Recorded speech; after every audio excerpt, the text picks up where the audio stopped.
he played more than 11 majors. Device? I'm guessing Fallen here, because that seems likely. Less than 16 majors. Quartal. JTM. I think now it's showing orange box. United States, the same continent. Fallen. Gabriel Toledo. Let's try. Okay. One. Oh. Fallen. That was very easy. South America, older than 27, or how old he was, and a lot of major appearances.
All right, then, we can see a little bit of ENCE versus iNation action going down on our screens right about now.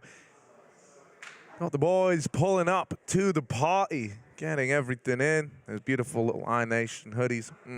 Delicious. Now, this is an 0-2 matchup, losing team facing elimination. The pressure really on for one of these squads more than the other, I think it's fair to say. In a lot of folks' minds, ENCE should have never been in this position. They're coming into this with the weight of the world on their shoulders, being down 0-2, having to now reverse sweep if we want to see ENCE at the major. Yeah.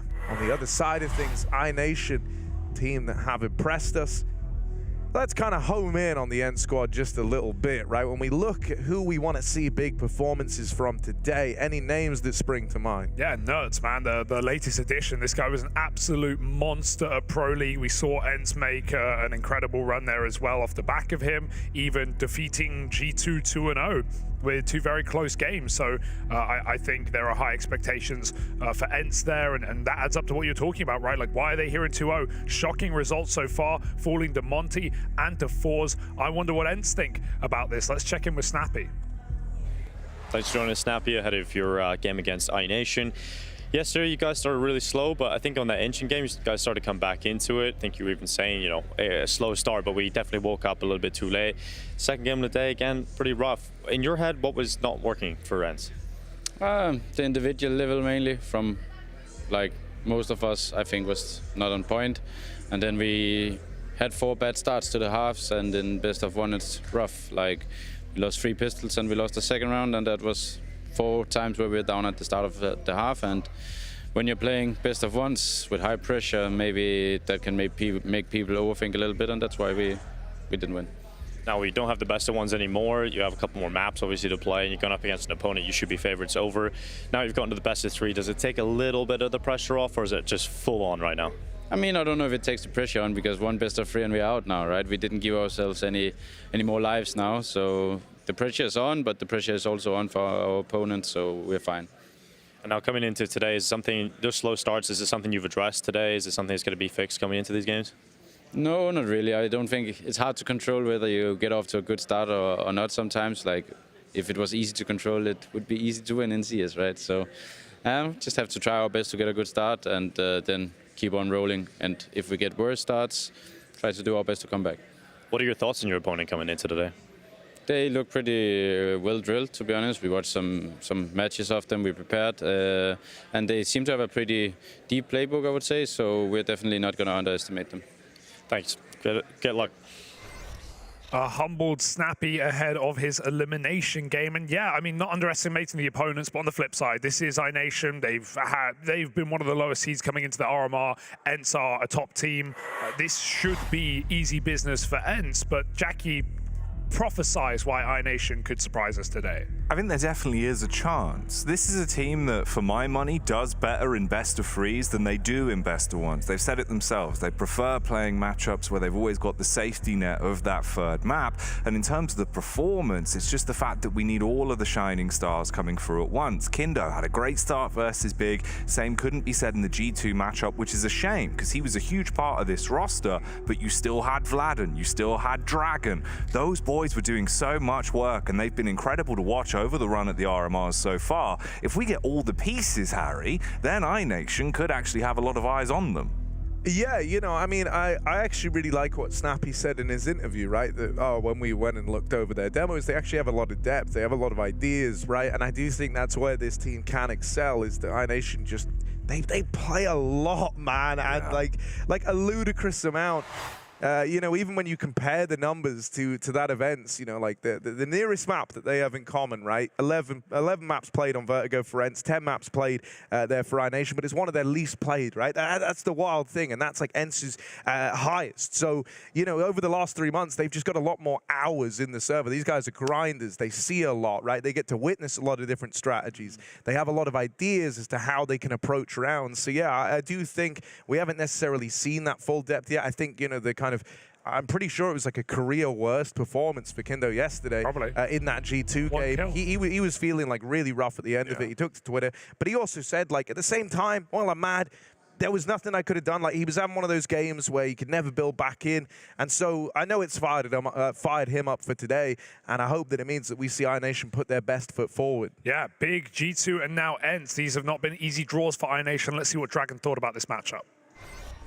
Dragon, a close loss for you and then a more one-sided loss for you yesterday. What does the team do after a tough opening game?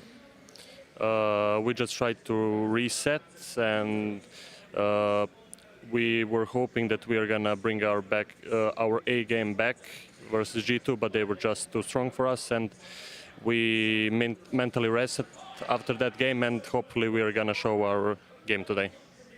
You guys grind a lot of online tournaments. Is it different coming to an event like this? Does anything change for you guys? This is our first Tier 1 event, but I think even though the results aren't showing it, we are doing good under pressure. How do you feel about this matchup? I feel like you guys have got some rough draws in this one, and ENCE are another scary team. Yes, I think this is going to be a very interesting match. I hope, I mean, we are going to do our best, and I think we can surprise them. Awesome. And do you think there's anything specific about ENCE that you can take advantage of, or do you think they're a pretty well-rounded team? I think they're a pretty good team. Madden is playing there. He's a good friend of ours, and we just hope we're going to make a good match. Awesome. Thank you. Best of luck. Not an easy matchup for iNation, but when is it ever going to be easy in getting yourself to that Paris major? They've got to work for it. And ENCE, hey, they've got to make a reverse sweep. This is a team that we had no expectation of seeing down 0-2, and considering their opening game as well. Monte, a team that shocked us all. FORZE, already a frequent issue in the side of so many teams that we saw back at EPL as well. And so for ENCE, I would say the reverse sweep isn't out of the realms of possibility. They're going to have some hard draws along the way, no doubt. This will be their easiest game, but we saw OG do it back in the previous group, lose their opening day, 2 BO1s, and still go through to make it 3-2. So it's not impossible for ENCE. They are more proven. It's just going to have to come down to taking every match one step at a time. We've got the Vetos in, boys. Any surprises? Okay, so the Anubis pick, right, is interesting from ENCE. They do like this map. They play it a lot, but they often end up losing it in really close effect. Oh wait, it's banned. What am I saying? Yeah, wait, sorry, I just read the word in it. Here's the surprise for me. Here's the surprise for me that iNation have now banned Vertigo over Mirage. Mirage is their typical insta ban. They've allowed ENCE to pick it in this series, maybe because they're not they don't like what they see from ENCE on Vertigo. Sure, they played a little bit of Mirage, but for the most part, it is not a comfortable map for iNation. So I think there's a world that ENCE can probably run away with that pick at least, and Unicorn odds as well do display the likelihood ENCE have in taking this BO3 series and eliminating their opponents. So hey, iNation's last game on Mirage was beating ENCE Academy, but now you've got to deal with the real deal, Jackie, in this main squad. Well, you know, Hugo, maybe school's in session, and it's going to be iNation that are giving ENCE a lesson this time. Maybe that's what it's all about. We'll see. I do think it's a bit interesting the way the best of three's gone, actually, in terms of the maps. Could be a bit awkward. If ENCE actually go on to pick up 2 in a row, that's where it could all end quite quickly. Team knife warning. Nertz has been stabbed. It's never ideal, is it? Pistol round ahead of us. iNation on the T side of Nuke. Let's have a proven track record here, but this is one of the most played maps for iNation. Aggression tapped outside by Diha, sorry. Who will do ya? It's Diha rushing that A site. Nertz and Madden able to hold the line, and everyone's here with a massacre of a round for ENCE. In fact, they did more damage to ENCE than iNation did.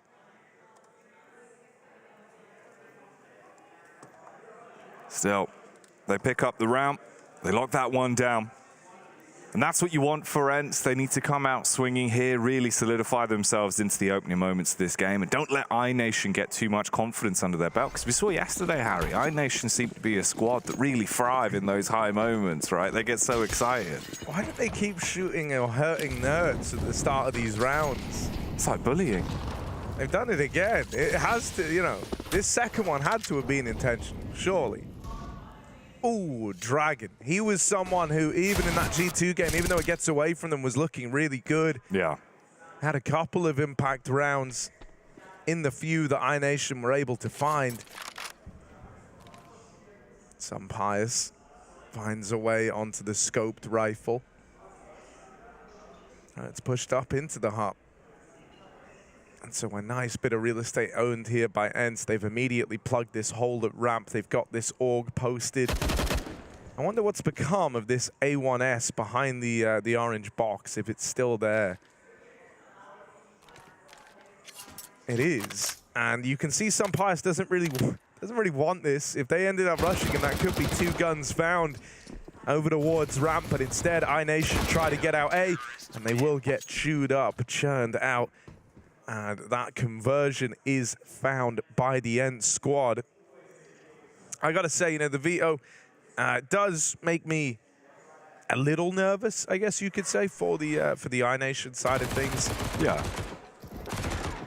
I think, you know, it gives the chance for an ENCE 2-0. I do fancy ENCE's chances on Mirage, even though it's not like preferred in recent form for this ENCE team. It's one that iNation also don't really play all that much.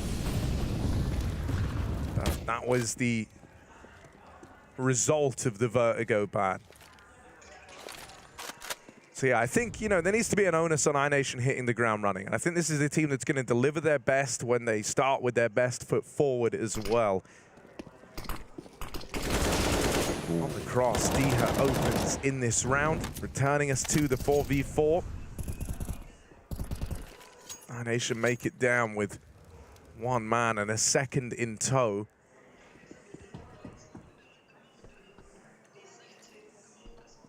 And Snappi on the rafters with the AUG. looking to be the doorstop when iNation finally arrive on the scene. Depression's got the bomb on his back. Utility there as well. Smoke, Molotov, and the flash. Joy passes that over, so all the util on Depression. Vladden's been lurking up towards Squeaky this whole time. Could be a bit of a timing for him to work with. He's got a suspicion about the location of Madden, but he's up on top. Meanwhile, down below, it's Dihar. Looking towards the window. Glass broken in case of emergency, and that's the fact that they've only got 30 seconds to make something out of this round. Snappi with the first strike. There's the rapid trade game being played as we're left in a 2 versus 2. Vladden's lurk finally revealed. He'll strike against Madden. They're split up. Sampayas knows it. He can take 1v1. He didn't finish the kill. He didn't finish the kill, and he thought it was over. He's getting hunted down. Sampayas still stares into that bright light and picks it up for ENCE. He thought it was done. Dude, it almost looked like both of them thought they had killed him. Like, even in his own mind, there was no response from the shot. Had to get the gun back out. That's so bizarre, Hugo. Just from how he moved, he didn't try and escape that player. He killed the bomb, and then he just like almost looked like it was done. Like, finished. All right, I've won the round now. Knife out. Oh. What the hell? He still wins it, though. Not even close. Oh, Sampayas. Not looking like Icarus there, even though he flew so close to the sun. He still doesn't get burned out. The wax has melted, Jack. It's all over the floor, Hugo. It's a waxy floor. Feathers everywhere. Well, ENCE 3-0 up. Madness. No, it's Madden. Oh, sorry. My mistake. And he's on the hut roof. He'll be needed. That molly goes in, but they don't respect it. They already run amok out and open into the site. Kindo with an entry, but everyone gets melted. Madden's hiding. Yeah, it's kind of weird. He will win the fight anyway, but not often how that top site hit goes. Ultimately, you know, Armor just the Glock. He didn't fancy their chances. iNation, after taking that eco, we're going to come through with the reinvestment now.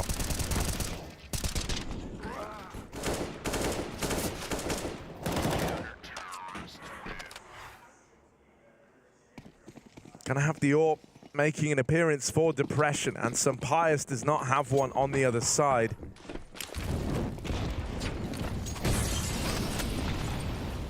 Bit of an opening move over towards the top of Silo, sees that AWP posted. Looking outside and holding secret, and this is how ENCE are looking to play out in the yard. Dihar moving up to this position. Could find himself on the receiving end of Depression's AWP. Right now he's looking outside, deeper out towards the yard. It's just kind of a game of timings here for Depression in terms of whether or not he gets this opening pick. And man, the timing on that, right? So much went into this idea of having these players meet over towards secret. Only for him to drop off the moment Dihar might have been exposed. And now Dihar's just playing it passive. iNation, they were waiting, they were hoping they got given an early fight with nothing happening. The onus is on them now to try and force one, and they're leaning over towards ramp. Oh, he saw the AWP. Does not want to repeat. Wants a free kill and then drop off in this off angle. The AWP's really searching for Snappi. He's lucky to be alive. Does a lot of damage. Drops down to the B site. Sampayas stops Dragon for getting any more control towards Hell. And iNation kind of stuck in the mud right now. Legs wide apart. ENCE running rings around them. Dihar knows there's a lurker because it's been calmed along by that Hell player. And Snappi's still ready in B. Snappi watching the angle, eyes laser focus. Vladden so low as well, so he'll be broken. Repositions, but the Molotov should force him out of dark, or he's going to burn down. Kindo finally commits to the kill, and suddenly a flurry of frags come in for iNation. Bomb also being planted. Safe plant gets off. 2 versus 2. Nerds on his way down through the vent, wants to support Dihar into the round. Depression has the flashbang. He's playing on ramp as well, so as long as they can bait for one another, they're actually in a prime position to be able to pull this out as the first round for them. Nerds will open the door, swings onto Kindo, and it all goes down to the AWPer. Hits the first shot on the scope, peeks back on the right-hand side, debating if Nerds has already crossed. Hits the jump by accident. reveals himself. Molly as well, burning him down, and a HE will finish it. All the utility on either side as Nerd steals away another round. That's beautiful, man. He throws a molly one side and nades the other, knowing that that player has to be pushed into the other position. The order of the utility is excellent for Nerds, and he is such a clutch player. We learned that in ENCE's his debut in ENCE, rather, in EPL. So yeah, that was the only awkward part of that round for ENCE, was the con between Madden and Diha. I don't know if Madden realized that he shouldn't be dropping Vent till Diha's killed that lurk because of how passive he is. Madden dies on rotation. When Diha like had a guaranteed kill, basically, he knew Choi was coming in from outside. So yeah, Choi makes the most of that, but it's still going to be a round for ENCE. And you know, in the interview with the iNation guys, they weren't kind of disillusioned. Yeah, you know, they knew this was going to be a tricky matchup. They knew that this is like, you know, the first outing, like a huge event for this team, right? So expectations may be tapered as a result. But dude, I think one of the things that's been kind of wild for iNation is in all the matchups where they've played these favorites, it's always where the favorites have like a fire lit beneath them. Like ENCE down 0-2, staring elimination in the face. You know, they're looking to play some of the best CS they've played yet. Same could be said in that G2 matchup. You know, after going 0-1 down, I don't think you were going to catch a world where G2 looked to slip 0-2. How's he gotten here? They must know. They do know, and he probably is dead. Not from the nade, but spam, very possible through this position. Diha's ready. Choi barely made it into the garage. Diha goes hunting. Nice kill. iNation, meanwhile, did use those smokes for the most part, getting down towards B with 3. Vladen in the lobby. ENCE in no hurry to drop. I mean, they didn't even see anyone make it down. They just saw a player get into garage, so there's no guarantee. It's about to be confirmed. Bomb will get planted in this round, and ENCE have got to pick up the pieces in a post-plant. Big kill. Nerds trades onto Vladen.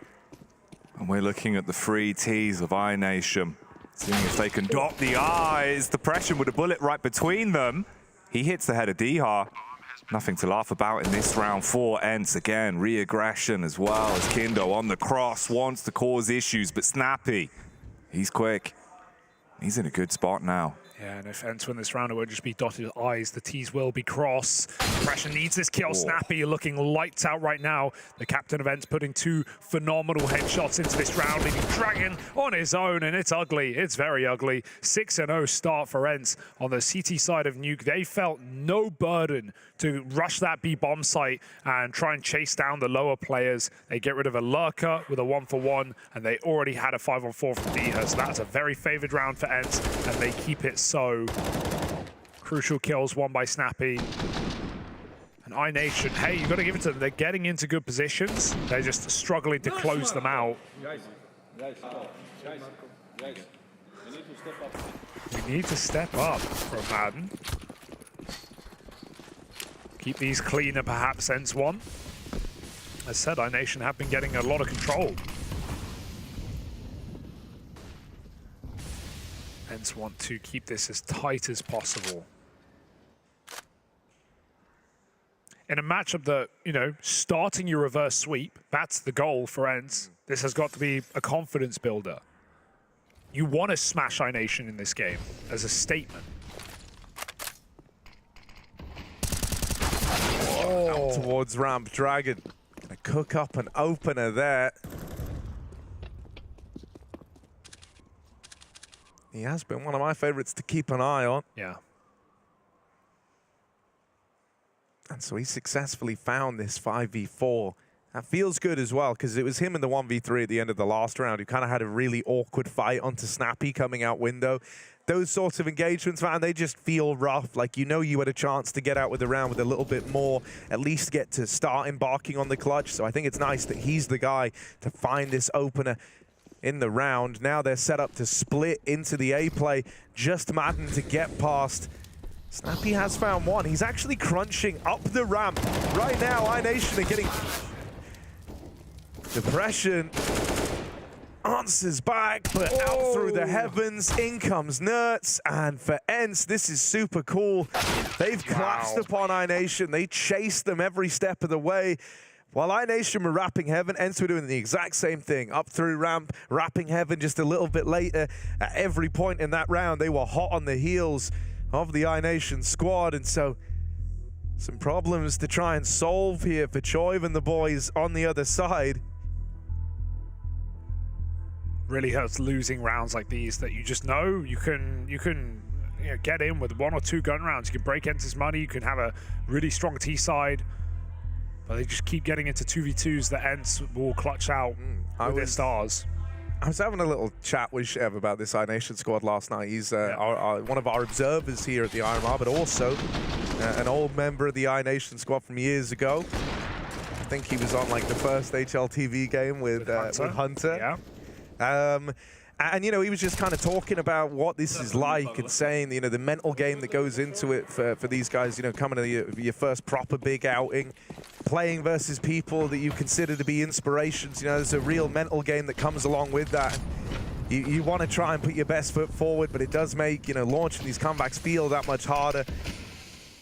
These are guys that you've been watching for the longest time. And when they're fragging out against you, it can be hard to bring yourself back into it. What a move. Choiv with the tech, sneaking through the outside smokes, and he has found this gap, eluding Diha outside. By design, Diha could have hung around, but he wanted to retreat back to a safer angle before they faded. Vladen, nothing worse than hitting the A site, but getting cut off by a molly. His team are forced into ramp 1 by 1. They're getting picked apart. There is still this B control, but as we've seen, ENCE just don't really feel very flustered when they lose B. D is actually already on a bit of a hunt. They're triple rotating. That's a fake down the vent, though. Snappi hangs around on ramp.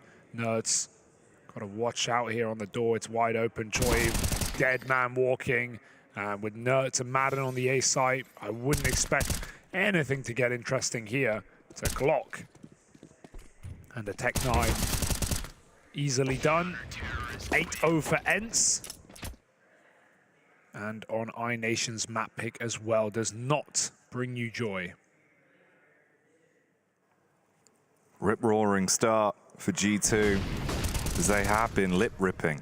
For G2, rather, God, I'm still trapped in yesterday. Yeah, I'm thinking back to the iNation game, mate. Still in Nuke. It's the same map, Hugo, just always lures you back in. You know, superstar roster with, you know, with an EU mix. I can kind of see the comparisons. There's a couple of similarities. You think, forgive me for that one. But yeah, 8 rounds on the board already for ENCE. And like we've been saying, man, it's even just into the rounds where it seems like iNation have a fighting chance in the closing moments. ENCE, that power level just keeps going up. Here they find the first frag again. They're isolating Kindo. And that's rough for him. Keeping him in check in the early moments, not even letting him play a bit of counter. Vladen looking to see if he can find anything here, but instantly the response is to smoke it off, and it's the outside push that causes a bit of chaos. Diha dropped. Yeah, good position to be in, 4-on-4 in their working yard. If they can kill Snappi here, he won't overcommit, and this is the experience as well. Spots multiple players in the bomb, peels all the way back, making sure he can just live for the late round here. No reason to die on outside, and it's a stalemate on both sides. They will reset in lobby. He goes back to ramp and allows his AWP to play more rotational and watch that yard from hell. So I like this adjustment from ENCE. Wherever they go, they find Snappi.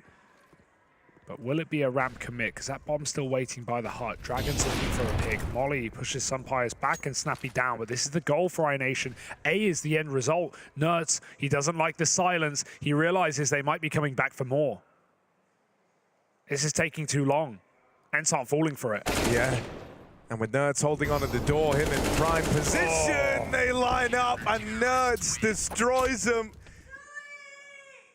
Big old hat trick coming through the door, and ENCE continue to keep this run flawless. Yeah, they just have the read, man. That's a better team right there. Sunpires gets mollied out of hell. Snappi drops B, but then it goes so quiet. They know they are being ramp rushed, and really the best play for iNation if they were going to go ramp is to chase Snappi there. Because that doesn't happen, even Sunpires drops back a site. He fully committed. He knew it was coming. There's no hiding in heaven waiting to assist on hell. And yeah, sure, Nerds gets a 3K, which makes it look easy, but they had so many players there. It was really just no question for ENCE. So, yeah, sad for iNation to see them struggle like this, but it's reassuring for ENCE as well. A team that I still can't believe are in an 0-2 position.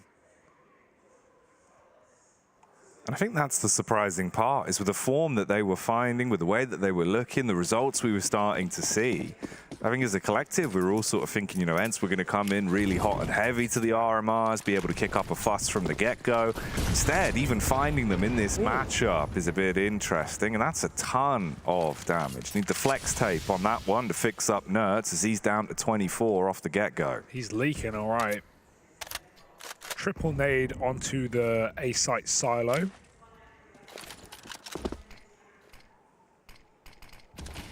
Somebody's going to get smoked. How does he deal with this? We've not seen the aggressive orb outside too much, but hey, if they run before the smokes bloom, it's an easy pick for Sampayas. And a 5-on-4 with Diha already down below. It's going pretty well for ENCE right now. iNation lucky to be alive on these misaligned smoke timings, but they'll make it down to be silent with every single player. Diha, how many is the question? It's not whether he can. I go for a 3. 3? That's a good quantity. Solid 3. Let's see if Diha can cash in checks. Has he got his pen ready for the signature? Sees the doors open, there's the first. 2 more to secure.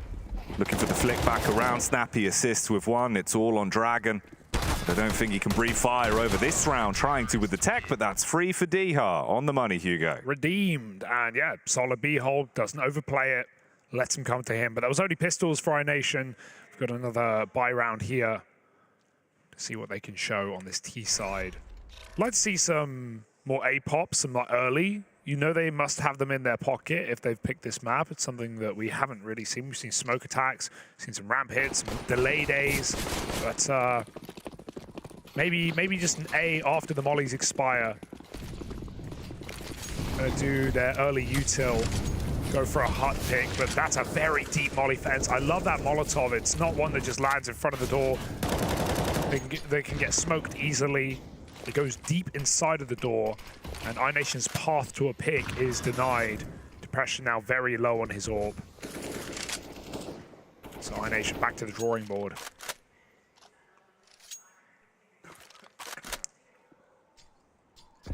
I like this change as well. Banner goes up. He now can't get spammed or naded out, and considering he's the low player, safe position, he will become the A anchor. Ooh.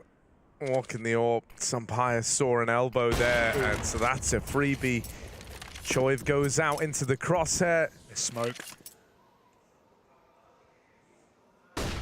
Or is it actually? Because they've got a wall behind it, my bad. So it looked like it was meant to land in garage. However, now they can cross down.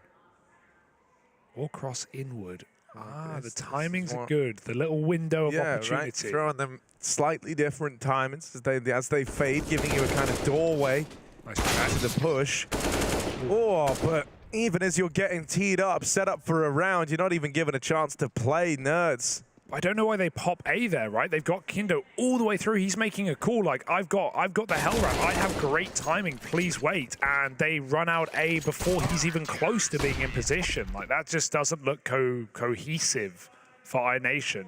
They do everything right. They set up perfectly. And then they run out A before their lurker can even be in position to play the round. And because of the first smoke coming down, I think the ENCE for a second even thought like, yeah, this is a miss smoke. But then obviously the wall.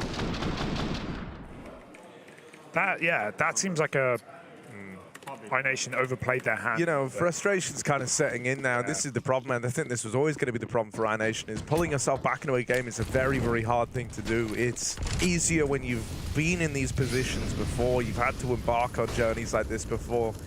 But for iNation, this whole outing kind of feels like a first-time experience in a lot of regards.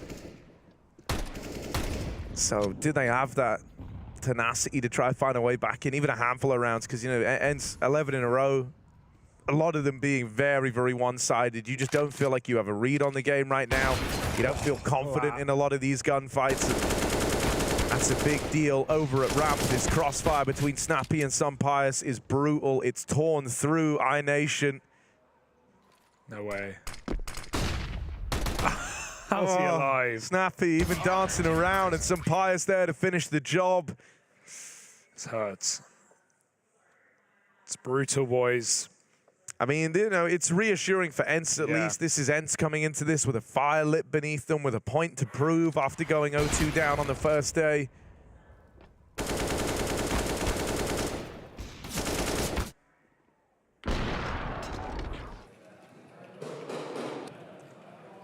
Just the contrast of energy as well. ENCE from the start of the game now just looking so lively. The camaraderie's there for iNation. Vladen getting frustrated, Dragon as well. Trying to compartmentalize how they're feeling and just take it as a fresh round each time, but it's so much easier said than done, and Dihar wants to deal damage outside. Choiv, this time with the opening frag, so a bit of an advantage to work with for iNation. You've created space as well. But Nerds, dude, he's always just so damn good. Yeah, this is a 5th round with an opening kill. But this one is not traded instantly. Oh, some Pius sleeping at the wheel. If he was double scoped, I would believe, but missed that trick. He's 15-1 right now. They're saying sleeping is maybe an exaggeration. This guy's the nightmare for iNation. Nerds only just behind. Adam maybe her dropping back sight. They like what they see on A. This is again going to be a dry A split. They don't really have util for this, but 2 players in main. The second that Nerds' attention is drawn, it's going to be a big problem. Some Pius forced to reposition. Nerds wins his kill. Still a late lurker back at the site, man, and wins 1. And there's Nerds doing what he does best. Easy shutdown. Choi Blake through main, and there's some Pius in the garage to finish. It is fantastic for ENCE. That was a better split for iNation. It looked cleaner, but still ENCE mop it up. And you know, that's the sad part, right? Is like, even when you're running these better looking rounds, you're playing versus an ENCE that is so fired up in every engagement. Like, everyone's throwing themselves into every possible gunfight they can. You know, it doesn't play like a regular round when you're up against a team that are this far ahead. And so, you know, whether things look better or worse, the results remain the same, and that's very demoralizing for iNation. Depression dead, but the spirited Depression lives on. Dragon might have got one to open up this round, but it should be the end of the line. Like, this is what I mean, right? Snappi pushing into the lobby there, coming in on this crazy fast wrap up against the low buy. Things like that might not be happening if the scoreline weren't so one-sided, but you have full faith in every engagement you're taking right now if you're ENCE, and with good reason. You know, your opponent's still yet to field a round. You could see the nerves setting in. Depression even missed the jump onto main, taking full damage at the start of this round. My bid. Your bid. Banter coming out. And so looking for the 15-0. Looking for the flawless first half after a disappointing day 1 for ENCE. This is going to be quite the return to form. It's more of the ENCE we expect to see. Oh, the reset here. Dihar just got himself lodged. Back garage. Gonna smoke main. He knows they're coming now. He knows they're on the way, and that flash goes a little too deep. Dihar with a double. Perfect position for him. 3 kills again from Dihar. Snappi's helped out. Depression is a dead man walking. He will get 1, but there is no highlight reel to be had today. ENCE will not be gifting a round over. Everyone is going to face him. Everyone's going to peek him, so he's going to get every single gunfight, but they're running him down. They're boxing him in. They're over the top. Nice shot for Depression, but that's the end of the line. 15 flawless for ENCE to open up their first half.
The old god whispers from ENCE have got into the minds of iNation.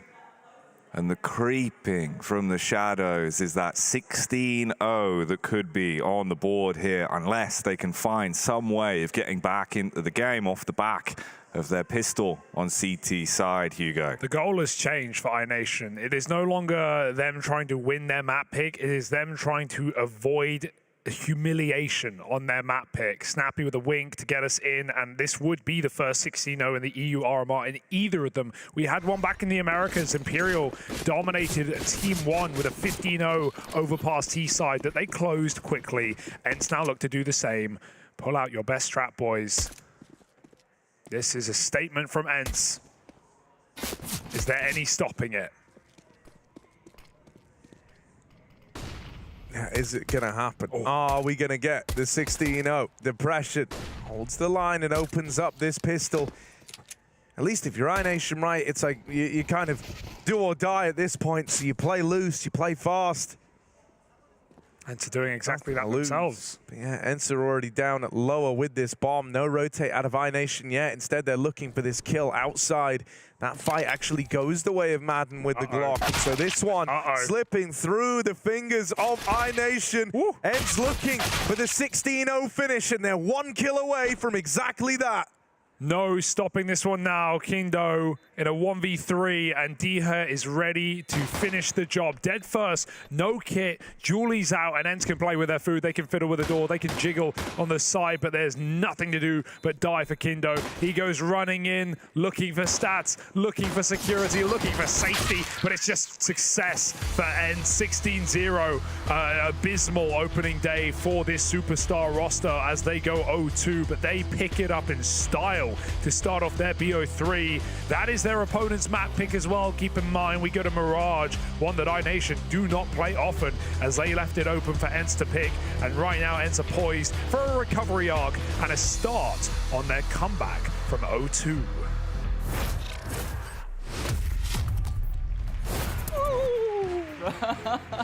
So I just immediately like... We saw some raccoons. He started talking trash. Oh, no way.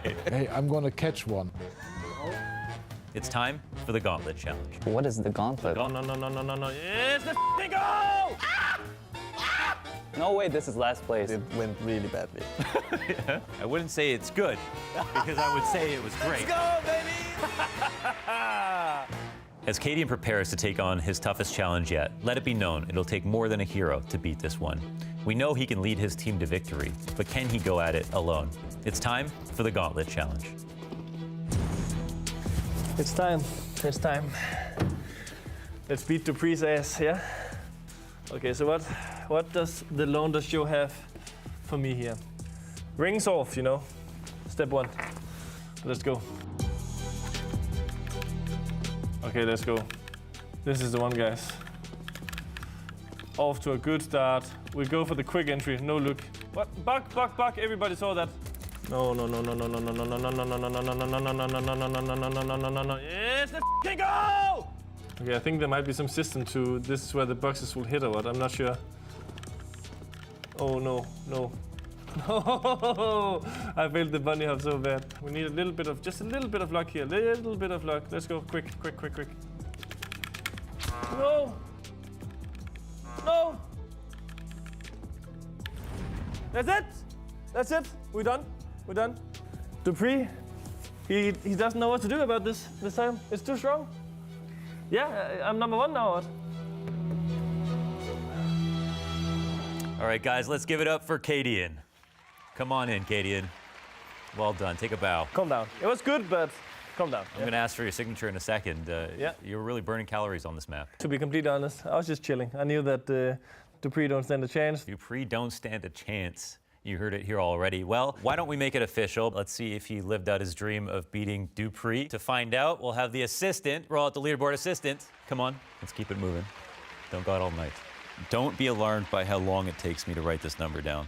Just be happy it happened. The submission here from Cadian to the Gauntlet Challenge to see if he could beat Dupree. Did he do it, folks?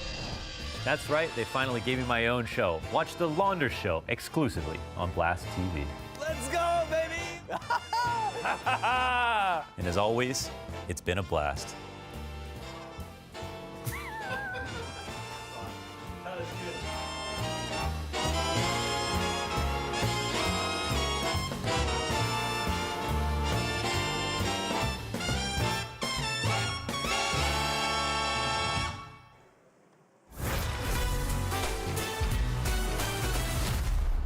A ludicrously one-sided match there, as one-sided as it gets. A 16-0 for the ENCE boys. That's going to do wonders to the confidence here. They don't even break a sweat. You know, just fantastic from the get-go, really. Pyjamas pulling up with a great game. Nerds really had some moments in the A-anchor side of things. And man, like, it all came together beautifully. This is ENCE with a fire lit beneath them after being 0-2 down. They want to try and course correct now, and they've sent out a bit of a statement. You know, on the other side of things for iNation, it's a sad way for it to go, especially because they did have chances to avoid this. And I think, yeah, that's probably what's going to get to the guys the most at the end of this, right? When we look at opening duels and head-to-heads, ENCE won that out, but actually it was only 10-6 in a 16-0, right? So, you know, it always hurts even more knowing that you've had rounds where you are starting a man up, where you do kind of have that advantage to play around with. There was even 2 clutch rounds coming down the pipeline from the ENCE camp. So, you know, you know that you had opportunities to try and at least find a couple of rounds in this game to try and make it a little bit more competitive. I just think, you know, we kind of hit this point.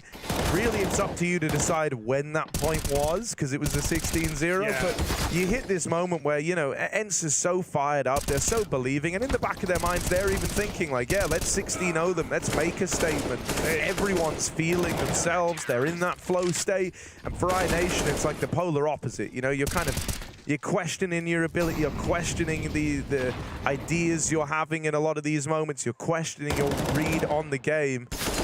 They definitely ran out of steam, but for the first like 7 or 8 rounds, it felt like iNation were really in it. They were getting a lot of bomb plants. They were getting some 2v2s, some 3v3s, some post plants on B. ENCE were giving them some respect and letting them take lower control, but just a really cohesive unit for ENCE. A was locked down by the guy on the screen. Nerds was at B. Pyjamas was roaming. Him and Snappi swapping positions. I think Snappi set up his star orb very efficiently in this game, playing a lot of the harder roles, playing very mobile on CT side.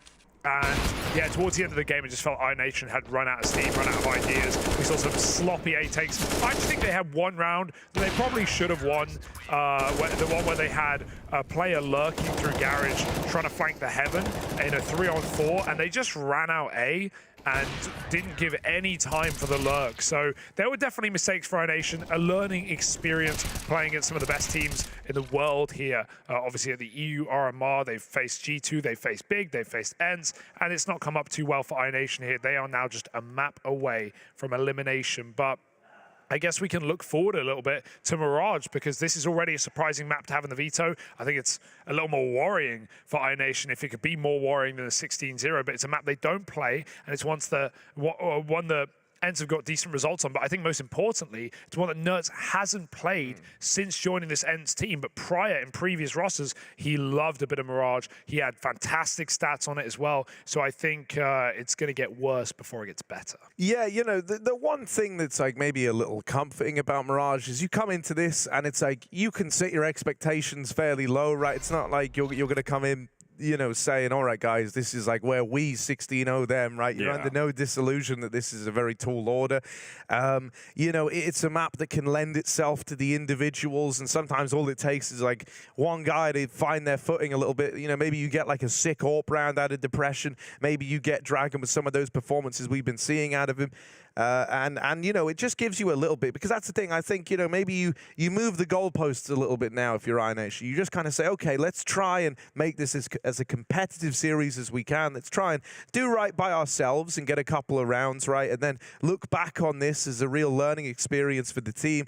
On the other side for ENCE, you know, the one word that springs to mind is just reassuring. You know, like if this series was a struggle, I think it would call everything into question for ENCE. Sure. It would make you start looking at them and saying, oh, you know, are they actually going to have a shot of making it to the major? At least now, playing versus a team that on paper they should be. And I know going by the on paper metric hasn't worked out swimmingly across the RMRs, but you know, on paper they should be beating them.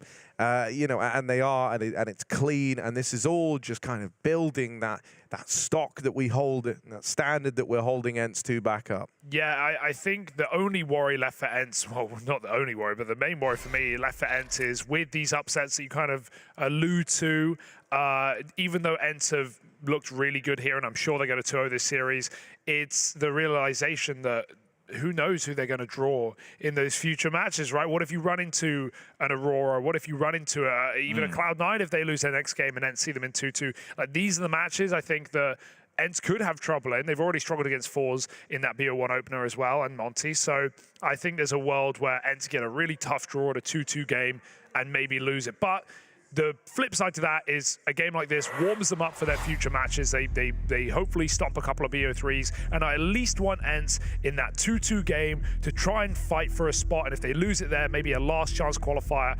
Of course, no one wants to be there with FaZe on the horizon, but if there were a team that could challenge FaZe in a last chance qualifier, ENCE could be one of those teams.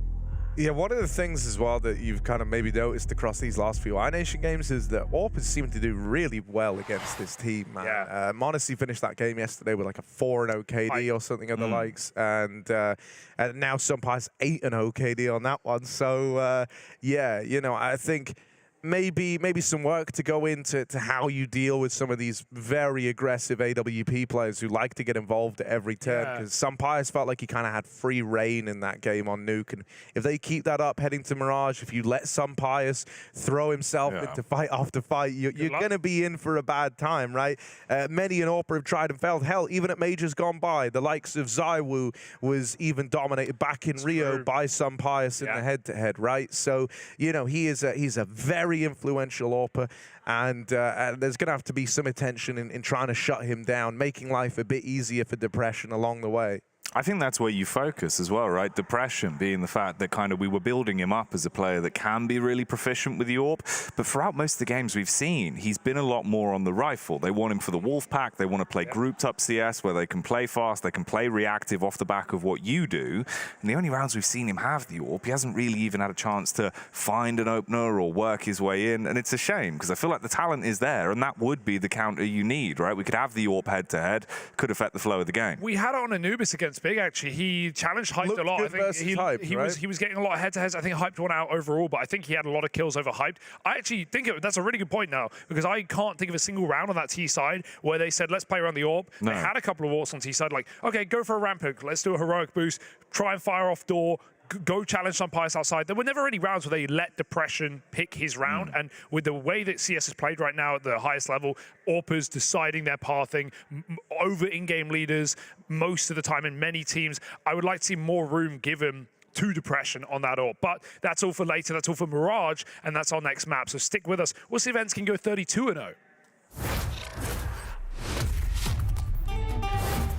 Our first time Royal Arena, playing in 2017. We want to win the first time on Danish home soil. Device is sick. We have to play with Dennis as a stand-in. I don't sleep 1 second the whole night. I didn't even understand. I remember me 5 in the morning, going outside, going for a run. I was like, what is going on? Why can't I sleep? And then I go back, I try to sleep. My heart is pumping. I'm like, why did I do that? Why did I even go for a run? We go to the venue the next day, and I see the makeup artist, and I'm like, you gotta help me. I didn't sleep the whole night. We somehow managed to get to the grand final. Everyone is really happy, and we're 9-0 up on third map. Easy. And somehow we managed to lose that. We were 9-0 up on T-side catch. I'm never going to watch that game back. Never ever in my life.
It's never quite been easier for ENCE in that opening map, and we might be saying goodbye to Nation as we go into Mirage unless they can do something unbelievable. Unicorn odds 1 to 13. Literally, you can't win by betting on ENCE because it is so expected, which would make the upset all the more spicy, but I won't even allude to it until we see something from iNation around, at least, as we head to a map that they have not played really at all, really ever with this team, and now they face, sure, an ENCE where I think if anything, that's actually a problem for iNation. The more I think of it, it's like you don't even have data. You don't even have prep. This ENCE team is going to look completely different with a new player for the first time on Mirage. Yeah, but you know, I think there is sometimes like a bit of a phenomenon you can observe with the team that's been 16-0'd where it's like coming into the second map.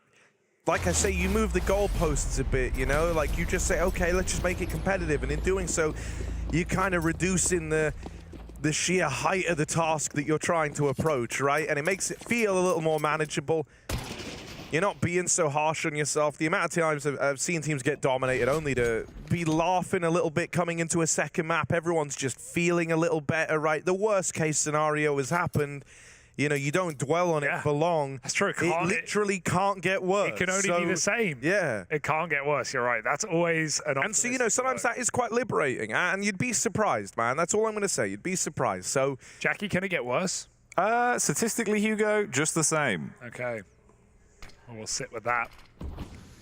iNation sit with the man advantage. ENCE. Ooh, there we go. Bomb. This is already looking way better. And honestly... Yeah, you're right. They've won the round. Well, hang on, it's still 3. No, yeah, they've won the round. I'm prepared to call it now too. They've won the round. Snappi, a couple of taps back, on his way into this clutch attempt, but they're hounding him down. Depression runs at them. And look, man, smiles all around. You see, it really ain't that bad. iNation have got themselves a pistol. I'm sure they said something like, why couldn't we do that last map? Yeah, we saw, you know, them outside on the video feed as well. The video feed. Yeah, the video feed. I put in a tape after last map. We saw on the VCR. VCR, VHS, is there a difference? The Betamax. Yeah, sure, I know what that is. 12, by the way. And they looked happy. They looked obviously not happy, but they were smiling. No, yeah. That's a good sign. Yeah, genuinely. You know, I think this... All those odds are closing up, boys. Watch out. It's a way better sign for the team that they're not coming in molding at each other, right? Yeah. Like, you know, you're just laughing because you have to laugh off a 16-0. You have to. Something clearly went cataclysmically wrong. You didn't get around. So, you know, you kind of have to try and have fun with it or else you're just doomed. And this is a far better beginning. They found a round. Like I say, this is like great for the whole take it a round at a time mindset, right? So trying to build back in iNation. There's this 4v4 found because Diha gets a little tricky with it on the trade out through ramp. Bomb now planted. ENCE given time to set up in the post plant. But iNation are ready to move into retake. They've got 2 in connector. They've got 2 from CT. I thought they were going to boost there, but they're just way too close. That now they're not going to clear Nerds. Maybe he could be the hero. They check from CT, they line up, but he won't be able to get it. And Snappi is too far away. Surely. They check him and they deal with it. So iNation up to 2-0. Get rid of that bomb plant.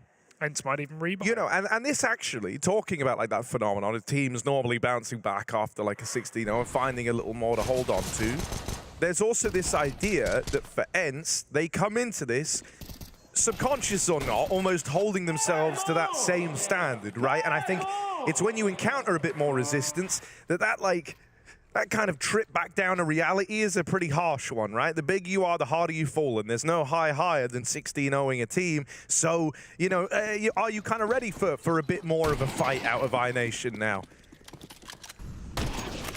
You're absolutely right. I mean, it goes both ways. Oh, they've missed the window smoke. So also not a fantastic start to your first look in with rifles here. Even the decision to buy up again could, you know, is one coming from a place of confidence. I'm actually kind of nervous. I've seen this betray many a team. They are coming into this brimming with confidence. I think they're expecting iNation to be a little more sad than they are. And the fact that the vibe check came out as a resounding yes to open up for the iNation squad. ENCE committing to this force, leaving themselves with no util. Like, this is coming from the place of a team that just 16-0'd.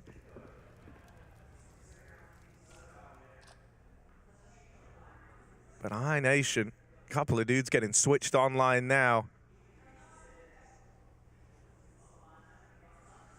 Looking to be dragging those balls over, ENCE. There it is. Didn't wait long.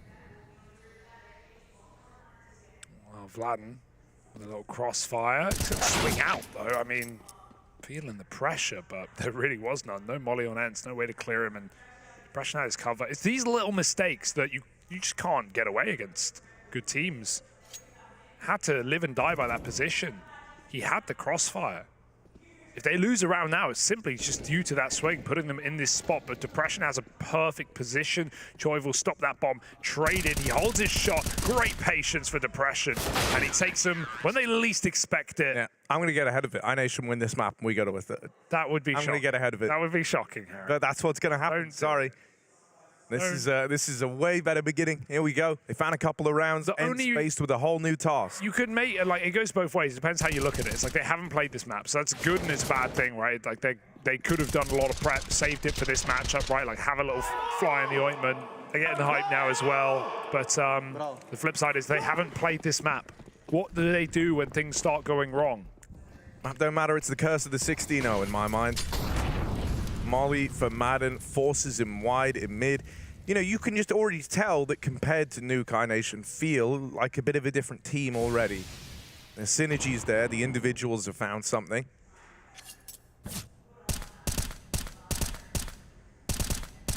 I mean, as mentioned, this is kind of a first-time experience for the iNation guys. So,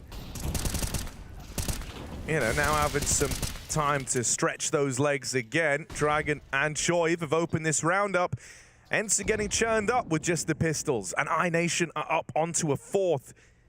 Now it stands right now, at least. The only enticing thing about this round is Madden on a flank, but it's being held by Kindo, and he's going to win that out. So there's 4-0 for iNation.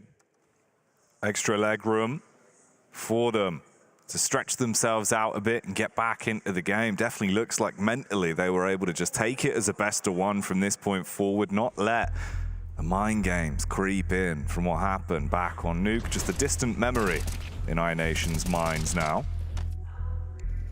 And if Depression can keep this pace, this is kind of what we were talking about that could be the missing link for them to start getting back into the series. I think he's already looking pretty damn good. Man's had 7 frags, 1 death to his name. He's had the AWP in his hands as well. And he hasn't even really needed to fire off the big green gun as his teammates have been cleaning up. Right. Not been a bad start at all. Far more reassuring after Nuke, but here's the big buy, here's the AWP, here's all the trimmings. Depression 7-0. Catches you when you least expect it.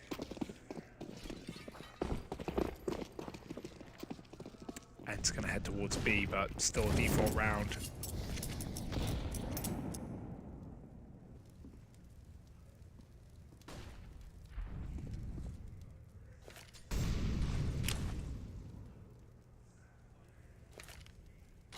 Put full mid control, and I like that molly to keep his timer ticking so he can fight mid. This is Ascend, but he will reset con. What you're witnessing right now, though, is ENCE trying to kind of walk it back from how they opened up this game, right? They came into it with like 2 very aggressive purchases to open, and it's left them in a weird way. So this is Snappi saying to the guys, all right, guys, let's slow it down. Let's go back to something a bit more regimented. Like, you know, let's start winning. And so bearing that in mind, it becomes that much more important that they do actually win this round. The B play looking to come through, but Vladden has opened. Choi up close on the balcony, gets one, and a bit more damage to follow up. But his teammate falls. Snappi up through short, gets rid of him. Follows up on a Depression and tips the scales in favor of ENCE. There's a double flank coming in for iNation. Now, if this were Nuke, this was not a round you would have attempted. But a different time, both players moving in through the apartments. They want to give this a go. They look interested. And so as they move in, no one holding for this. One man over at the van poses the big threat, but Sunpie is scoped up on the market. The bench player gets the spot. Nerds gets the info. They've dealt with Sunpie. This could tempt you in, but instead just going to lob those nades, do a bit of damage, get out of the round with 2 players surviving, and give ENCE their first. I do think it's going to give ENCE a little more staying power, that they went back to something more regimented there, something a little more standard, and ended up finding a round on the back of it. Now the question becomes, can iNation offer up that resistance? It was off the back of the captain, course-correcting the ship here with Snappi. Hitting that shot onto depression, that makes the world of difference. We were kind of building up the story of him being the key man to keep your eye on for iNation, especially with the AWP. Looked like he had a great angle, ready for the shot. And Snappi just ripped his head off in a matter of seconds, made all the difference to give them their first round on the T side. A 4-1 split so far, but we're back in. Oh, Kindo, that's a big play. Flash out mid, but there's three Ts here rather. Flatten out under, goes one form, but he is trapped in the murky waters of the underpass, and Snappi's moving in. He knows he's boxed. The focus of the round now for ENCE is to get this player out of under, and the swing will provide, at least for Snappi. Nerds has crept out A with another kill, and it's all under Choi. They hear him coming. Diha deals death, and ENCE find a second on this T side, already striking back strong after landing on their feet and hitting their gun rounds. Not worried yet.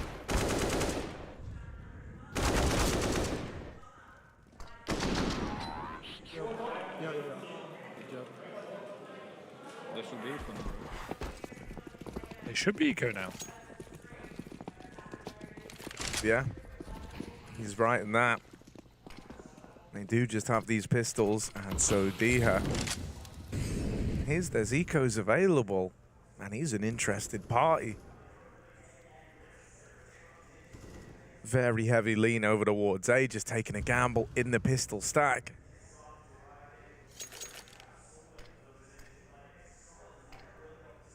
The way that Diha has played this con smoke fade is that of someone who feels like they have a good read on the game and is very, very confident. He just kind of sat in the middle of connector. Was vulnerable to about 3 different close angles, but he'd already decided he didn't have to be concerned with it. Out through con into the ace site now, and they are going to uncover this stack that rests here. One man out through the palace looking to get involved. Ooh, right down under the palace. Kindo's going to get cleared out by Snappi. They weren't ready for Dragon, but a couple of missed shots. And that one sails on by.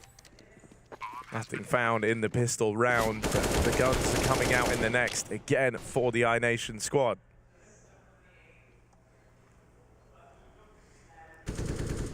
Shaky start, but already 3 rounds back to back now for ENCE since they found their opener.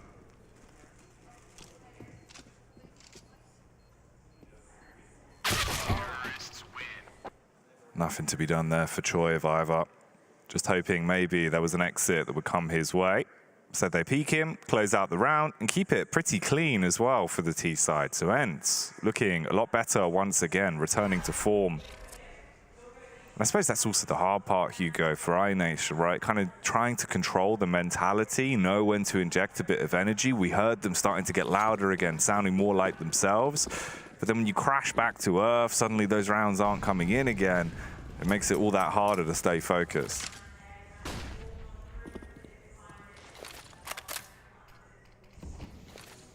ENCE going back to a standard A execute, but no one's in the bomb site, so it's going to have to be a retake round, and you'll notice there's no kit here. This is a big problem for iNation. Someone's got to frag out. Smoke's starting to go in, but they don't really have typical jungle cross. Kindo will have to choose his position. He doesn't want to fight, falls back through con. This is a good play, but again, without the kid, they're going to be left really lacking. They need kills quick. Bomb making it down now for Snappi. It's an open plant as well. I don't see, just off of this lack of kit, this is almost an impossible round for iNation. They've got to move quick. That will spur them on. Choi with a spam. Out they go, over the top of the box. Some Pius waits for that flick up, and there's an open CT as well. He won't offer up the refrag.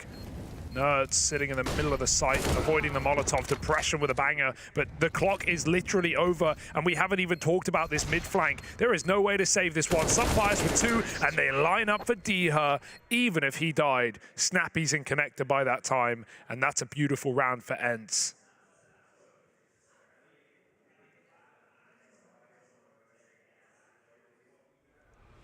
Yeah, ENCE of course corrected very, very quickly here. you know, I actually liked it. It felt like Snappi really tried to get ahead of any overconfidence almost, just like giving them that moment to kind of earn the confidence, right? Like you had to earn the celebrations, the cheers, the ego peaks, you know? You've got to play a couple of standard rounds to get to that point, but now he's content with the team again. And I like that he had that realization so quickly. Had that moment to kind of talk with the team before round 5 when they were 4-0 down after double forcing in the open. And he just kind of said, like, look, we're going to play the default early. We're going to commit to this this B split. It's all going to be very put together. You know, you treat that round as though you're playing versus real, you know, land-tested top-tier opposition. And from there, you're allowed to build that confidence back up. You can get a little looser with it in the long game once you feel like you've regained some control, and they've done that now. Losing Diha down in lower, double push here, and Vladden will deal with the B component of this round. That might kind of force ENCE's hand into the A play here. Nertz is trying to take space, but this should be a kill for Kindo every day of the week. And so with just the pistols, man, advantage lies with iNation. He even transfers onto Madden up through the connector. And so iNation might not have brought much with them into this round, but they're the ones standing, looking like they could win it. A 3v1, but a bit of a gamble over towards A and mid. The push all the way through Palace. As this is going on, iNation are piecing together where this round can possibly end up. And as Pius rotates, this is the last thing he's expecting. Missed shot on the AWP, and a great round from Kindo, who just stands and delivers there. Starts it with the 5-7, ends it with the AK, and keeps that lead in check for iNation. Yeah, I want to see more plays like this for iNation, right? Like coming up with ways to start rounds, winning an eco there off of the under push to begin. Sure, Kindo does a lot of work, but it's a nice double under drop. It forces ENCE to spread out very thin while they go and reclaim that territory. Some nice ideas for iNation here on CT side Mirage. Never going to run dry of them. Ooh, they know. They definitely know, but there's a smoke at least for that Molotov. Vladden will dispose. No hurry to cross back. Might even find a one-way here. Not by design, but cheeky little peek to top middle. Oh dear, Palace push denied by Nertz. Is he ready for an AWP though? May as well use some util just to be careful. But why would there be an AWP right behind that rifle? Nertz waits patiently.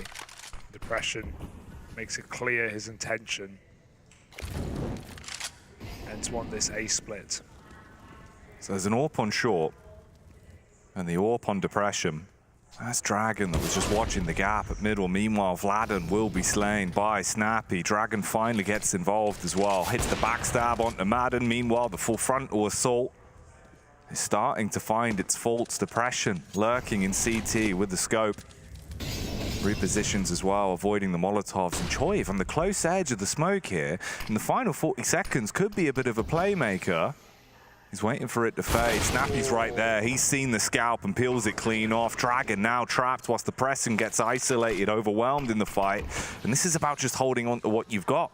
The opportunity in the round is gone to actually win it. He just wants to get away, not throw this AWP carelessly into the wind.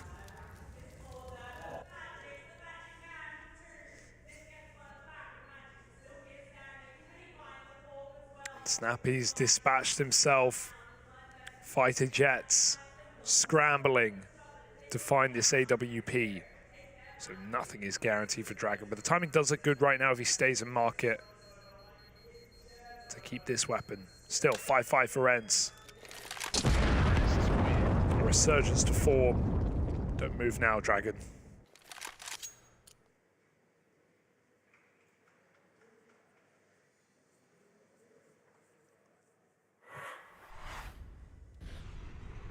At least getting out with the AWP allows you a little more freedom in this round, right? There's two players with money, so you could look to cobble together a buy here. They will go for it. Couple of rifles in tow. Double AWP bought out as well.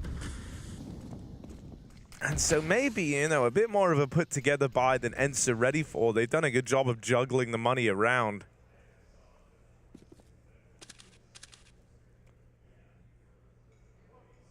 Pius holding for a top mid peak, and this is one of the first times iNation have taken this like super aggressive stance towards it. How long does he hold for? That's the question. Long enough to get the kill, apparently. Kindo dead and out of the round. Now it falls to Depression to try and make a stand happen, but blinded by that flashbang. And, you know, I think this is like the big difference is right there. They do a good job of making Depression's life miserable, right? Like the AWP struggles to do much. It's full blind, it's off the angle. But in some of these iNation games, we haven't really seen that same level of punish on the AWPs that they're up against. And oftentimes, AWPers have had a very, very good run against this team, all with the exception of that big game, who even then, you know, like Hyped was still having a hell of a lot of impact, just not as dominantly as we've seen Monte and some Pius have. No, I think there was a lot more head-to-head AWPers, though, whereas I think in these other games you're referencing, it's like the AWPs have been very, very free. Like, that's, sure, if Depression's just going to be winning his head-to-heads, that's great, but you can't always guarantee that. And you don't always get head-to-heads with AWPs either. But obviously on certain maps, there are very clear, agreed paths for AWPs to clash. Anubis, the Dark to A stairs. Ancient, the B boost to long on the lane.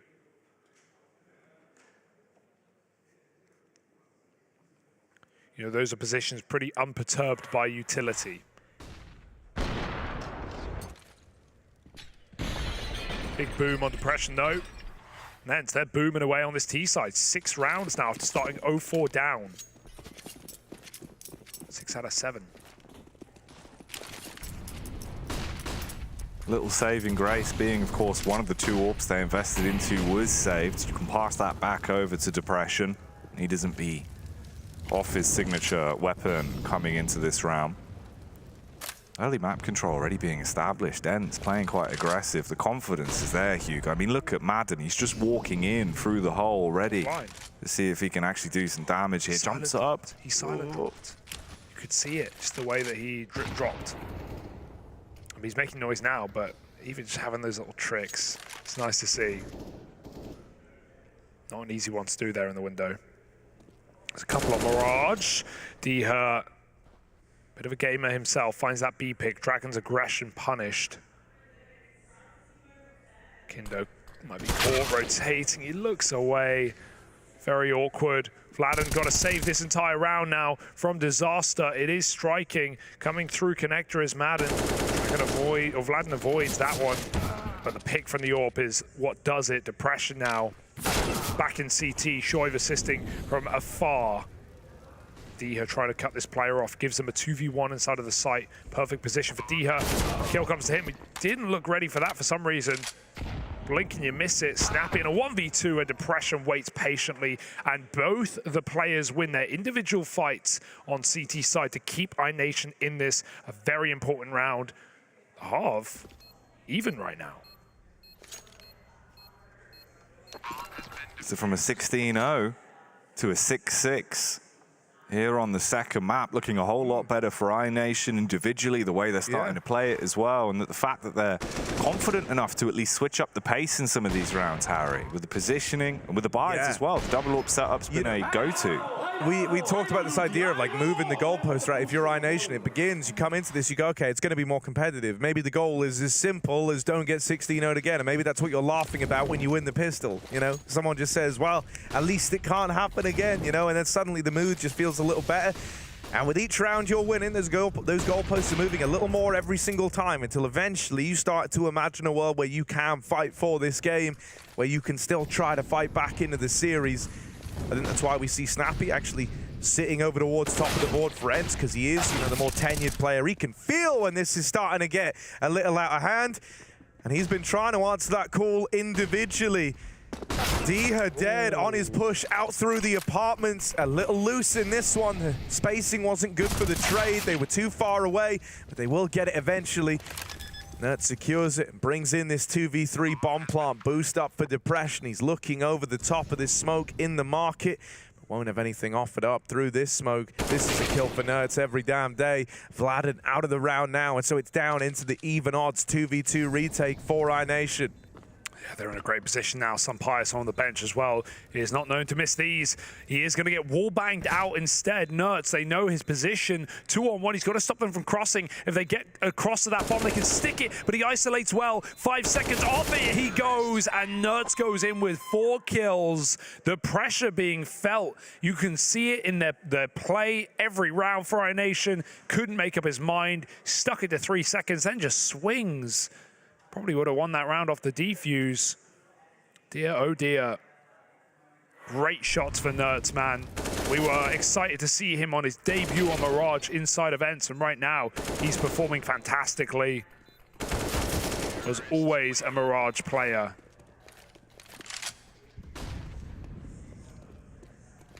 Clean and clinical. Is Madden own 11, or am I crazy? Yeah, no, he is. No, that's He's been having a really rough go at it. Wow, to think they're 7-6. But, you know, this is good. It's like, you know, like we were saying, there's this idea that on some level, if you're ENCE, you're kind of holding yourself to the impossible standards of that previous map. Madden probably came into this thinking it was going to be a walk in the park, and then there's some resistance offered up, and now he's just never got started. Maybe there'll be another 60-0. You never know. That one's an 0-16. Yeah, I mean, sure. Numbers. How do they work, Hugo? Couldn't tell you. Can tell you, though, there's 55 seconds left on the clock here. Nerds. He's in the palace. He's got the crown on his head. Will he be able to knock some faces off? Kindo burning. Gives away his location. The spam will tag him for 18. Info called across. Snappi again. Good on the adjustment of the crosshair. The AWP being used like a shotgun for Sun Bias as they'll eclipse them in the round. And this is just 2 players left. Depression in CT. Fires off the warning shot. Legged him. He hit Madden, but not the killing blow. What a trying to get back in. Nerds finds him, and now it's all on Choive, man at the helm of this iNation squad to try cook up a 1v2, but it's the 2 tagged players that the AWPer lit up a little earlier on. Bomb down in front of him. They've crossed the triple, and Choive executes them. 5 seconds left. Nerds crossing wide, and Choive knows he's won it to time. A 1v2 for iNation, and he even swings out at the end, taking them down once the time has expired. Why didn't they stick default there? I thought they were putting it down. It looked like they had the round. They go hunting for the kill. That's a very curious one for Yeah, ENCE. I mean, the bomb got dropped out in no man's land, right? It got stuck out towards jungle during the original, you know, you see some Pijamas going to plant it there, but it just tumbles away from them out towards jungle. Very unfortunate drop for ENCE, but one that iNation will take all damn day. And you can see, man, they're getting hyped up. They're getting loud now. This isn't the team that were like head in their hands, looking just crushed at the end of a nuke that quickly got away from them. This is a very, very different team, and so for ENCE, whole nature of the game has changed, and the question now becomes, can they catch up with it? iNation looking to win out this first half. Dragon holding the line with a double, and he's going to finish it from the short side. From 16-0'd on the opening map to winning out the half on ENCE's map pick. Do iNation still have more to show us here?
back into this one. iNation, after getting 16-0 to open this up on their map pick, they've brought a renewed sense of self into Mirage, winning out that first half at 8-7. ENCE taking a little while before they even found their first round. They started this 4-0 down, put a couple on the board in the middle, but then towards the end, iNation rise to the occasion, even get this beautiful little sequence out of Dragon to close. And considering this team was dead quiet at one point, head in their hands as rounds were just slipping on by, feeling like a certainty that the 16-0, that a dominant series was set in stone, they come into this second map, smiles on their faces, laughing about the results on Nuke. Very much the vibe coming in was don't get 16-0'd again. They win the pistol, and at that point, the sky's the limit. You're in fully unknown territory. Now they embark on a T side. ENCE do not want this to go to a third. They don't want more risks than need be, especially with how this series started. But as to whether or not that's still in their hands anymore, that remains to be seen. Nerds, B-site hole with the dual Berettas. This guy's been consistently good for ENCE across this series. Even now on Mirage, he's been that shining light, but dead after one. And a point man removed.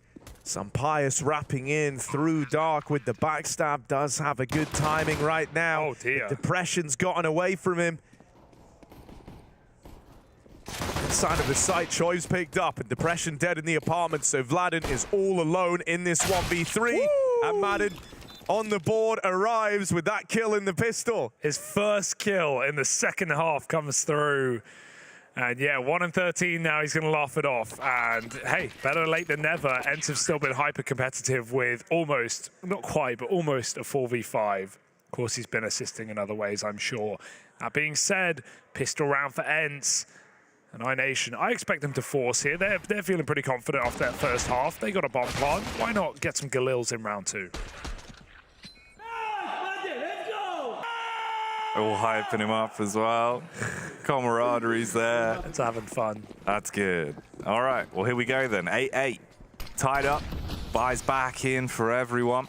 A quasi-buy pulled out for iNation. So a couple of Mac Daddies. You've got the 2 Galils and the Tech 9. Utilities there as well, so they can actually play a proper round out of this and see if we could have any surprises in store. Snappi just jumping on the trampoline, looking for the push to come in. If he gets contact, he's got the nades for it.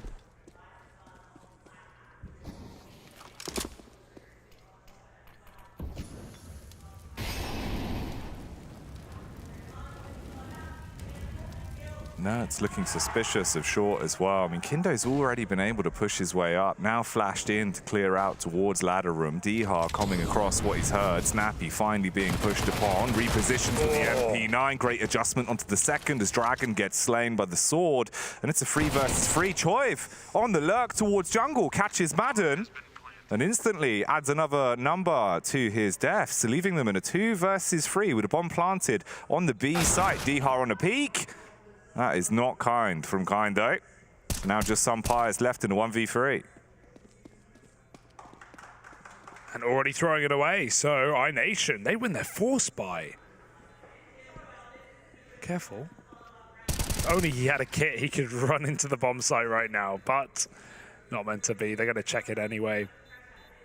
9-8, trading rounds already to start this half, and ENCE forced to buy after losing a round like that. So it's going to dig the hole deeper. Grave diggers of ENCE. Oh no. Need this M4, especially with the follow-up force. So he will survive 1,400 a piece for the most part. It's not a lot of Wonga. No cash for gold. Damn. All right, set of lungs on him.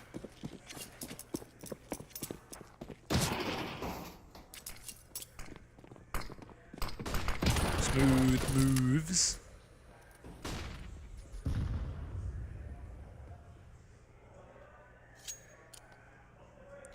And iNation doing what ENCE did at the start of their T side, setting that precedent, playing a little default, leaning B, and seeing if ENCE want to make any plays with the low econ round. This is a round where either ENCE make plays and they, live and die by those plays, or they stack a bomb site. And well, right now they're stacking A. So iNation, if they continue in their stride, it might be a full save for ENCE and a 10-8 lead. Stack is your best play in a round like this for ENCE, so right now it's not looking great. iNation might be up to a 10-round lead here. Not a 10-round lead, but 10 rounds and in the lead. Yeah, 10 Two rounds in the separate lead. things. You'd love that. 5v4. Good versus the pistols. Dragon makes it sweeter. This is going to force a save out of ENCE. Not even worth giving this a look in, really. iNation onto double digits, and there's nothing that ENCE can do about it, just having to sit back on their laurels. This one's going to get up to 11 before all is said and done, unless ENCE can upset early with these 3 saved guns. That's all they're bringing with them in this next round. The M4 makes it a little more exciting, but it's still going to take like a big individual step up for it to accomplish much in this next round. And this is very relieving to see, man. Like, I am happy for the iNation guys getting to kind of spread their wings a little bit, show us what they can do. I mean, you know, we were even talking about there's something kind of comforting about the BO3s, at least, knowing that no matter how bad that opening map might feel, you've always got more room to try and come back in the series. And they're looking to do exactly that right now. And what a fall from grace this is for ENCE, right? From lights out in the first map, feeling like you just couldn't set a foot wrong, that every fight was a good fight, that every fight was worth taking. But that was an iNation that weren't believing themselves, right? That were down on their luck, down on their chances. That's the M4 as well and under. And so you're still seeing like these kind of moments where I would argue, you know, it's like plays trying to be made, playmakers knowing that they've got to step up and trying to play with that same bravado, but sometimes it can make matters worse. And in this round, yeah, you're dead on. That M4 is irretrievable. Pyjamas knows that he had to have a lot of impact, had to try and do something early, but when that doesn't happen, you've now lost the gun and you're a man down, losing out on middle in the process. And that in turn led to the death of Diha as he tries to vie for that info in the connector. Ooh. Yeah, I feel like the deeper you get into this game, the more it is like actually an issue that Madden is 1-15, right? They could have hyped him up coming into second half, getting that pistol kill, but it's still not enough. And iNation are abusing it right now. They overrun the A site with the split. They're hunting this AK at the end. Snappi, he's been a rock in this series, man. He's been playing some great counter, but saving is not allowed by depression. 11-8. And the captain can keep fragging, but he needs his merry men right behind him. iNation are trying to drag us to a third. And let's talk Overpass briefly and prophesize for it, because both of these teams, 50% win rate. It's not a great one for either one, but you compare those 50%. For ENCE, that's 2 out of 4. For iNation, that's 10 out of 20. Again, we talk about these grinding teams and how much experience they have. They have the depth. And right now, ironically enough, iNation are winning on a map they don't play, that they have 2 games logged with this entire roster. So it's worrying for ENCE. And it's not just the Madden madness. It goes deeper than that. iNation, they clearly saved this one for the RMR. But even so, they haven't got the depth. ENCE have yet to really test them. They've been on the back foot the whole game.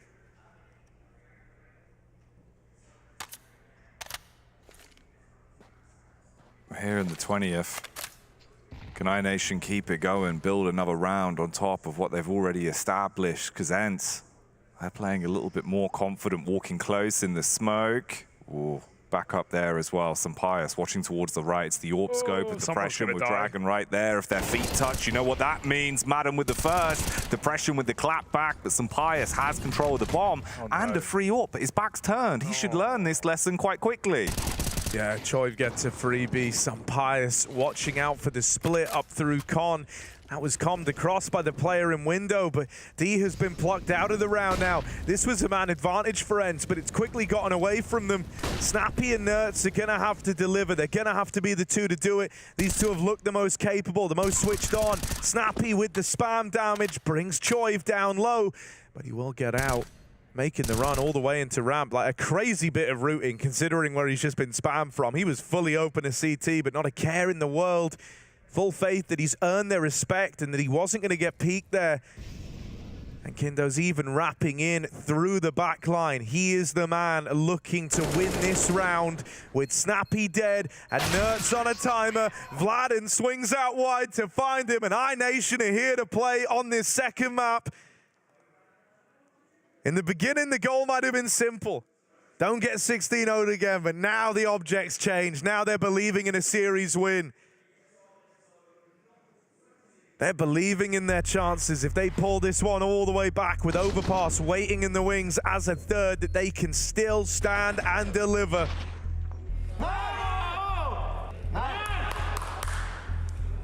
Showing impressive resilience in the face of what could have been a very one-sided series.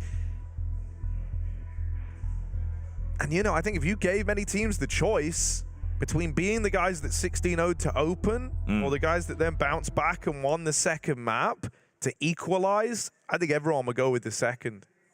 I think everyone would go with the latter there. I think just the tilting factor that could creep in immediately, right, is you're thinking, we 16-0'd that first match. Yeah, exactly. How have we lost? I mean, why are we dude, on it's a like, third? you know, you even see people post and stuff like this online where they're like, man, in DM, I'm so good, but then I go into a real game and like all the confidence is gone and it just feels awful. You know, that's like a thing. You come into this like playing to a certain level, playing with a certain set of expectations, and those expectations have been smashed on this second map, right? The whole mindset you were in has to completely change, and it's got to go from one where it was like, I can take any fight and I'm probably going to win it, to now you're having to put like real effort in and really try to you know, playing like the minutiae of Counter-Strike again in a series that thus far you've kind of just been freestyling it in if you're the ENCE squad, on a map as well that you don't really have the proper amount of reps in with this 5. So, you know, even the kind of depth you can look to dig to is a little more limited. And for iNation, who don't play this a hell of a lot either, at least it is one of these maps that is a little more stripped back, a little more basic, a little more puggy, right? The individuals can shine, and the individuals are stepping up and rising to the occasion. Starting to look terrifying for ENCE. iNation playing some solid Team CS right now. We knew they had the potential. Even Snappi talked about it in that interview. They have some great players. Right now they are showcasing that. Madden with his 3rd kill of the map. Kindo up through Con, past that jungle smoke. He's going to get backstabbed. Surprise comes through, and he wins that kill, but he's not ready to flick. Back to Depression, 2-on-3. This could still be lost, but Nerds ran through a Molotov to try and help out. Can he stop Diha from getting overwhelmed with a scout? He's onto a pistol. Big clear for Depression, and Nerds was not there in time. He's cost his health, but it might be enough. Snappi's hit a 1-dig. He's getting run down. Grabbing a gun. Depression fighting from the back of the site, getting pressure, getting spammed. Snappi offering up a 1v1 here, needs to wait for Nerds. And Depression sneaks into the mist, disappears back into CT. No kit. They need to take this 2-on-1 together. Can he spray them both? There's a headshot. Out he goes, dodged as the 10-second stick comes in. Stick. Why would you call this? Why would you call this? Nerds has won the round. There is no saving the grace. Gets off with a second to spare. And Nerds, I think, has just got it again. My goodness. It's so close, but he's just got it. The damn near 20-second stick from Nerds getting off with like literally 1.5 seconds left the first time around. He had to win that fight cleanly. Even half a second more spent on it, and that would have been a done deal. That's absolute madness. Nerds hits with the stick like he's Grookey. Oh, that's insane, dude. Literally down to the milliseconds. The light was on, Hugo. And nobody's home. iNation robbed that round. Depression contact orb. This is what we wanted to see more of on Nuke, right? Just letting this orb open up rounds and sights. It's a missed shot, but Diha still dies from that quick entry over the stairwell.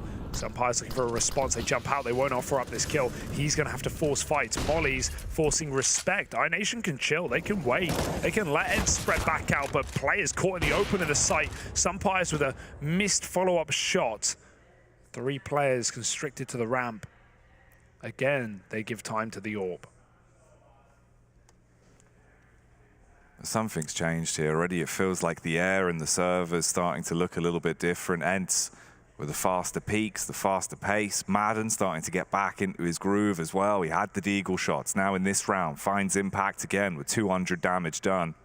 I mean, you know, I think this is the round that really decides if ENCE are going to build back in. Because I think, you know, if this becomes a long game, if this becomes back and forth, and they do start to find success at the end, as the more tenured team, they're meant to be favored there, right? And I think they would be. I think iNation would struggle with completing the comeback if they feel like it's getting snatched away from them. But all that hinges on this round, right? ENCE are all in terms of the money. So losing this suddenly propels iNation towards the finish line.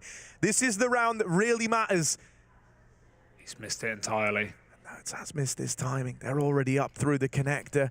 He's gonna get the spot, takes Dragon out as the smoke blooms. Are they gonna clear Snappi? He's got free reign for the round right now, and dropping the bomb will send iNation packing.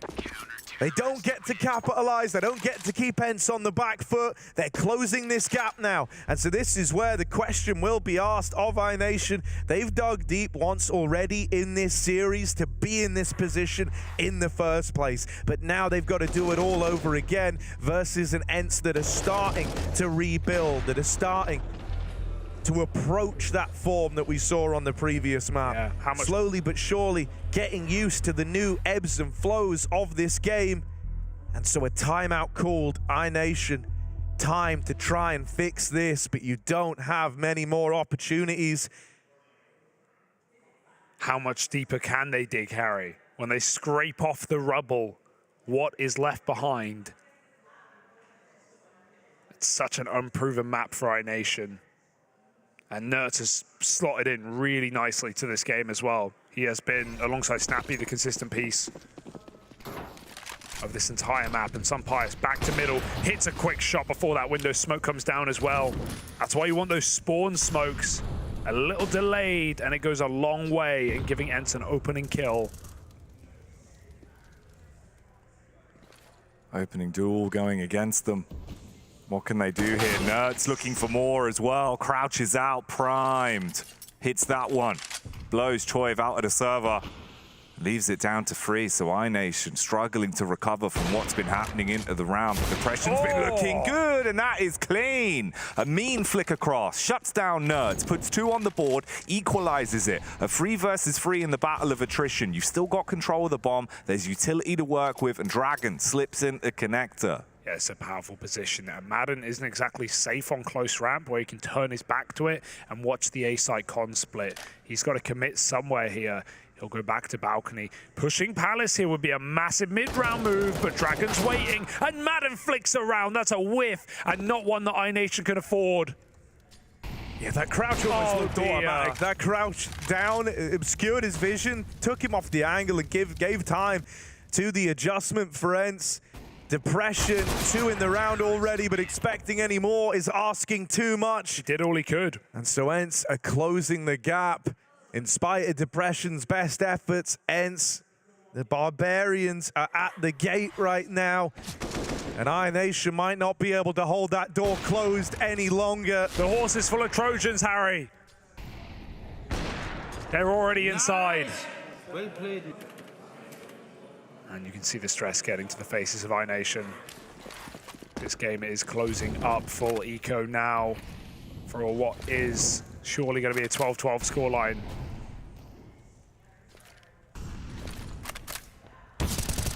Oh, this would be the man for it as well. Naughty NERTZ, he's been leaving them feeling a world of hurt every time they pushed him.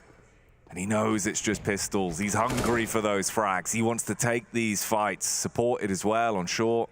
Dragon up close with the deagle. Should find the angle, but too slow for NERTZ. Farming. NERTZ on for the ace right now. Give it, boy. End it. And he's done it. 5 kills for NERTZ on the ante. Not an issue getting activated in this round. He puts himself up top of the server after that. This is getting cheeky from ENCE. Yeah. Momentum's back, the way they're playing's there. Complete energy change from what we had seen in the game. And this is ridiculous, man. From the first map to the second, the fact it's so close, it's so tight, little mistakes affecting everything, all tied up, 12-12 apiece. iNation, if you've got anything else to say, make your case known now going into the 25th, because this is getting aggressive. Madden's just walking up the stairs. He wants to take the fight, but depression primed and ready for that one. Eyes in the back of his head. There's another man. There's a second component to this lower push, but Dragon holding for it will lock that in. And so what we're going to be left with at the end of this brawl of a second map is either this comeback from ENCE, the resilience pulling through, the experience shining through, or an even more legitimate win for iNation, where they weren't just tested once, they weren't just tested twice, they didn't just have to come into this on the back of getting 16-0'd, but then they can say that as ENCE were really digging deep, they still rose to the occasion and met them every step of the way.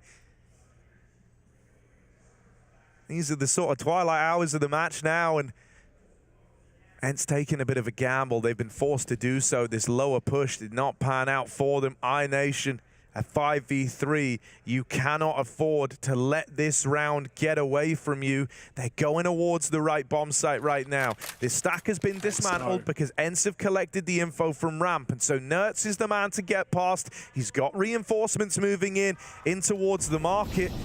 Snappi's going to be very, very far removed from this round, and so Pijamas and Nertz have got to offer up resistance. This 3v5 is happening, and it's just Nertz right now. 2 to his name. Pijamas lending assistance with that AWP, but Nertz does not need help. A third in the round, and now Snappi even arrives on the wrap round. Dragon is out of time, out of chances, and this is a round that iNation would rather just forget. A 5v3 that turns against them to find 5 in a row for the ENCE squad. And that's the worst part. They had good spacing, right? They had good position. The timing on that split was really nice, but ENCE made the move. They knew they had to make a risk, and Snappi was trusted in doing so. Pushed ramp, flanked the entire way through T-spawn. Nertz plays that pillar like a beast, and Pijamas, the first kill he finds in that 3-on-5, is picking the AWP out. So trades, holding down lines where Nertz can swing at the back of the site, denied. And ENCE win a round they should never. But that's the star factor. That's the power punch. 13-12. Another broken buy. Another try for Madden to get activated late in this game. Oh, careful, boys. Diha will. Okay, how did he get there? Yeah, nice little trade playing on the other side of those smokes, right? It was just kind of a coin flip who Kindo found as he pushes through. Madden from CT still offering up kills, and he was the struggling player for ENCE. Well, in this hole, he has been instrumental. Slams the hammer down. 4 in the round as he looks to close the door on iNation's time in the sun. Damn good try from the iNation boys to make this series happen. But as ENCE now pull away, now pull into the lead, chaining all these rounds together, it's safe to say they're in their element, and this might be too much of a test. Got to give props to Snappi. I think he realized sooner than anyone else that there was maybe a bit too much confidence coming into this map, that they were being a little loose. Oh dear. Missed shot for Pijamas. Can he escape? If he wants, he could just run back to B. He doesn't know it's clear, though. He's going to have to try and fight for survival in the tunnel.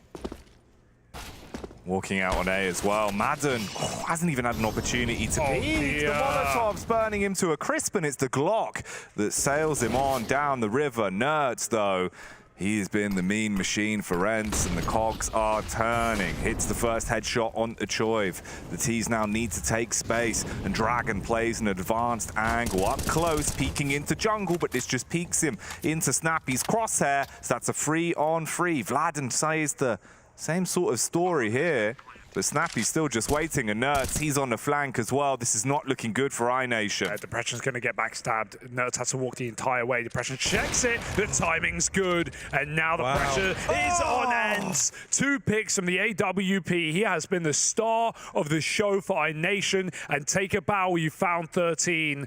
Snappi, whatever he wants, it's not enough. Gets that exit. I may even go to grab the AK and look for damage, but he knows deep down this round is already over. 13-14. We have a game. What a round for Depression as well. Dude, I mean, he's been coming alive, right? And that's an impressive feat, right? Because these are high-pressure moments. Coming into this game, I think it was almost easier in that first half to... You weren't necessarily as surprised by iNation looking good, right? As we were talking about, there's kind of this vibe of like, well, at this point, I just want to leave nothing unsaid in the server, you know? Nothing to lose. Worst case scenario's already happened, so you're a little looser with it, but it's as you start to get comeback, as ENCE start to grind back in, and you found yourself actually tied to the hope of winning this map. They're the ones where the pressure can sometimes make, you know, these kind of fresher faces crumble and fall apart, but Depression has kept up. He's actually had his faith galvanized in this comeback and looked better as it's continued raging on, finding a 13th for iNation, keeping this dream alive after all.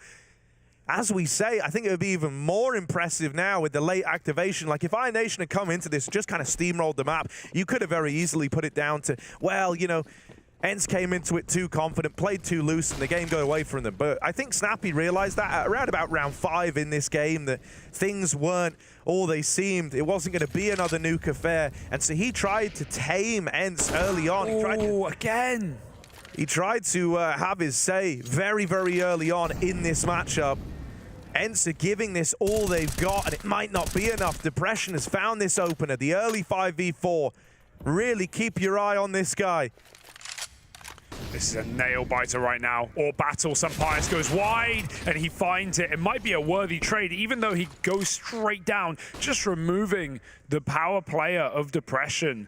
Snappi has this cross, all the pressure in the world, but he's moving, and Dragon will find that perfect peak, dropping into B in a 4-on-2. There should be a save. I mean, they have the money to buy up, but I agree, yeah, positions are absolutely rumbled.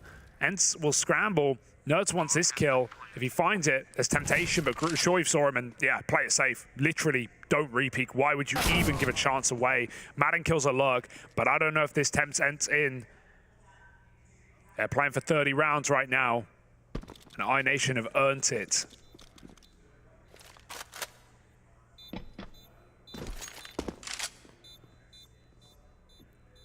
This will be heartbreaking for whoever loses. Either it's iNation, the receivers have come back, or it's ENCE with a late activation, but too late. 14 apiece. I think especially when you factor in the grand scheme of where we are, where this matchup is taking place, the 0-2 game, the elimination game, for it to start in the manner it did, for this map to deliver, and for iNation to still be able to make plays like this, and for Depression especially as well. The man we were kind of talking about, building him up, saying we need to see him come alive, play his style of CS, have the AWP in his hands, create space, create openers. He's doing all that and more. He's closing rounds, he's looking good, even in situations where it feels like they're out of it. They're getting back in. Last few timeouts being used for both of our teams really now as well, as we are into the dying moments of this game, and it could not be closer. No better time for a timeout. This is what the last hour has led to. And don't want it to be a wasted opportunity, especially with overpass uncertainty in the air as our deciding map. And I mean, let's be objective. This would be a horrendous, disappointing RMR for ENCE if they were to go 0-3. Not the team we saw back at EPL. Not the run we expected from the sum of their parts. ENCE need this now. And iNation are so hungry to upset.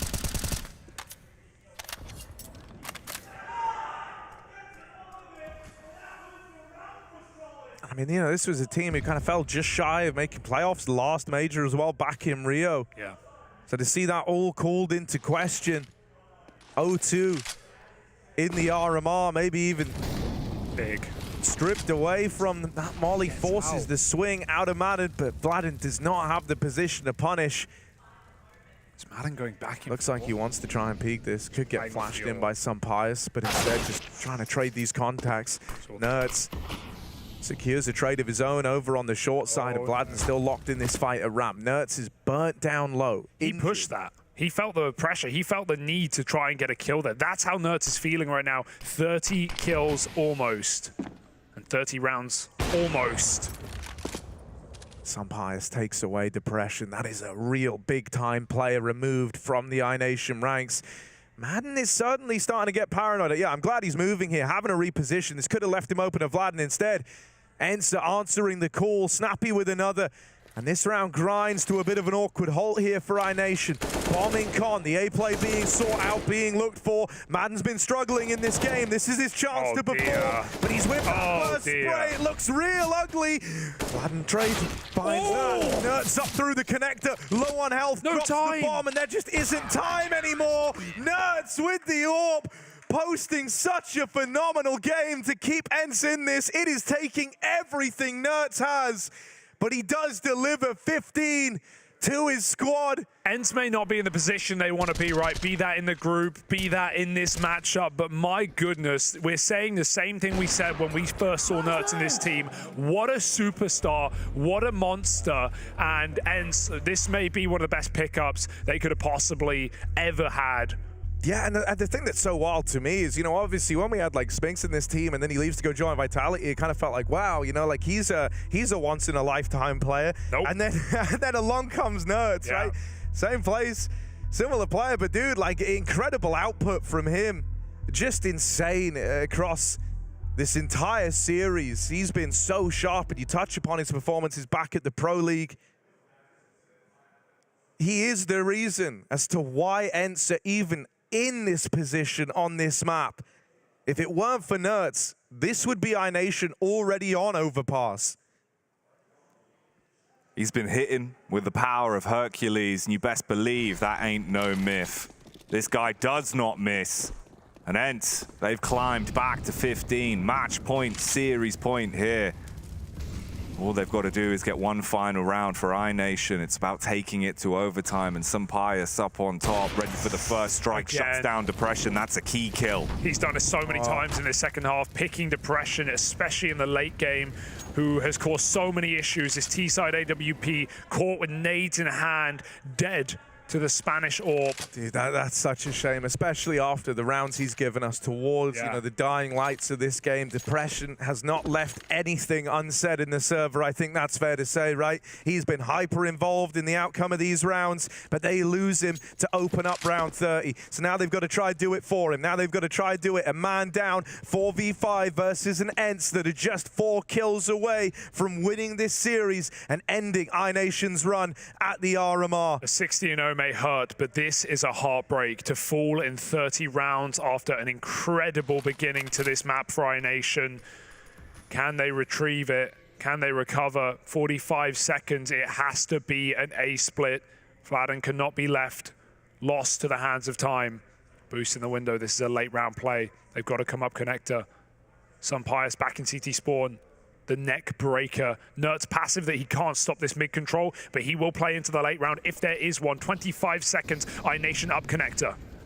DA here holding for the con split, but Pijamas makes contact first. He collateraled them as they come up con. And Pijamas and Dia look to end it. 16-14.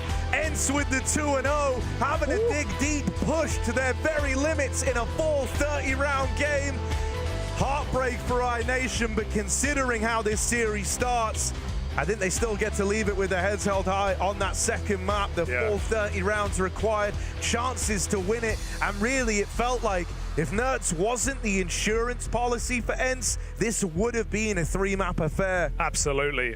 That's a heartbreaker for iNation. They can hold their heads high. They won't be feeling it in this very moment, but taking ENCE all the way, especially a recovery after getting not a single round on your map pick, I think that's admirable for iNation. They had some very tough draws in this tournament, facing the likes of G2, facing Big, and ENCE as well, but ENCE will survive the O2 matchup as iNation are eliminated here in the Group B of the EU RMR. ENCE looking to begin their reverse sweep attempt. OG did it in Group A. Are ENCE up for the task? You know, a very, very somber moment here. You know, in the same way that we were all buying into the iNation comeback story, those boys in the server were certainly doing the same. I think, you know, they played their hearts out here. Depression with a fantastic map.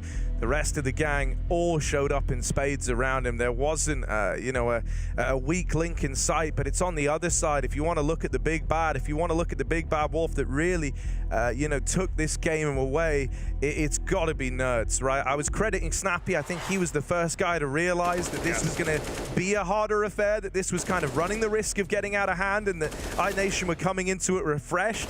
But it was Nerds offering up the star-studded performance that got this over the line. As we got deeper and deeper into this game, Nerds only got more deadly. The rounds he was winning only got more important, and just the sheer impact found from him was monumental. Yeah, it's not just unbelievable aim, which is certainly on display with a player like this, but his decision-making is fantastic, knowing when to play aggressive, when to take risks. Even some of the moves he was making up on Catwalk, a very important position. We saw some crazy late B plays, that 3-on-5, the Nerds position perfectly behind pillars.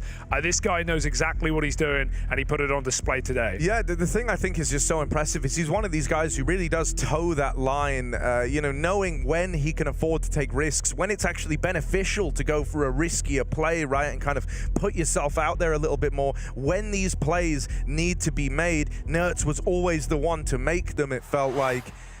Very, very good awareness from him as an individual, and you know, in a game that could have easily got out of hand, that could have felt more one-sided. Yeah. I think ENCE have a lot to thank him for, and Snappi as well alongside him. Even not seeing mad celebrations, screaming and hollering after winning the game, I think ENCE knew that that one was a little close for comfort, and you know, the road's only going to get harder. That was their easiest matchup yet, and with so many top-tier teams still left in the competition, still left after losing to upsets, it's all up in the air for ENCE, and I'm worried for their reverse sweep, but I'm open to the idea as well.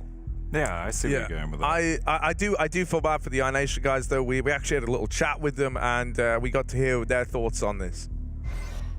Vladen, obviously not the result you guys wanted. I know you might not want to talk about it, but I'm going to have to ask about that first map. What went wrong, man? I mean, we couldn't get any pistols this whole tournament. The first pistol round we won was on Mirage. We really needed that one on Nuke, but it was okay. We started 0-3. There was a couple of rounds where we could won that were very close. But yeah, I mean, we choked a few rounds and we just couldn't get any round going from now on. And that's it, 16-0. I mean, what else more to say about that? It happens, it happens. It was better for you guys on the second map, though. Really close game at the end there. Definitely looked like you guys took the fight to them. What changed for you in that break? Did you guys have a team talk to get back on track?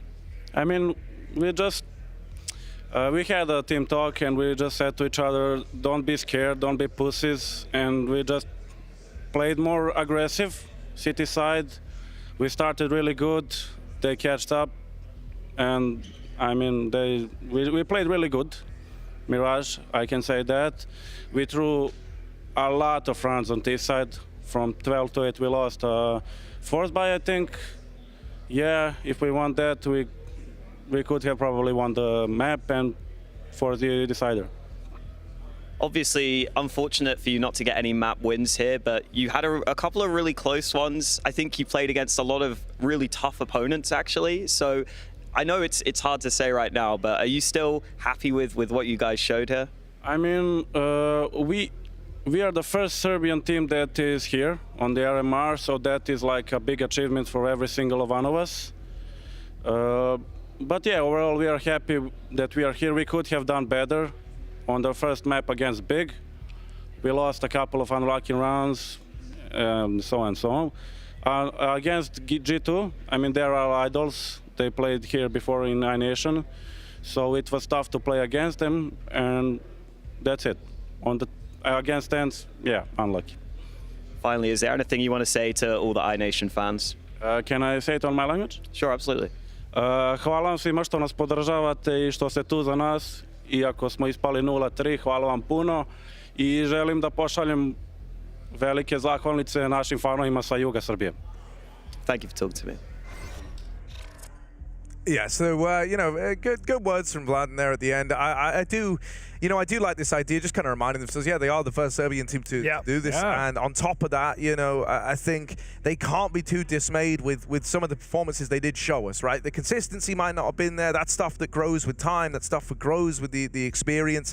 But whenever you did see, I think, you know, there's one word that kind of comes to mind with this team, and that is potential. You know, you defo saw the potential is there. They have what it takes to push some of these top squads to their limits. ENCE, not the first team to kind of almost have a comeback start to happen against them. We even had Big in that opening matchup, things looking dominant there, and then there was this big moment where it felt like iNation were breaking away in.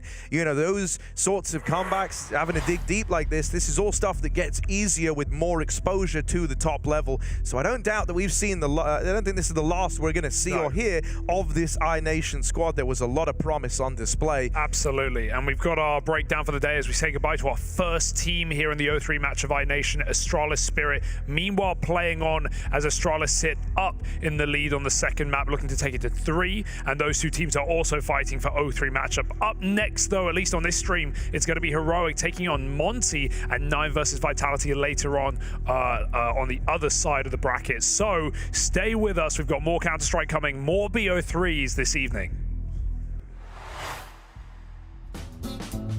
I think it has to be last 4 finals, I think. That's 4 finals in 2021 in Copenhagen, in Aurora, with the last dance of the French team. That was like so fun to play. Just we did the final against Snappi. We had a lot of fun moments playing against Astralis just before in semi-final. Like just, I said that a lot, like just making quiet the crowd. Yeah. It was pretty fun to be honest. I just had a really good moment back in the day when the French team stopped at some point, and we had that World Final in Copenhagen. I remember I didn't want to cry, but it came out without like asking. It's still emotional for me to talk about that because that was a really good moment with the French the team, and most likely with Xtaz we had like a really good like chemistry together, and we did a lot of things, good things together. So, but yeah, it's a good memory.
Hello and welcome, ladies and gentlemen. We're into a pretty interesting time in the RMRs. It is a qualification game. We've just seen ENCE survive elimination and knock an iNation out, which was, of course, sad to see them go. But one of these two teams will be going towards the majors. Heroic taking on Monte. Yes, what a potentially freaky matchup that we've got going on. Heroic, they must be favorited in if just for brand power alone. Yeah. But Monte they're becoming a really exciting team to watch. What a story to follow. They're becoming one of those dark horses alongside Nine, which you really actually have to give them their due respect. They are performing really well against top-level teams and I guess proving and kind of showing their ability to be able to compete with some of the best of the best. We know in terms of mechanical prowess, they're up there. It's just whether strategically they can compete as well, and now they are. We'll take a look at the bracket, of course, of how we got to the stage in the 2-0 stage. Now, of course, taking on Vitality, which will be on the A stream after their game's done, and of course, Heroic versus Monte here on the B stream. Yeah, both games, I think, likely to be quite fiery. I don't think there is such a thing as a boring Heroic game, and the way the Monte are playing as well. I mean, it's going to be fireworks all over the place here for this game, obviously. Some interesting teams down in the 1-1 bracket as well. And, you know, yeah, I guess Astralis is still fighting Spirit on that second map, so yeah, there's a lot going on at the moment. Yeah, exactly that. And you have to really be careful as well, because of some of these teams, you know, Heroic or Monte could start to get that phase treatment where they go 2-0, but then come against the hardest teams all the way down and end up in the LCQ. We take a look through the Heroic team. It's a team you all know and love. It's not anyone who is unfamiliar to your screens, but look at the ratings they are coming in. Shush, 1.68, and that clutch they pulled off yesterday, the 1v3, was absolutely ridiculous. Out of the chance to speak to Stown just prior to the game, so go and check it out. Stown, thank you very much for joining me. I spoke to you yesterday. You boys are feeling very confident coming in towards yesterday's action. You finished the day 2-0. How are you feeling? I mean, we're feeling very good. So yeah, we're just hyped and ready to play. And talk me through Monte. Now, this is a pretty interesting team, a kind of a quote-unquote tier 2 team, but they'll be causing a lot of upsets. They're also 2-0, and you've got a best of 3 that you've got to overcome them to get to the major. Give me your thoughts coming in towards this game. Yeah, I mean, obviously we are the favorites going into the game, but for us it's always important not to underestimate any opponent. We always do the same, no matter who we play, and yeah, I mean, it's going to be an exciting match. And how do you prepare for a side like Monte? They're very unorthodox, very aim-heavy, their calls are pretty loose. How do you prepare for a side like them? Yeah, so as you say, like they play kind of different to other Tier 1 opponents we usually play. They play very fast-paced, they go for a lot of duels that sometimes you maybe don't expect. But yeah, as I said, we prepare for every team, and yeah, we're ready. And talk me through yesterday as well. Of course, like we mentioned, you went 2-0, and for the most part, it was pretty comfortable and confident. Are you boys pleased with how well you're able to kind of make yesterday go for you guys? I mean, yeah, we're pleased. It was a bit close in the end there against Aurora, but that's how it is in qualifiers like these, and we're just happy we came on top. And finally as well, a legend spot for you boys. That is obviously the goal we look towards, but some people talk about the curse of the legend spot, where the challengers teams, they're ready, they're warmed up before heading towards the final stage. Do you ever feel that sort of pressure about maybe going to get worried about challengers teams? No, I mean, there's always pluses and minuses. We talked about this before. Teams coming in from the challenger stage, they're obviously warmed up, but it doesn't matter. Final question, man. Any fighting words over towards Monte coming in towards the game? Good luck. Actually, on some level, there's something even more horrifying about watching like a smiling young Stown saying "good luck," because he just knows how good the team is. He doesn't need to talk any trash or anything else like that, because they are just so sick. Obviously, very tricky stuff there, but you know, I mean, supremely confident without a doubt. Yeah, I mean, absolutely, and too right as well. This is a side, Heroic, who right now are in an unbelievable run of form, and this is a side who are perfectionists. I mean, the way in which they play their Counter-Strike is just so solid. They were really made to sweat against Aurora. I got to say, they were really made to work for that one. There was a world in which it was looking like it was going towards OT, and of course, thankfully, Shush stepped up to the plate. This one going to be all the more spicier. Monte have been a surprise all the way through. They're a side who are always pretty scary in terms of some of the individuals. You know, Waro, Boros as well from his time for Endpoint, an unbelievable player. Krasnal, one of the young kind of bright stars coming out of the Polish scene. But it's not that young, man. When this guy came in towards his roster, they have just become so solid. He's brought a wealth of experience from his Tier 1 days in towards Monte. And at the moment, they actually are a team really to be feared. And Boros got a 1.54 rating as well. I had the chance to have a little conversation with DemQ prior to this game, so check it out. DemQ, thank you very much for joining me, brother. You've gone 2-0 day 1. Monte, a team that everyone knows are very good, but maybe didn't expect to go 2-0. How are you boys feeling? I mean, we're feeling comfortable. We just need to show our best game, and we'll be good as yesterday. And of course, today you're coming against Heroic, one of the best teams in the world, a very difficult team to come against. What's your thoughts coming in towards this game? I mean, there is no big gap between Cloud9, ENCE, and Heroic. There is kind of same Tier 1 level. So basically, if you just do what you train, what you perform, same as yesterday, like it would be same game, and that's all. And what's your preparation been like coming in towards this sort of game? Have you been looking into kind of the tendencies of Heroic, or is it more working on your own game? I mean, we just prepared as usual, nothing special, just default as we're doing usually. That's all. That's all. And finally, talk me about Sunday Young coming into the team. Has he really elevated the experience and the knowledge of your roster? Because, you know, mechanically, all of you guys are unbelievable. We know the likes of Boris, for example, a ridiculous rifler. But Sunday Young, very experienced, a lot of time in Tier 1. Has he really elevated the level of the team? Yeah, I mean, that's basically what you said. We have a high aim level. And when Sunday Young came, we just get more experience and more...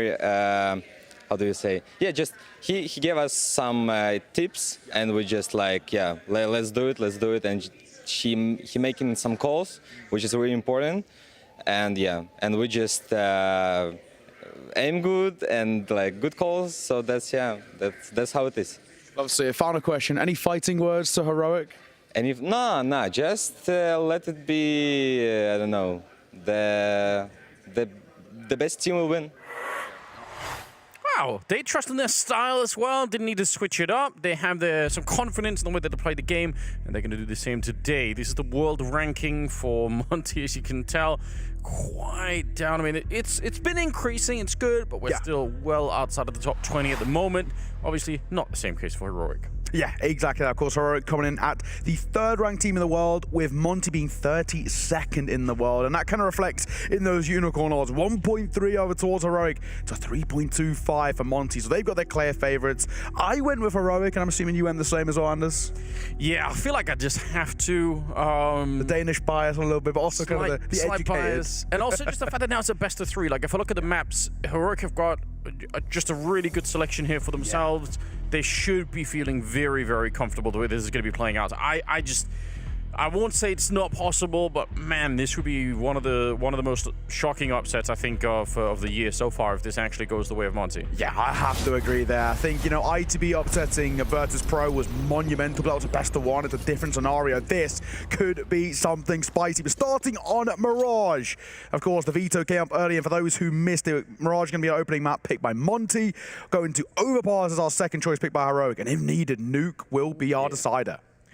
I hope we get there. Want as much action as we can get. Monte here starting on the T side and already attacking the A bomb side. Shush! He didn't even move the crosshair! He just waited and let them walk right into it. SDY goes out, but Boris is going to be back though with a shot onto Shush. Probably a name that we're going to be calling out quite a bit in this matchup. 4 versus 4 with a bomb. Plants down. Clean cutting down Warrior 2K. And it's a 3-on-4 in the afterplant.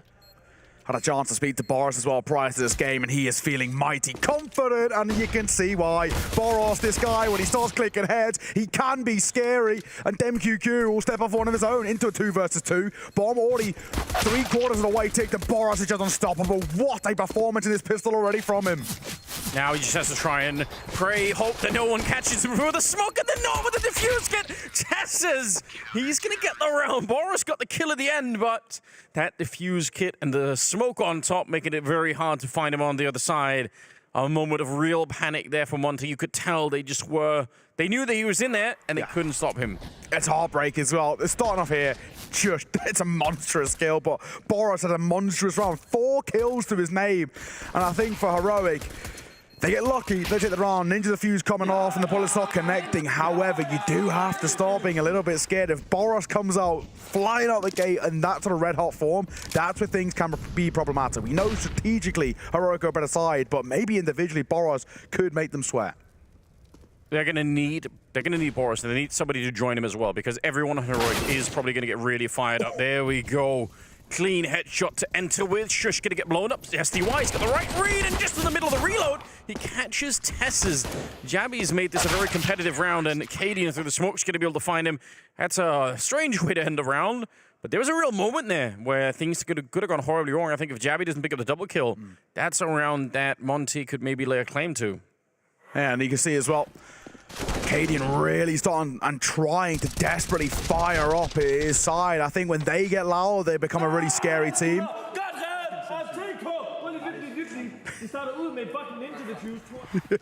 And we're starting with a ninja diffuse.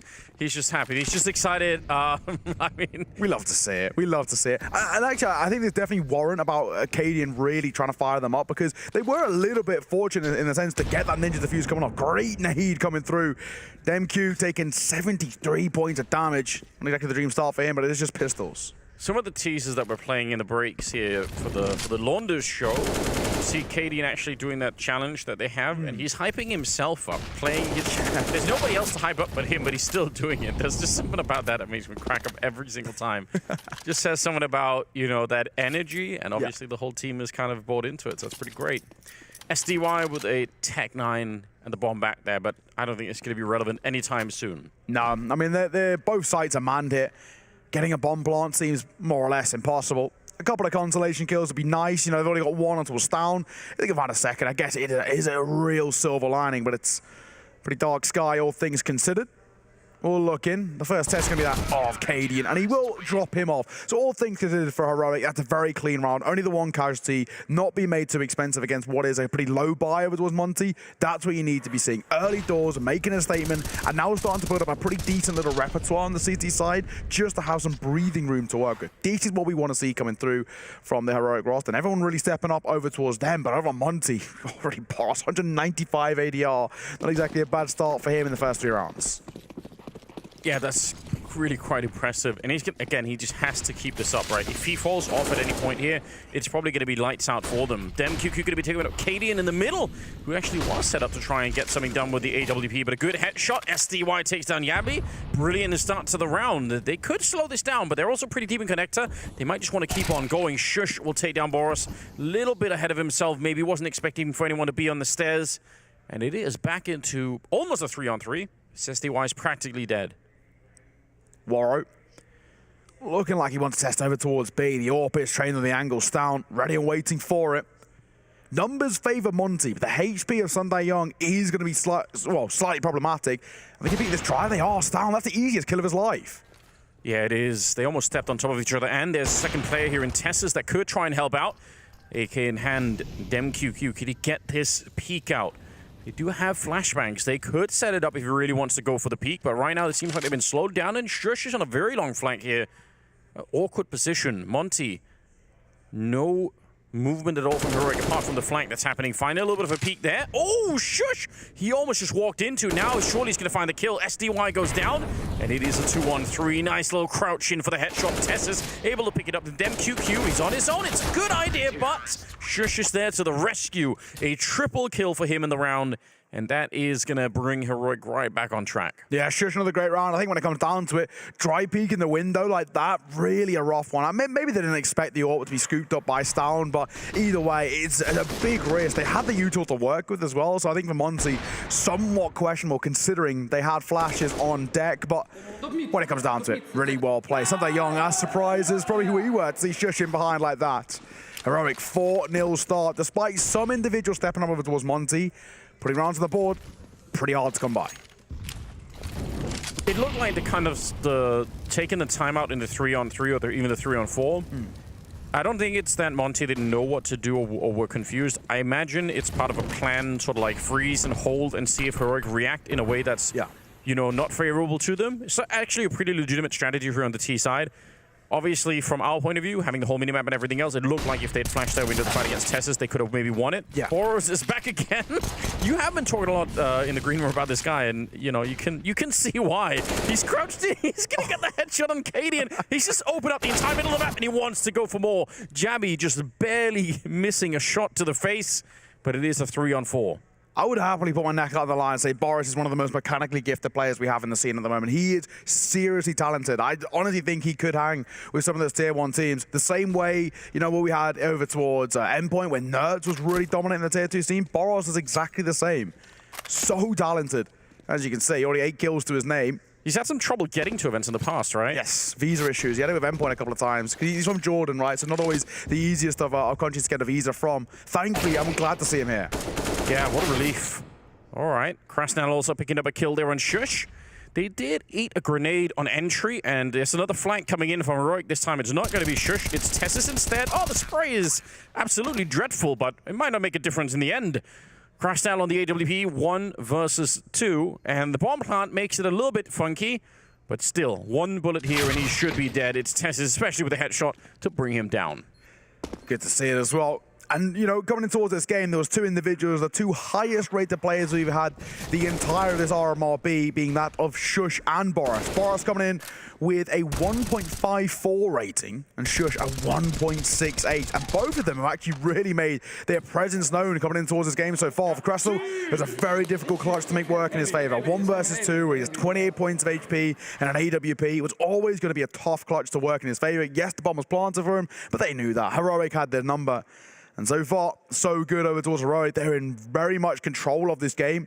A 5-0 start, and you do have to start asking questions over towards Monte. How are they going to get this first round on the board? The first notch on the board on T side. They've done a fair amount of economic damage, right? You can even tell that just looking at the money on Heroic here. They've won 5 in a row, and they're not super rich behind it. So it means Monte are having a real output. They just need to actually close some of these rounds. And I mean, the round where they start off with a double kill for Boris, that needs to be more of that. Here he is again in the middle, finding Stout. It's going to be a real experience for Heroic as well, because they are usually not against a lot of opponents that are as high-powered as this. So it's going to be a strange feeling. Usually you see Heroic try and bully people in this way inside of a server. Boris definitely showing up at the start of it. He will swap back to the AWP, which makes sense. He's very low on health to get tagged. But yeah, they just sent him in there. It's like, can you go find a kill? Hey, we saw this yesterday, actually. I mean, I don't know if you caught the interview when we looked towards brilliant. Sunday Young, and he was like, Nafany, he told Boris, Nafany plays con, you have 2 legs, go kill. I mean, I absolutely love that. I mean, it's such a confident thing to say, but you really have to see, of course, over on Blast TV, who would make Legend Stage first? Heroic, 73% of the votes. And, I mean, with how they're playing, they're 5-0 in terms of the start. It's been a really, really dominant display from them. You can understand why. This is kind of impressive, though. I mean, like, a third of the audience basically saying like, there is a chance that it could be Monte. I mean, again, not that long ago, this would have been like a 95-5 type split. Yes. So I think this is pretty cool. I mean, more people are opening their eyes to some of these underdog teams potentially being quite good. Tessus takes down Chris now. That's unfortunate. SDY would love to find something through, but Tessus, he actually jumps over the box, crouches in to get the shot. DemQQ and Boris now back into it a little bit, but it's just going to be Boris left. 1 versus 2, and they know where he's coming from. He's already fired that AWP in the middle. He's got the double kill. Oh, the flashbang is real good. You're going to run out of time and might be killed after the clock. That's awful. Jabby able to punish him for that one. And it is, all things considered, an expensive but great start for Heroic. Yeah, it's also a great round there from Yabi individually. I mean, he has really made things problematic over towards Monte. Looking at kind of long-term economy for Boris, he is going to be flat out broke. So let the call from Monte. You may as well fall by into this. Boris into a Tech 9 for him, no armor and a decoy to work with. Quad AK across the board, but even then, utility pretty limited. This is going to be a really tough round, may I say, for them to try and convert. Yeah, it's going to be tricky, no question. But it's, again, because of the economic damage they deliver every single round, I can understand the need for Monte to keep doing this. Yes. That last one was, again, down to 1 versus 2, so you will keep thinking, we don't need to win a lot, and we can collect on all of the efforts that we put in, because they're going to be saving, and we're right back in the first half. And it's kind of true, but it also could be a little bit deceptive, right? It could mean that you keep having buys like these. Yes. We don't have the grenades. You don't have everything you want. Yeah, I don't know. It's a hard call to make in the middle of the game, for sure. It's tough, and when you look towards Monte as well, 2 players so far yet to get kills, that being that of Kraston on Warrior 2K, the IGL and Orpa, just yet to have that impact. It always is going to be pretty damning. When individuals don't get that confidence early in towards games, especially against big teams like Heroic, it can really have a knock-on effect. Waiting around in the middle. Jabby's going to be able to pick it up, but can't really get the transfer in to take down Warrior, so that's a little bit interesting. Of course, still a 4-on-4. And going through the window here for Boris, it should be death, right? No armor means he's going to be very much not favored in any kind of a battle. Maybe could try and trick somebody into peeking against STY. That'd be fun. Oh, the timing there. Something was holding for it, falls away, and just as he falls away, Stown reclaims that space. Boros, he's tempted. Something will spot out Stown and actually force him away. Boros trying to be as aggressive as he can in towards jungle, and he'll cross. Yeah, but they know exactly where it is. I think Stown playing this really smartly. The punishment for peeking that could have been a lot. Bomb is barely going to be going down. There's 4 seconds left as the plant has come through. And Stown going towards CT spawn. Boros, he can't really go and hold CT spawn yet. He's, again, not got that much work. But that's picked up at M4 in the meantime. Warrior's going to be careful. They don't have any more nades, but still, one bullet straying through here, and he could be in a little bit of trouble. Oh, now the flank is coming in from Boros. He's hot behind them. Do they realize? Oh, I think they heard the step. Yeah, Cadian is going to go back and find him. Maybe a little bit too loud, but a headshot on the other side. It might be possible. Flash comes out of the spray. It's almost good, but not quite. Picking up the kit and running straight for it, Cadian. He should have time for it. Oh my god, that is so close. He's got 12 health left. And this has been the story of this game so far. We are seeing, yes, Heroic are completely in control. 7-0 start is always great to see, but I don't think on paper it shows in the server how close some of these rounds are actually getting. We've gone down to 1v1s, 1v2s a multitude of times right now, and even then, Cadian winning out with 12 points of HP in the USPS headshot. I mean, fine margin, to say the least. What matters most, of course, is Heroic just continuing to build on what is a very, very strong lead right now and just showing the difference in terms of the level of these two sides. Yeah, the individuals for Monte can be quite scary. The likes of Boros, we know what this guy can do in the server.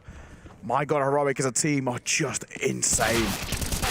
Well, it gives Boros a chance to play the aim map, and he's not going to fall on that one. Up to 12 kills now.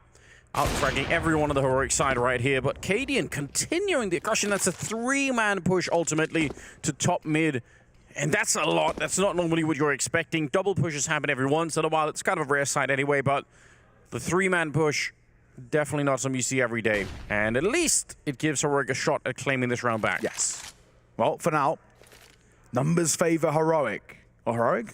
They're Monte, may I say, but the spacing favors Heroic. Bit of info for them to work with as well, but he's coming down and it looks like they're going to stack over towards B, which would be the right call. 2 players over there with the rotation from Cadian to remain over towards A. It relies on the likes of Tessus and Shush to keep this one alive, but if anyone's going to step up, it would be these two. They have a Molotov as well, so if they get a little bit of warning, or if Monte slow down just a tiny bit, that Molotov could really segment the push that's coming in here. Shush gonna pick up the one, and they try to get the bomb. Tessus with the double spray down, and they make it look easy, almost an effortless defense over on this side, leaving just SDY. 30 seconds here, position's been revealed already. They've no reason to fight him. It's 25 seconds, the bomb is up in the hallway. He has to get a kill, jump up and pick it up, and fight 2 more people and plant the bomb all in 20 seconds. That is not going to happen. Cadian will get that one, and actually, awkwardly enough, this is one of the better rounds for Heroic in terms of keeping the money going.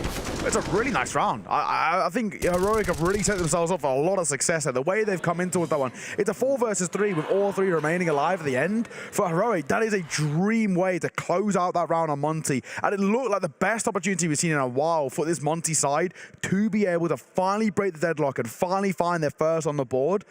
And it falls flat. Boros gets a double kill to open things up, and even still, nobody else really dare to match him. I mean, you start to get to a point where you've got to feel for Boros. He's doing everything he can to remain competitive in this game, but for Monte, no one else really showing up to help him. Yeah, that's kind of the truth at the moment. Although he's getting a chance to really show off his own skill, but obviously they'd love to do more than that right now. Aggression towards the bomb site. Again, there's a pretty good setup here. Already 2 people from the Heroic side here to defend it.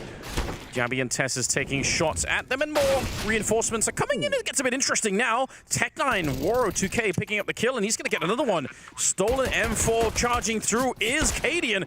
Very risky stuff with the USP, and he's going to be forced to reload, trying to just juggle that aggression from DemQQ. It's down all on his own, walking out into that fight. He's very, very low on health, almost running out of bullets as well, and he goes down at the end. Monte with a straight rush to the B bomb site. Somehow, that worked. They break the deadlock with a classic matchmaking strat, Rush B, and it works wonders. I mean, you got to give them the credit. Good user coming through as well. That smoke over towards short just denies that rotation coming through and leaves Cadian in a little bit of a predicament where he can't relay info over to the CTs that are left on the site. So in doing so, Monte are able to just kind of use, I guess, Heroic's lack of information against him. Good round, finally breaking the deadlock, finally started to find a bit of form, and Krasnov finding his opening kill. It took a while, but he got there. And it will force Heroic into maybe a little bit of an overly cautious timeout. I mean, they still are up by 7 rounds at 8-1, but hey, better safe than sorry. And it's a nice way to not let them capitalize on the momentum. Yes. The sort of fiery feeling of like, oh, yeah, here we go, we found one around. And then you have to slow it down, take it easy again. I think that's smart. And I've no doubt that Heroic must be thinking, let's just never let them back in this half at all. Let's make sure that this is very, very one-sided. Because obviously they've seen the results from Monte. It's not like Heroic don't know what's going on here. Could be a dangerous team if you really let them get up and rolling here. This is a side who denied Cloud9 for even getting to double-digit rounds. I mean, 16-9 they took down that side. They even beat ENCE 16-11 too. I mean, Monte have really been causing upsets left, right, and center. And we're coming in towards this Heroic game with even some of our fellow casters kind of making them become believers. So yeah, it makes sense. You can understand it, but they are really struggling right now. Look at the money on Heroic, though. Yeah. They forced into this round, which again, I think is kind of like a test of Heroic's confidence in themselves. They feel like this is going to be good enough. But if they're wrong, then probably Monte could bounce up to a good 3 or 4 rounds before Heroic could really put up a fight. So there's a lot riding on this one. Even if the scoreline's 8-1, if you're just joining us, you got to say this has been one of the most sort of close type 8-1 situations we had in a long time. So many of those rounds were down to 2v2s that Heroic just continuously won. Stalin is going to get blown up, and opening kill goes the way of Monte in this round. Not looking good as well. Oh, he was holding for the angle. He falls off the worst time, and it does allow a little bit of damage to come through. Tessers will find one. The Deagle spamming. Can't quite convert as Crash will drop to 31 points of HP. Kind of weird. Oh, but no, it's checked. Shush. And he's not going to miss similarly. I don't know where the bullets went for Jabby, but not quite good enough there. 30 seconds in a 3-on-3. They pick up the bomb again, and Cadian just barely getting that one. Jabby, he really wants to do it, but decides the Deagle is the way to go, and they were justified in that confidence. Heroic with not much to work with coming into the round, and they pick it up anyway. Great round. Really got a solid round for them to come in through. You know, you've got 2 rifles, a scout, and a couple of pistols, and even utility super limited over towards the Danish side, and they're walking away with a round in their favor, and a one that's not all that expensive for them. It's not going down to kind of a 1v1 clock. They do make it work when it matters most. Great round. Really solidly picked up as well. The gimmicky angles by Heroic were just very much overlooked by Monte. And maybe that's where we can start to play on the inexperience, especially LAN inexperience of this Monte side. Mechanically, super gifted, but just in terms of how many times they've been on LAN is pretty small. But well, apart from Sunday Young, of course. Yeah, and I mean, that's probably an important thing to notice, that they do at least have that experience to help them out. SDY obviously making his way to really the top of Counter-Strike at one point, and even being there for just a short while, you have to assume that you soak in a lot of thinking and a lot of how to sort of approach the game, and that's something that could be disseminated into this team, which is pretty cool. Yeah, I mean, speaking to MQ as well, he was saying about how Sunday Young is really helping out in terms of kind of experience, secondary calling, and all of the rest. Speaking of MQ, he'll find the opener. Shush, nade in hand, gets a bullet to the cranium. Yeah, that silent drop into the corner, I think they just weren't ready for it. Yabby gonna pick up a double kill in return, though, so the celebrations are short-lived. Crash now gonna try and see if he can make his way out, but crouching into that shot from Tesses, and Boris now in the middle. He's gonna be found on top of the smoke. Yabby's having himself a crazy game. He's 14-5. He's actually overtaken Boris at this point in time, and it's just Waro left. 3 kills in a round from him. Waro and the Ada repeat. He might be tempted to save. Money is limited for Monte in the long term. And by limited, I mean on 3 players, it's absolutely 0. They need an AWP as a crux in towards round number 12. They're going to make anything happen. The buy is going to be pretty brutal. They do have loss bonus kind of built up in some regards, but it's still not great. And so far for Monte, just been an eternal struggle about how they break down this Heroic CT defense. I think when you look towards it as well, all the praise has to go towards Heroic. The way in which they've approached this game, it's clear that they've done the research. It's clear they know what they're coming against and who's going to be fearsome of. And even Boris, they're giving him his respect. They're allowing him space in certain positions because they know that if they challenge him, they're going to fall flat. We've seen towards mid. They're allowing Boris a lot of space in towards mid because they know they can't beat him in those fights. They know he's going to try and run at you in connector, like he did against Snappi. So they've learned from previous teams' mistakes, and they're kind of using it against them. And as we saw there, Boros gets caught napping in no man's land. Yeah, and the use of the smoke there. I mean, I think a couple of other rounds they try and pop flash their way in to take peeks against him when he's in connector.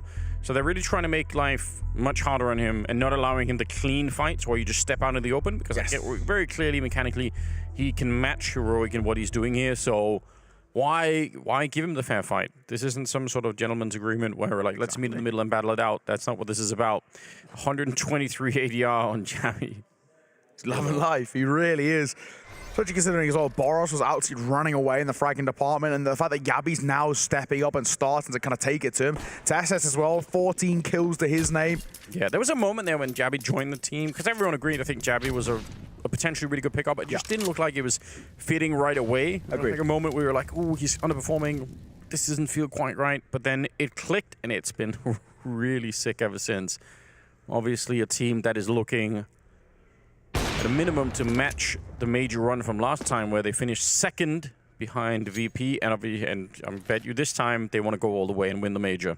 And yeah, and when you look across the board as well, with kind of, you know, G2 falling flat to 9, it shows that team is beatable. FaZe in the LCQ as well. Realistically speaking, in terms of kind of secure a team, I mean, I think Heroic are probably a team that you could actually kind of hedge your bets on a little bit. They are looking solid. They're beating teams that on paper they should, and even teams that are tier 1 that are counterparts, they're taking it to them and, well, blowing them out of the water. This is a really, really strong time and a positive time for Heroic Counter-Strike. Going in towards the final major. Hang on a second. Waro, nade in hand, has not a clue. Tesses, what a push. That is so risky, but it works wonders. And the fact that they catch him with a grenade like that for the setup and there's only one person there is a huge tell. And you could look at the rotation. They're just instantly realizing what's going on. Like, yeah, we can guess what's coming next. Shocking stuff. A little bit of a start here for Shush. The spray transfer is delicious. He's going to be taking down SDY right behind it. Krasnal's to fall, and it's them QQ. The 1 versus 5, but he's going to get shut down. Shush getting a little bit of love in that run. And overall, just Heroic looking near unbeatable at the start of this half. I'm not going to lie, even if the rounds were close. Yeah. The confidence level it's way too high right now. Like we said, on paper, this game has actually been looking, you know, it's been looking a lot more dominant than it actually is. But in these last few rounds, this actually has been the Heroic we know and love. They are completely outplaying the likes of Monte. And it's a complete masterclass coming through, which is what we want to see. Cadian is calling a brilliant map so far. And as we can see that rotation, Tesses single-handedly winning the round just off information alone. Molotov in towards window. Cadian in top con will be tested, but Stalin to find the first. Boros in a ported kill, and Yabi will line up one. Can he make it a second? Of course he can. This kid is on fire. 16 to 5. Stalin doesn't even have to do anything. He's got 4 kills right now. He's just kind of chilling in the background, getting a little bit here or there. Krasnal, there we go. Taking down Yabi finally. But he's dropped very low on health himself, and he's eventually going to go down. Stalin will be able to find him. All on DemQQ, 1 versus 4, as it does get the first kill here. He's got a minute left, but the longer he waits, the more they start to show up, and eventually they're just going to swing at the same time. Oh, almost a good transfer. Stalin will be able to pick him up. That looked like he maybe could have had both, actually. When you look across the scoreboard as well, you've got, you know, Krasnal 1 kill, Sundaeyoung 2 kills. DemQ, I think it is, with 7. I mean, the proof's in the pudding. The numbers don't lie. I mean, this has not been a good map, kind of for the bulk of Monte. Only a couple of individuals really stepping up, and let's be honest, for the most part, it's basically just been Boros.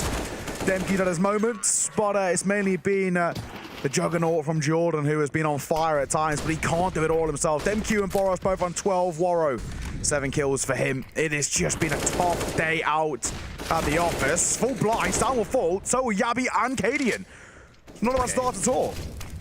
Yeah, they're just getting all the kills in the middle. That's pretty sick. And Shush, no place to stand. Smoked out, Molotoved out. Warrior gonna get the last kill with the Deagle, and it's a clean round. Yeah, a lot of things happening. Just the, you know, a little bit more hungry for the battle this time, Heroic, and running into a bunch of headshots. Interesting. Both rounds picked up by the likes of Monte. Have come off the back of less than adequate buys in towards that one. Warrior only had a Deagle. There was a Clearland play too. That was Jabby assisting on the flashbang on the first kill in the middle. So some kind of miscommunication from the team there. I actually did wonder how they flashed him in the corner, because normally not. You throw a flashbang, you throw it low. Yes. I think this one was high in the sky. So yeah, some slight mistiming. Unfortunate stuff. 15th round though, and Shush is back at it again. 12 to 2, a 10-round deficit. Monte are trying to claw back. Getting a third here it'll be nice, but it still makes this retake or this getting back in towards the game so difficult. Boss, great! 2 kills from him. This guy is a menace, but he will be dropped by Stown.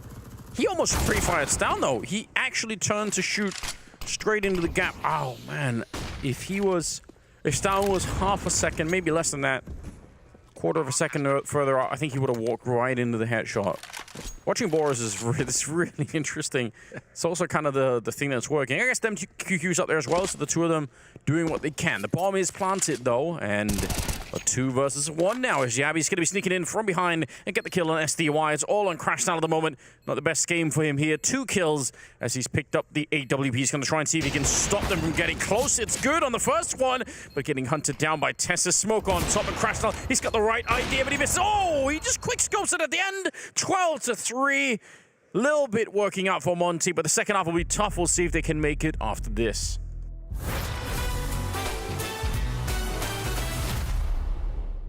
Okay, so I have 5 rounds, and if I nail someone in the first shot, I'm gonna walk out the door. Flusher is the first guy I'm gonna get. No, it was not Flusher. Let's start with Simple as the first guess. Let's try. Okay, let's start Monte, okay? Let's start with him. I heard he's a really good player. Okay. So he's from Europe. And he's young, it seems like. Let's try. I'm gonna go further down south. I'm going to say Kenny S, because I'm gonna try and see if I can hit an Arbor. And I guess I can go for Saibu, since that fits. So he's from G2 and it's an Arbor, so I'm kind of close. G2 and he's an Arbor. He played the last 2 majors. Monte, alright? I just have to go for Manesi here, I think. But Manesi is Russian. Wait, what? Well done. What? Is Russia part of Europe? Wow, I'm actually insane. I told you before that I'm a really good player.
Welcome back, everybody. It's business time for Monte. If they want back in this game, they need to win this pistol. Heroic have shown up in a massive way on the first half. We're at Mirage here for this best of 3 to the side who gets to go straight through to the Legends stage. Over in the other stream, Astralis are taking on Spirit. They push it to a 3rd map. Well done, Astralis. I feel like I've been a little bit negative when it comes to them, but, you know, seeing them play well here, definitely exciting. And I think Sip was actually really good on the second map, if I'm not wrong. So, yeah, keep it up.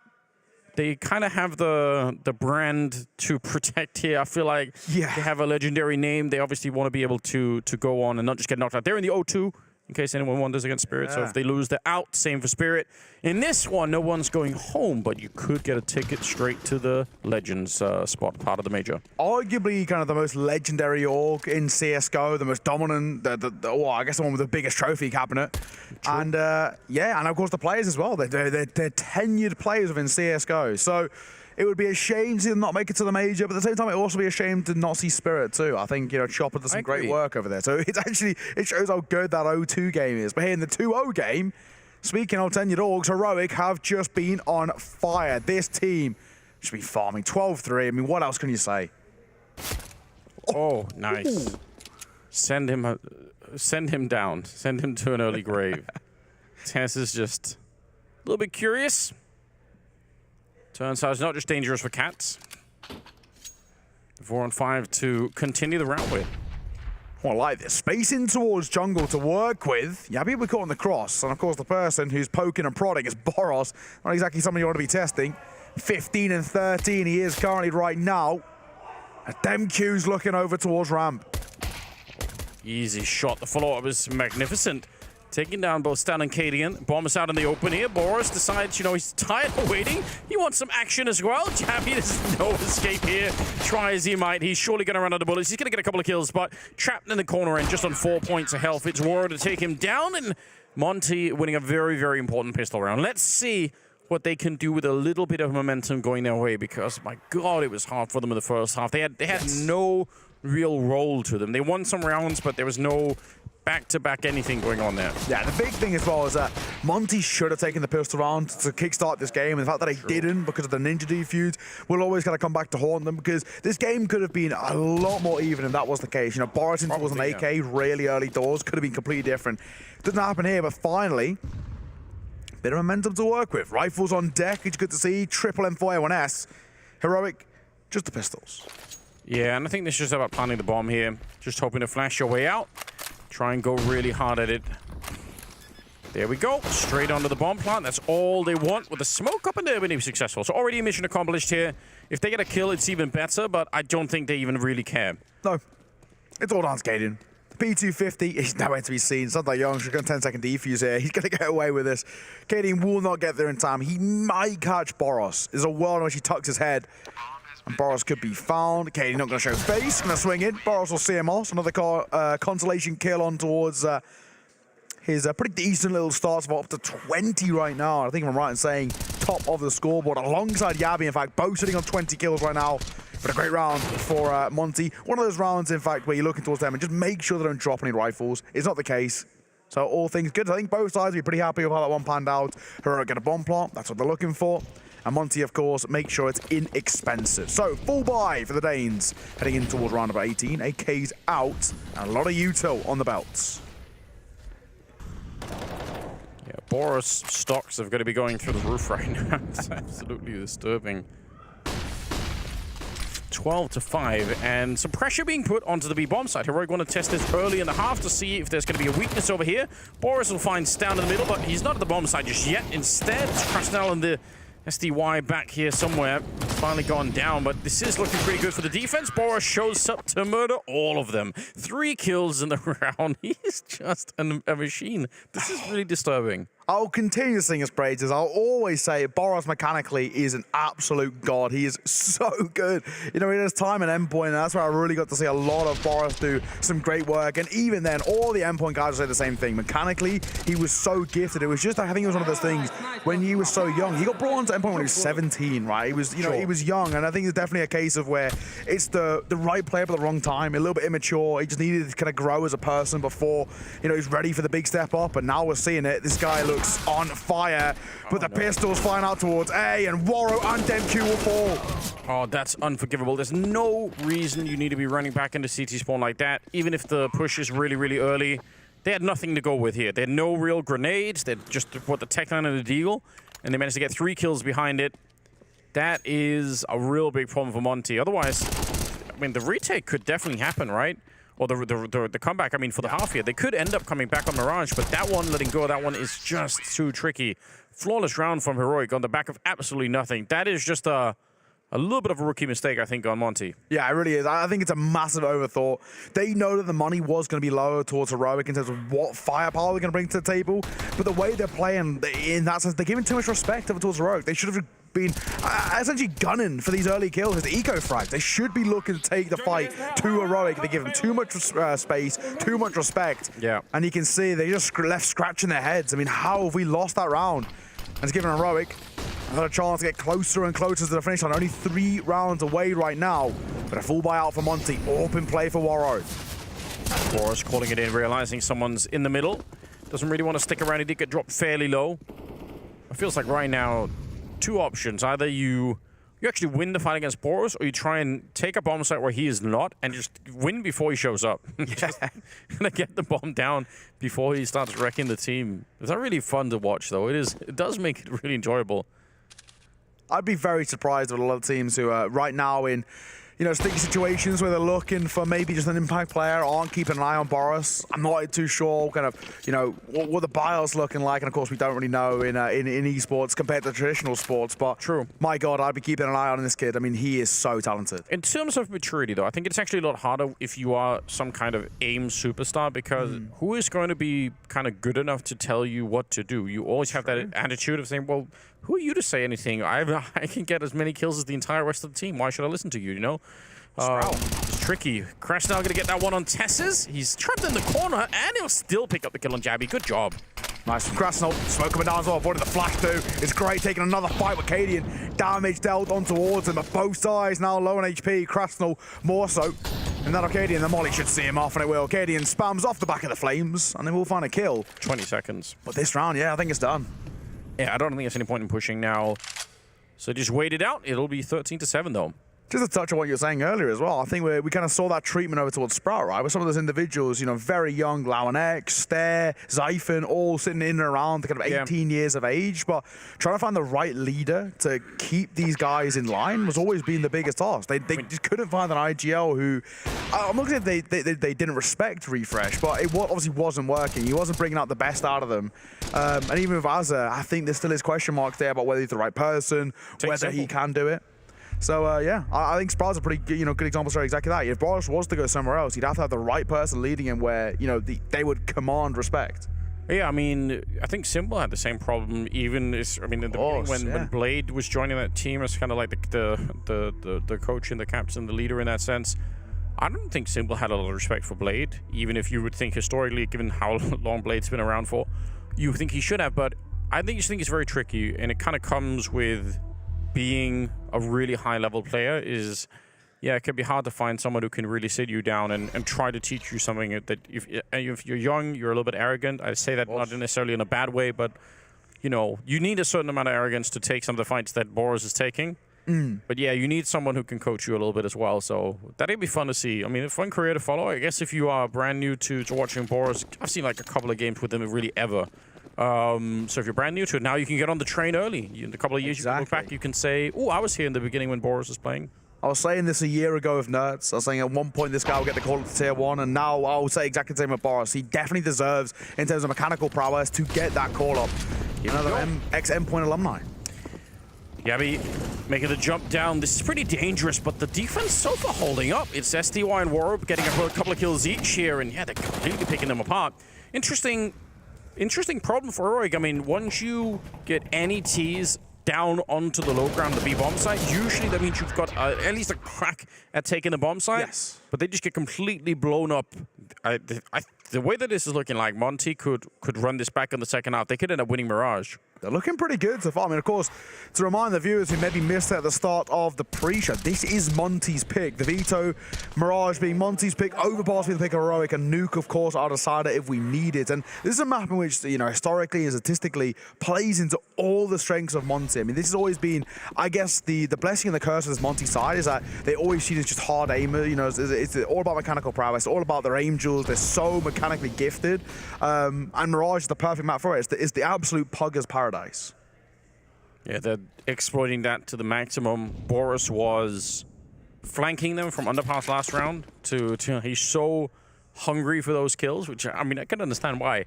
If you have the confidence, you can travel the map pretty quickly. If you feel like, I don't really have to hard clear anything. If anyone's going to step out and try and take a fight with me, I'm just going to win anyway. So you can be a little bit faster on that front. Heroic quite far back on this one. They have some weapons and some utility. Lacking a little bit in some areas, but enough to make it an interesting round nonetheless. Yeah, I mean, we speak a lot about Boros, but over on this side as well, Yabi, I mean, this guy continues to play pretty lights out Counter-Strike. Of course, unfortunately, it's only a Galil for him to work him in towards round number 22, which is going to be somewhat problematic. Holding down the spray there. Waro, trading on the angle, will fall away at probably the right time. Yeah, no person to stick around. There's a very good shot that you're going to get pop flash there anyway, and with the smoke up, you just don't want to experience it. extending the smoke, flashing their way on through, and trying to see if they can find just a gap here. Crashnal looking to get a couple of kills, and oh, good spray. Boris actually goes down to the Galila Shush, and they're going to keep on going. Cadian, combat opening on the other side. I can't believe he got that shot on Aurora, and now it's just SDY. 1 versus 2, 20 seconds left. They know where he is. The smoke's fading, though, and Cadian, he'll come back for the kill, but my God, that was dangerous. It looked like that was a very, very, potentially a huge mistake being made there from Heroic, pushing past the smoke just as it was fading. It's a good effort. Good flash coming through as well. One playing anti, but it cost him his life. Cadian, thankfully, that combat AWPing style just taking precedence there. Krasnal getting 2 kills for him. It's good to see Krasnal on the scoreboard as well. I mean, he has really struggled to have impact towards this game. At one point, he was, I think, like 1 in 14, which was a really, really rough day out of the office. Thankfully, we're starting to see him, you know, find that form, show what he's all about as well. Monte, closer and closer. They're starting to make this a little bit more of a fight. It was a 12-3 half, but it's much less embarrassing now in towards the CT side because they're being able to kind of take the fight back to Heroic. And to mention, win this round, they shatter the economy of the T side. They're back to an eco. Yeah, unfortunately, the same is true for them on their side, right? Double up being picked up here for them. But if they lose this one, they could lose the map without much of a chance. That's a classic bait and switch type setup. Unfortunately, Vistani gave his life for it. Cadian wants to keep on pushing, which I say is very risky. The Molotov is good. Oh, that MP9 could be in a little bit of trouble, but it's going to push out the other way. So Crashnal, at least for the minute. Oh, he's going to find the top of his head. Great play. It looked like Cadian had that really well figured out. Damn cute. He's about to be overwhelmed with Shush from above. From the low ground, Yabi waiting for his moment to pounce, and he's got an idea. This is going to be brutal, unless Demq can at least alleviate some of the pressure. He's not been cleared. Tesses a swing with a bomb in hand. He was going to check it, and he only half clears it. Demq makes it a double, and it's all down to one man. Shush at his moments of brilliance, and he all gets up a kill, but it's only the consolation. Warren and the AWP sees it off, and Monte stay alive. They shatter the economy of the T-side. No bomb plant, no funds. It's very interesting, because Tesses, first he almost ran into the line of sight, then he did like a double take, and he came back to actually check, but with the palm, it was just, I don't know, something was weird there. Yabi must have called out as he was running towards jungle that he never actually checked. Yeah. So they must have known. Anyway, a little bit of a misstep, but it cost them a lot. And now the funds are a little bit better for Monte. They have a lot more grenades. They have almost everything they want here. This is what Monte can do as well. This is why they started to be so scary against ENCE and against Cloud9, because you're trying to play your style of Counter-Strike, and because they're so aggressive and at times so unorthodox, it's so difficult to set up playstyles and kind of ideas when you just don't know what they're going to throw at you next. And we're sort of seeing bits and bobs of this right now for Monte. Pretty comfortable full buy for them, aside from Demq in towards the MP9 over towards Heroic. It is just one hero AK for Stown. Yeah, and suddenly that MP9 could be a pretty cool weapon to farm some actual guns with, or some more money with. Oh, Stown, that one single hero AK should be a bomb plant to follow this one. Probably hard to hold onto the bomb site with what they got, and they can't really push out towards Catwalk to pick up that gun out there, so they're going to be stuck with the one AK, and Monte needs to come up with a plan to retake this one. They have the grenades for it, they've got the setup for it, and through the smoke, they just can't shush. All right. That was the kill they needed on Stown. I think now it's just going to be easy pick'ems. All things considered for Heroic, this round not going to amount to all too much. But once again, as we said in towards that first half, all they're looking for there is a bomb plant. And that's what they get. That's all that matters. They're going to have money to work in towards the next, and a full buy to come out. So upgrades coming over towards Demq. He'll go in towards the M4, and he'll trade out the MP9. For a pretty good round, all things considered. For all Heroic, they just wanted a bomb plant. It gives them a buy-in towards the next. We are going to see attack pause coming through. We yet to see who from, but to say the least, that was pretty good from the likes of Monte. Boris just take a dink, but he doesn't really feel the pressure from it, and we will see now. Monte up to double digits. It will be Heroic using their 3rd out of 4 timeouts here. They are starting to get under the cosh a little bit, feeling that pressure. Difficult not to play the what-if game. What if they didn't lose the round with the Tech-9s out of Palace? What if they'd actually keep winning if they won the pistol round in the first half?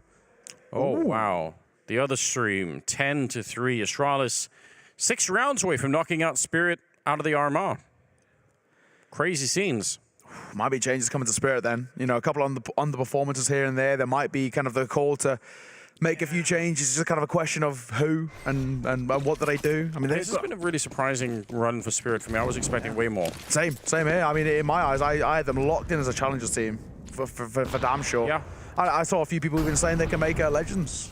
But, you know, it's unfortunate to see. One thing to mention, Spirit have a really good academy roster. I don't know if you've caught much of them. They've got a couple of youngsters. Donk, 16 years of age. He won FPL a few months ago, but he's unbelievable. Frosty Orpa, another really, really solid player. So they've got a good pipeline. Well, Heroic are out on the bomb site. SDY's got the right idea. Tess is not going to check it. And at least the first kill goes their way. He's a little bit mobile there. And Shusha will catch him. More grenades raining down towards CT spawn. Last of the grenades really used here. And there is a flank from Boris. He's tired of waiting. Don't really see him waiting around a lot at all. He wants to go for the kills. And the position here is outrageous. He should be able to murder almost every single one of them. Oh, but the spin around Shush. He almost had the timing for it. Look at Boris. He just walked up almost hugging him. And then the triple to follow it. Oh my God, he is sick. That was his 28th kill right there. Jesus Christ, this kid is unbelievable. Boros, he's just stone-faced as well. He's cool, calm, collected. Boros continues to be a problem. Heroic need to find a way to shut this guy down. I mean, that's brilliant. The transfer is fantastic. Third shot on towards Arcadian as well. Monstrous. Really, really solid stuff coming through. 28 kills to his name. And Yabi, since we highlighted him in towards the start of this half, yet to get a kill. He's still on 20.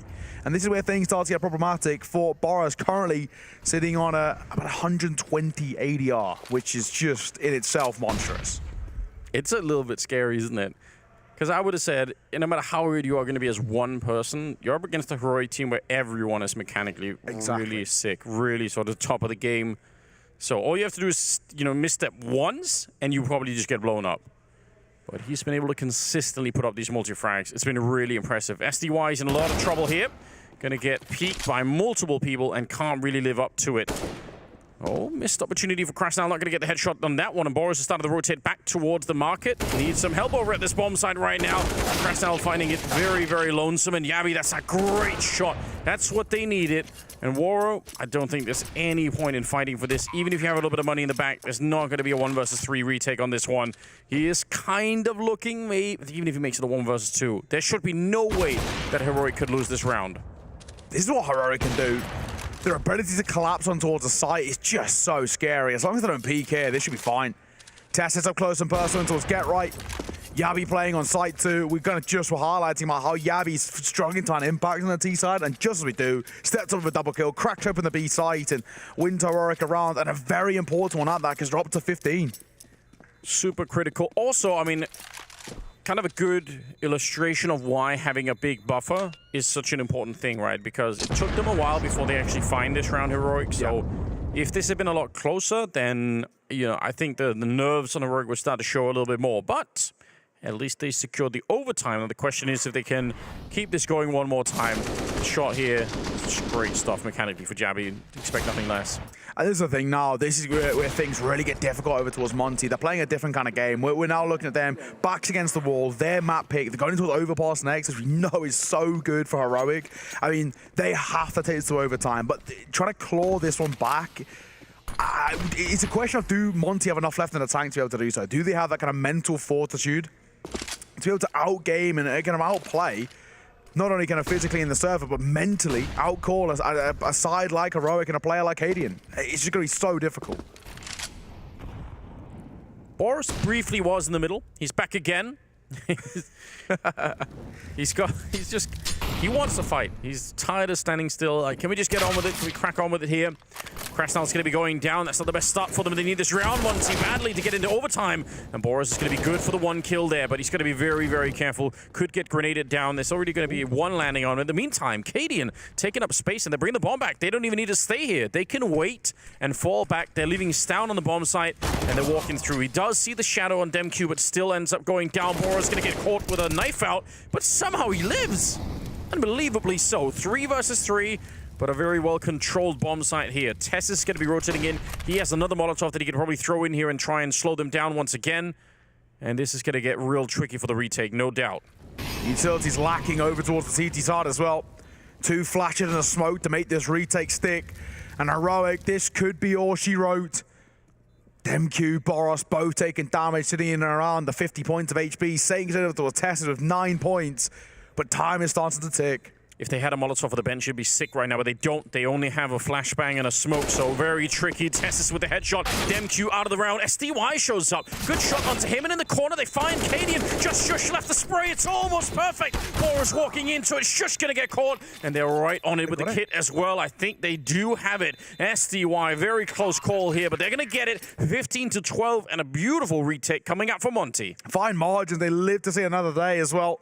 Sunday Young, at times we've been looking towards this guy to step up and make difference. Of course, he's not meant to be in this team, kind of the big impact fragger. He still is a support player like we all know and love, but mechanically we know he's at that tier 1 level. And he's been a little bit quiet. But when it comes, when it matters most, he steps up, and a little shush coming through from him as well, which is always good to see. It's great to see SDY back in competitive Counter-Strike as well at this elite level. 12-15. Monte, the story stays alive here.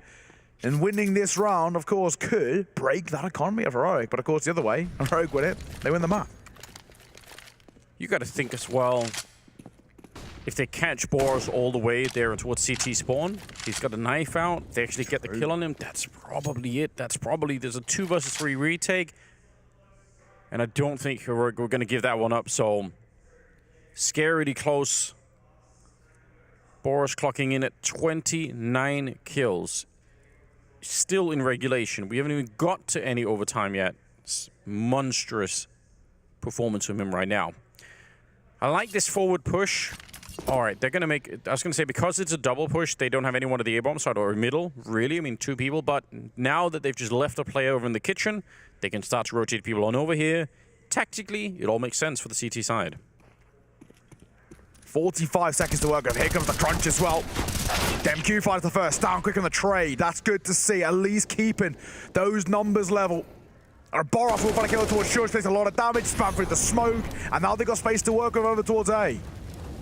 Yeah, and they still have a player over in the hallways there. So the mid, this is going to be very, very tough.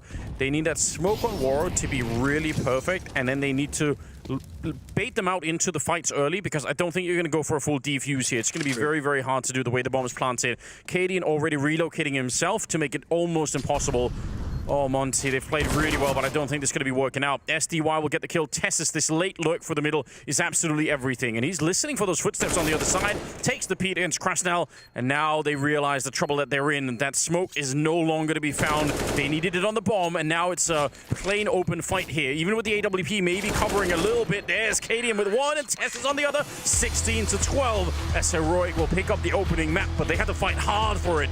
Monte are definitely the real deal.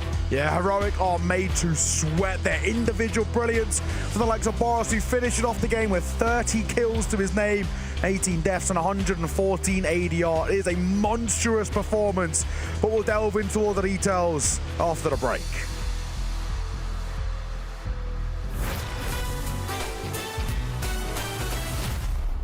I'll go for a young player again. I'll try for an American guy again. Let's go for Breeze.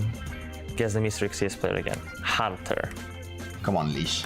You got this one, bro. No, it was a rifle. North American, but not American. Well, this guy has to be an AWPer since the weapon he used is not AK and he's older. Who's old? Okay, simple. Come on, Cold No, it cannot be Cold because you only had 9 major appearances and he's older than 25, and Cold was, I didn't check. It's open. I knew it. He played more than 11 majors. Device? I'm guessing Fallen here, because that seems likely. Less than 16 majors. Guardian. JDM. I think. Now it's showing orange box. United States, the same continent. Fallen. Gabriel Toledo. Let's try. Okay. 1. Oh. Fallen. That was very easy. South America, older than 27, or how old he was, and a lot of major appearances.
Welcome back, everybody. What an opening map there. A lot of action. And Monte, honestly, I mean, within the margin of error, they win a couple of those close rounds their way, and maybe they at least get overtime, or they may even won it their own way. But instead, Heroic, they pick it up. Mirage, and that's obviously a little bit devastating to Monte. They did pick the map. Boris, you can't ask for more. 30 kills, 114 ADR. My God. Yeah, I mean, he had an absolutely unbelievable game. And this is the story, especially, I think in those opening kind of, maybe like 7-8 rounds, it was all Boros. I mean, no one else was really stepping up. I think for Heroic, they had a lot of moments where things were made, they were really made to sweat, essentially, for a lot of those rounds. But for Boros, take a look through some of these kills as well. Just mechanically so gifted, so talented. And Heroic, they had, for the entire game, a tough time just shutting him down. Yeah, at some point, it seemed like it was almost impossible, but obviously they found a way through, and I mean, just a little bit more. For the longest time, it was just Boris on his own. Eventually, some of the teammates started to join it. I think DemQ had a pretty good game too, so that's exciting, but man, what a display of power from him. He's everywhere in this game. He's not just waiting around, he's just actively out looking for the fights. Yeah. It does make me wonder as well how he's going to adapt into his overpass. It's one of those maps which can be at times kind of difficult to do things like that in terms of he's super aggressive in his nature. He's always looking for those kills like we like to talk about. And that could actually come at the bite of an overpass where if he overextends, he can be caught off guard. He gets a lot of information over towards Heroic. But when you look at the stats just on paper, what a performance. 30 kills, 18 deaths, and 114 ADR. But it wasn't enough. It wasn't enough for this side to be able to take their map pick. Now we go towards overpass. Heroic have taken map number 1 in relatively comfortable fashion, and we go towards overpass, their pick. They're on track for a 2-0, and of course, booking their tickets to the major. Yeah, they're well on their way, and they are going to be good on this map. We know that historically. Heroic definitely look really, really comfortable, and they're hard to play really on both sides of this map. Their CT side's quite dynamic. They can push out of the bomb sites. They know what they're doing. They're getting the information, so I don't think it's going to be easy at all. But on the other hand, I'm happy we can see more Boris. You know, it's been a lot of fun. I would love this to go to Nuke as well. Nuke is a really interesting map. It's a map in which Heroic play at the tier 1 level really well, but Monte, I think they've played it 24 times in the last 3 months, so you already can start to see where they've got a lot of experience against a variety of opponents. This could be a really interesting game if it does go towards the decider, but Monte have got to find, I don't know, a 6th gear here. They've got to find this second win more in the tank because it's Heroic's map pick and they've already taken map number 1, and things get very, very dicey for me. I would be very surprised if Heroic don't close this out. Yeah, and it also tricky, right? Because DemQ and Boris have to keep their performance, and then they need, you know, at least one of the other 3 to really join up at that level. And it's sometimes hard, you know, across maps to keep having the same output. Just very tricky, but you know, won't count them out. I feel like they deserve a little bit of respect from what they've shown already. Yeah, they're starting to earn the respect as well. You can even see for Heroic, and especially for some of those individuals, DemQ had a really good performance at times as well, and he's started to step up as a player, and you can see how Heroic had to adjust their game plan to essentially, like we were talking about, avoid certain individuals. Boros, when they realized what site he was playing on, they were trying as best as they can to never get in contact with him because they knew they were always going to be under such pressure. But we're speaking so highly of Monte, but we have to speak super highly over towards Heroic. I think a couple of individuals for them really made life super hard for Monte. We looked at Yabi, who that first half of him was unbelievable. Shush, in terms of clutch moments, was brilliant. Tessus as well. And that Shush Tessus kind of dynamic duo, really, really tough for Monte to break down. And especially kind of some of those individuals who are maybe less experienced in a LAN environment, they just couldn't seem to find that form. Yeah, look at Yabi here. I mean, a lot of highlight kill. Many of them happening as well in the first half, where he was just looking absolutely great. And, you know, you've got to say, this is kind of the problem is, even if you have 2 out of 5 individuals that are playing really well on the Monte side, there's such a good chance that 5 out of 5 are going to be playing well on Heroic, which is, I mean, in Counter-Strike, very, very rare.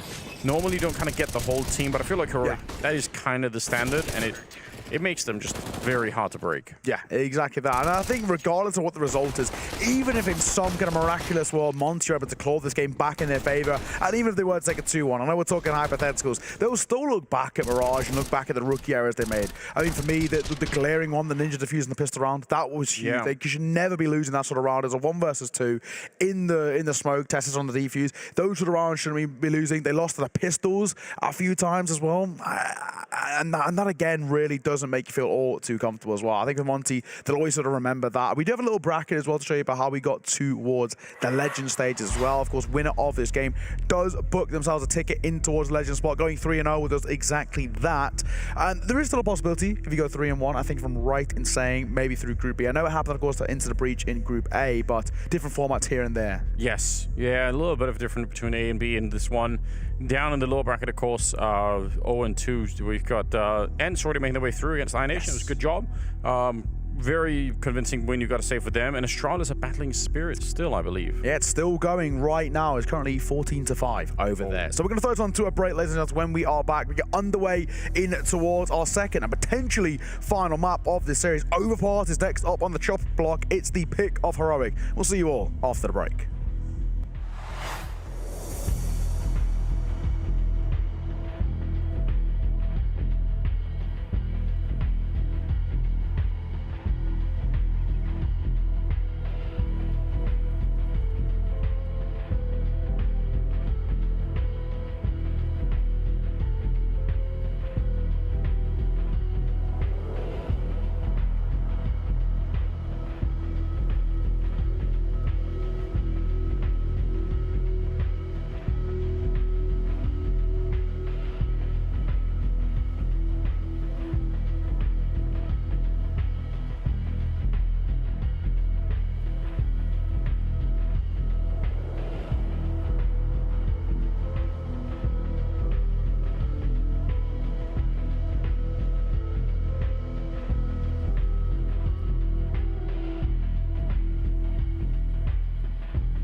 Welcome back, ladies and gentlemen. We are about to get underway in towards our second map. It's Heroic's pick. It's Overpass next up on the chopping block, and potentially Monte could be on the chopping block down into the 2-1 bracket. They've lost their map pick, and Heroic, we know how scary they can be on this map. However, we can go check it on towards the other stream. Both of these two sides fighting for survival. I don't think anybody would have predicted Astralis Spirit to be 0-2. Definitely not. And between the two of them, honestly, I thought Spirit were going to be the stronger team, but proven wrong so far. Always a good time when that happens. I've got to say, though, you know, Astralis a little bit low on economy here, 14-7. This would be a classic choke territory if you were in that kind of a mood. I can't think of a worse feeling for Astralis if they can't close this game out. They surely can. They just need 2 more rounds out of the next 7 that are going to be happening after this one, but my God. This is super scary. Again, Spirit, they have some really fire aimers on that side. a couple of individuals over to Spirit really can step up. I mean, wonderful. We know our talented here is Patsy as well. Even Siren has those moments. We take a look at the Unicorn odds heading in towards this second map. 1.06 mid to 7.5. Yeah. Unicorn have made it very clear where they are leading. And let's be honest, I think we both got to agree with them. Monte, Mirage was their best shot to push it towards the decider. They were close, but no cigar. Yeah, this one would be significantly more tricky. I think also Overpass is a map where you have to be really up on the meta of how to deal with both the T side, but also the CT side. Heroic CT side of this map is just so aggressive at times. They know when to push out to find information. If you are aware of that, if you feel like you can just go lean over on the long side towards the A-bomb side and forget about the B-bomb side, they will find out pretty quickly. So I'm definitely concerned for them. Of course, I don't know how well Boris is going to be playing on this one, but if it's a similar thing, it looks like for some whatever reason, it's enough to make a significant difference. So they need him back up there at the 30 kills, and they need some more people to join him. Yeah, as well. This is a map in which Heroic in the last few months have a very decent amount of success coming through. Their only loss was they've lost once of the last 6, which was to Evil Genius in the last spring. That was a close map in itself, but all things considered, they are a very decent side, beating sides like Vitality 16-4. That was an absolute farm as well back in Kato. Yeah, we're about to get on the way in towards Overpass. It is the pick of Heroic as they snipe away the choice of Mirage being that of Monte's. Let's get this pistol on the way here. What potentially could be the second and final map. Heroic will start on the T side. Monte, eyes all trained on Boris to see if he can continue his electric form off the back of Mirage.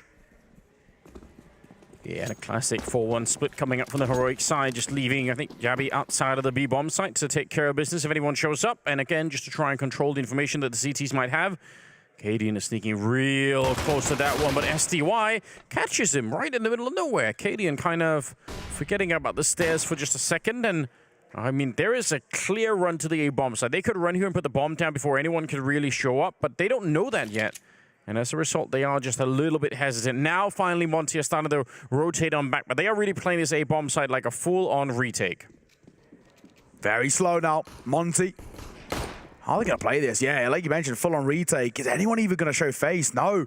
And Yabi's lurking. He's going to get all the information in the world. The smoke will come down.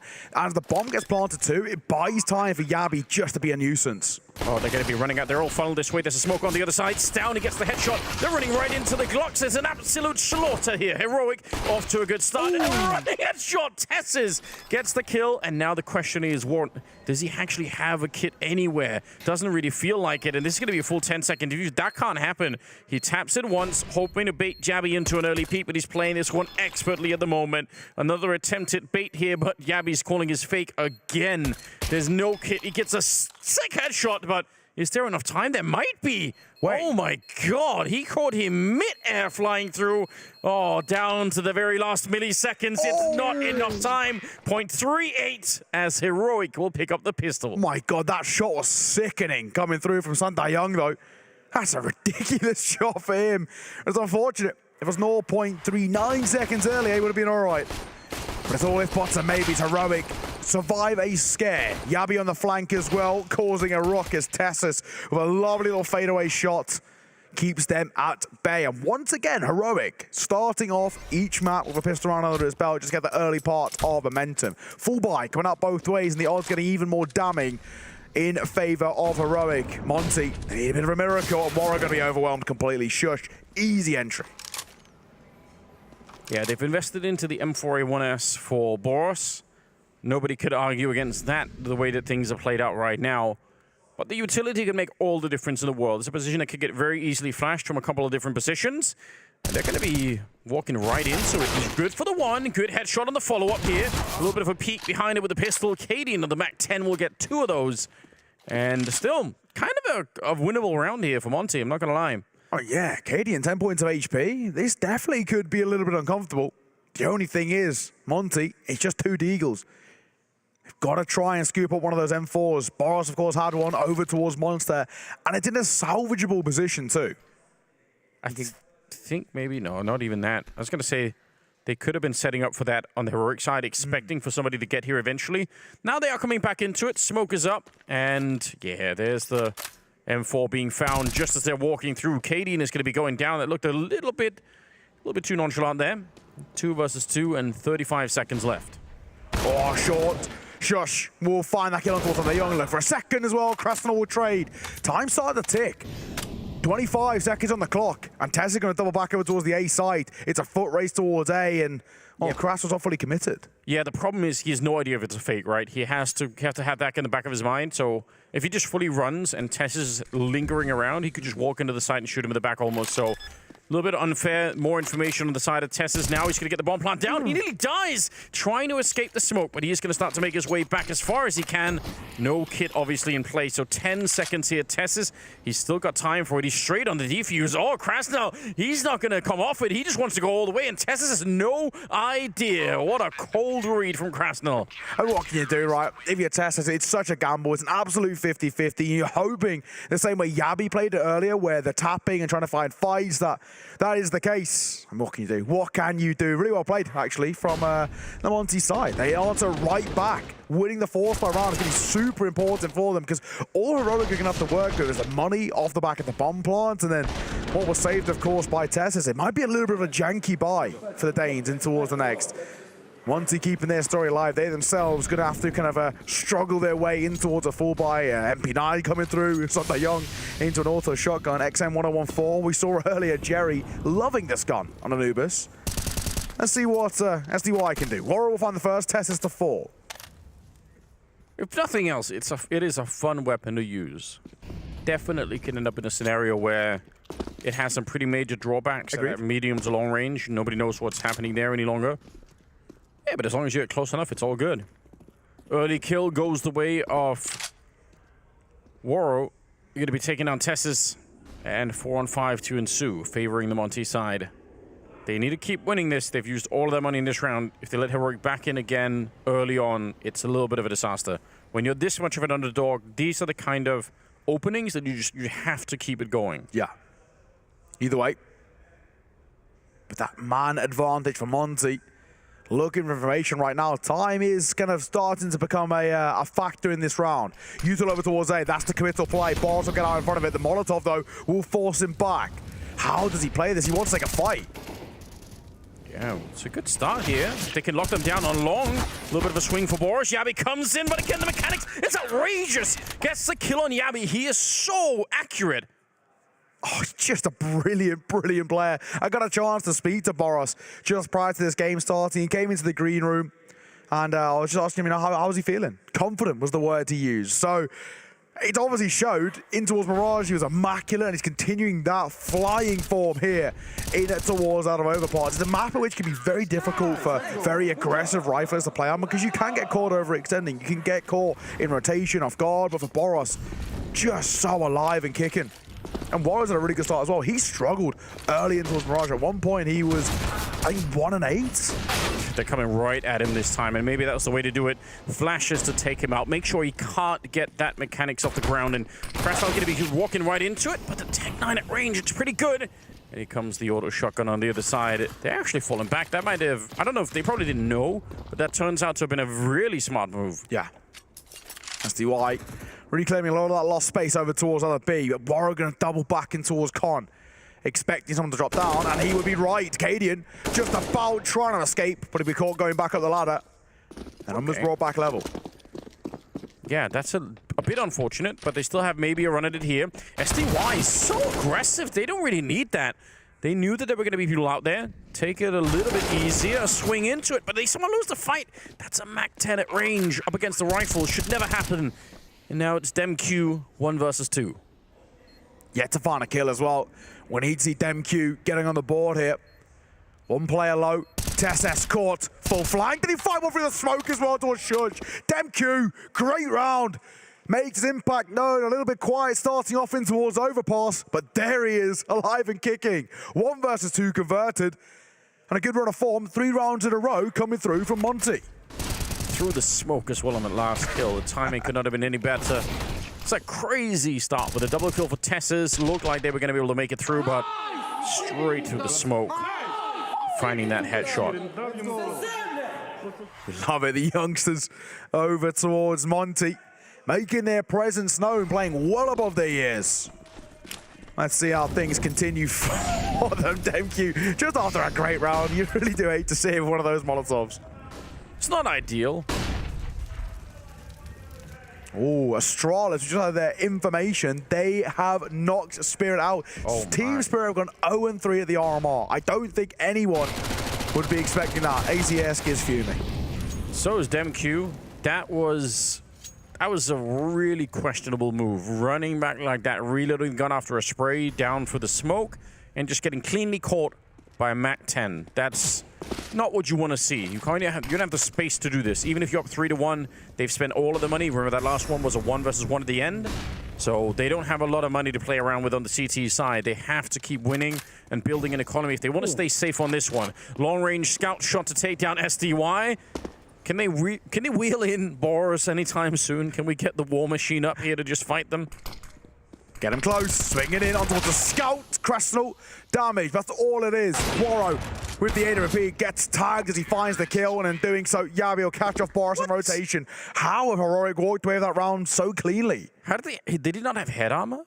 Oh, that was a MAC-10 at range. Yeah. It looked like he died. That was really far range again from the MAC-10. Oof. That's actually super devastating. This one is a big misstep. This one is just, yeah. Classic scout. Classic Adian. Of course, a clip not too long ago from that exact position back in the previous major, which pretty famous clip in all things considered. And Monte, it's a bit of a tilting one to lose. And one of the points you were talking about, it's so expensive losing that round. And look at the knock-on effect. And M4A1S for Waro, DemQ in towards a FAMAS and pistols across the board. And basically the only utility they've got to use with is one smoke in the hands of SDY. What a great Molotov to send a signal that we know exactly how this works. Heroic definitely experts at playing on overpass, so you're not going to fool them with any kind of trick like that. They have a FAMAS, they have the M4, and Boris has a Deagle sneaking up, but Cadian is going to be there right quick. Got to defend that weapon somehow.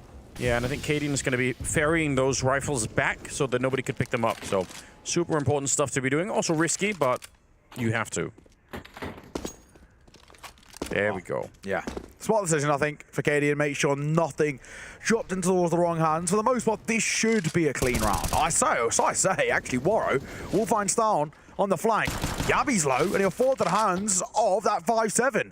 AK scooped up. There's a world in which we can make it even more expensive. Shush, thankfully, trade a 2 versus 2. Could we turn 2 versus 1? Shush, low on HP. Ooh, actually shot through the smoke as well. The grenade is pretty good. They might just want to run to the bomb side. Yeah, they don't feel very comfortable here. They might get shot in the back if they're not careful. So close for SDY that he's almost able to get it. He's going to get the AK instead. But yeah, I think this is a smart tactical choice. Why would you want to plant the B bomb site if you don't control the monster tunnel? Might as well go over here and put all the pressure back now onto Monte. They don't have the kit and they don't have the smoke either. Let's see. Shush. 8 points of HP. Cadian.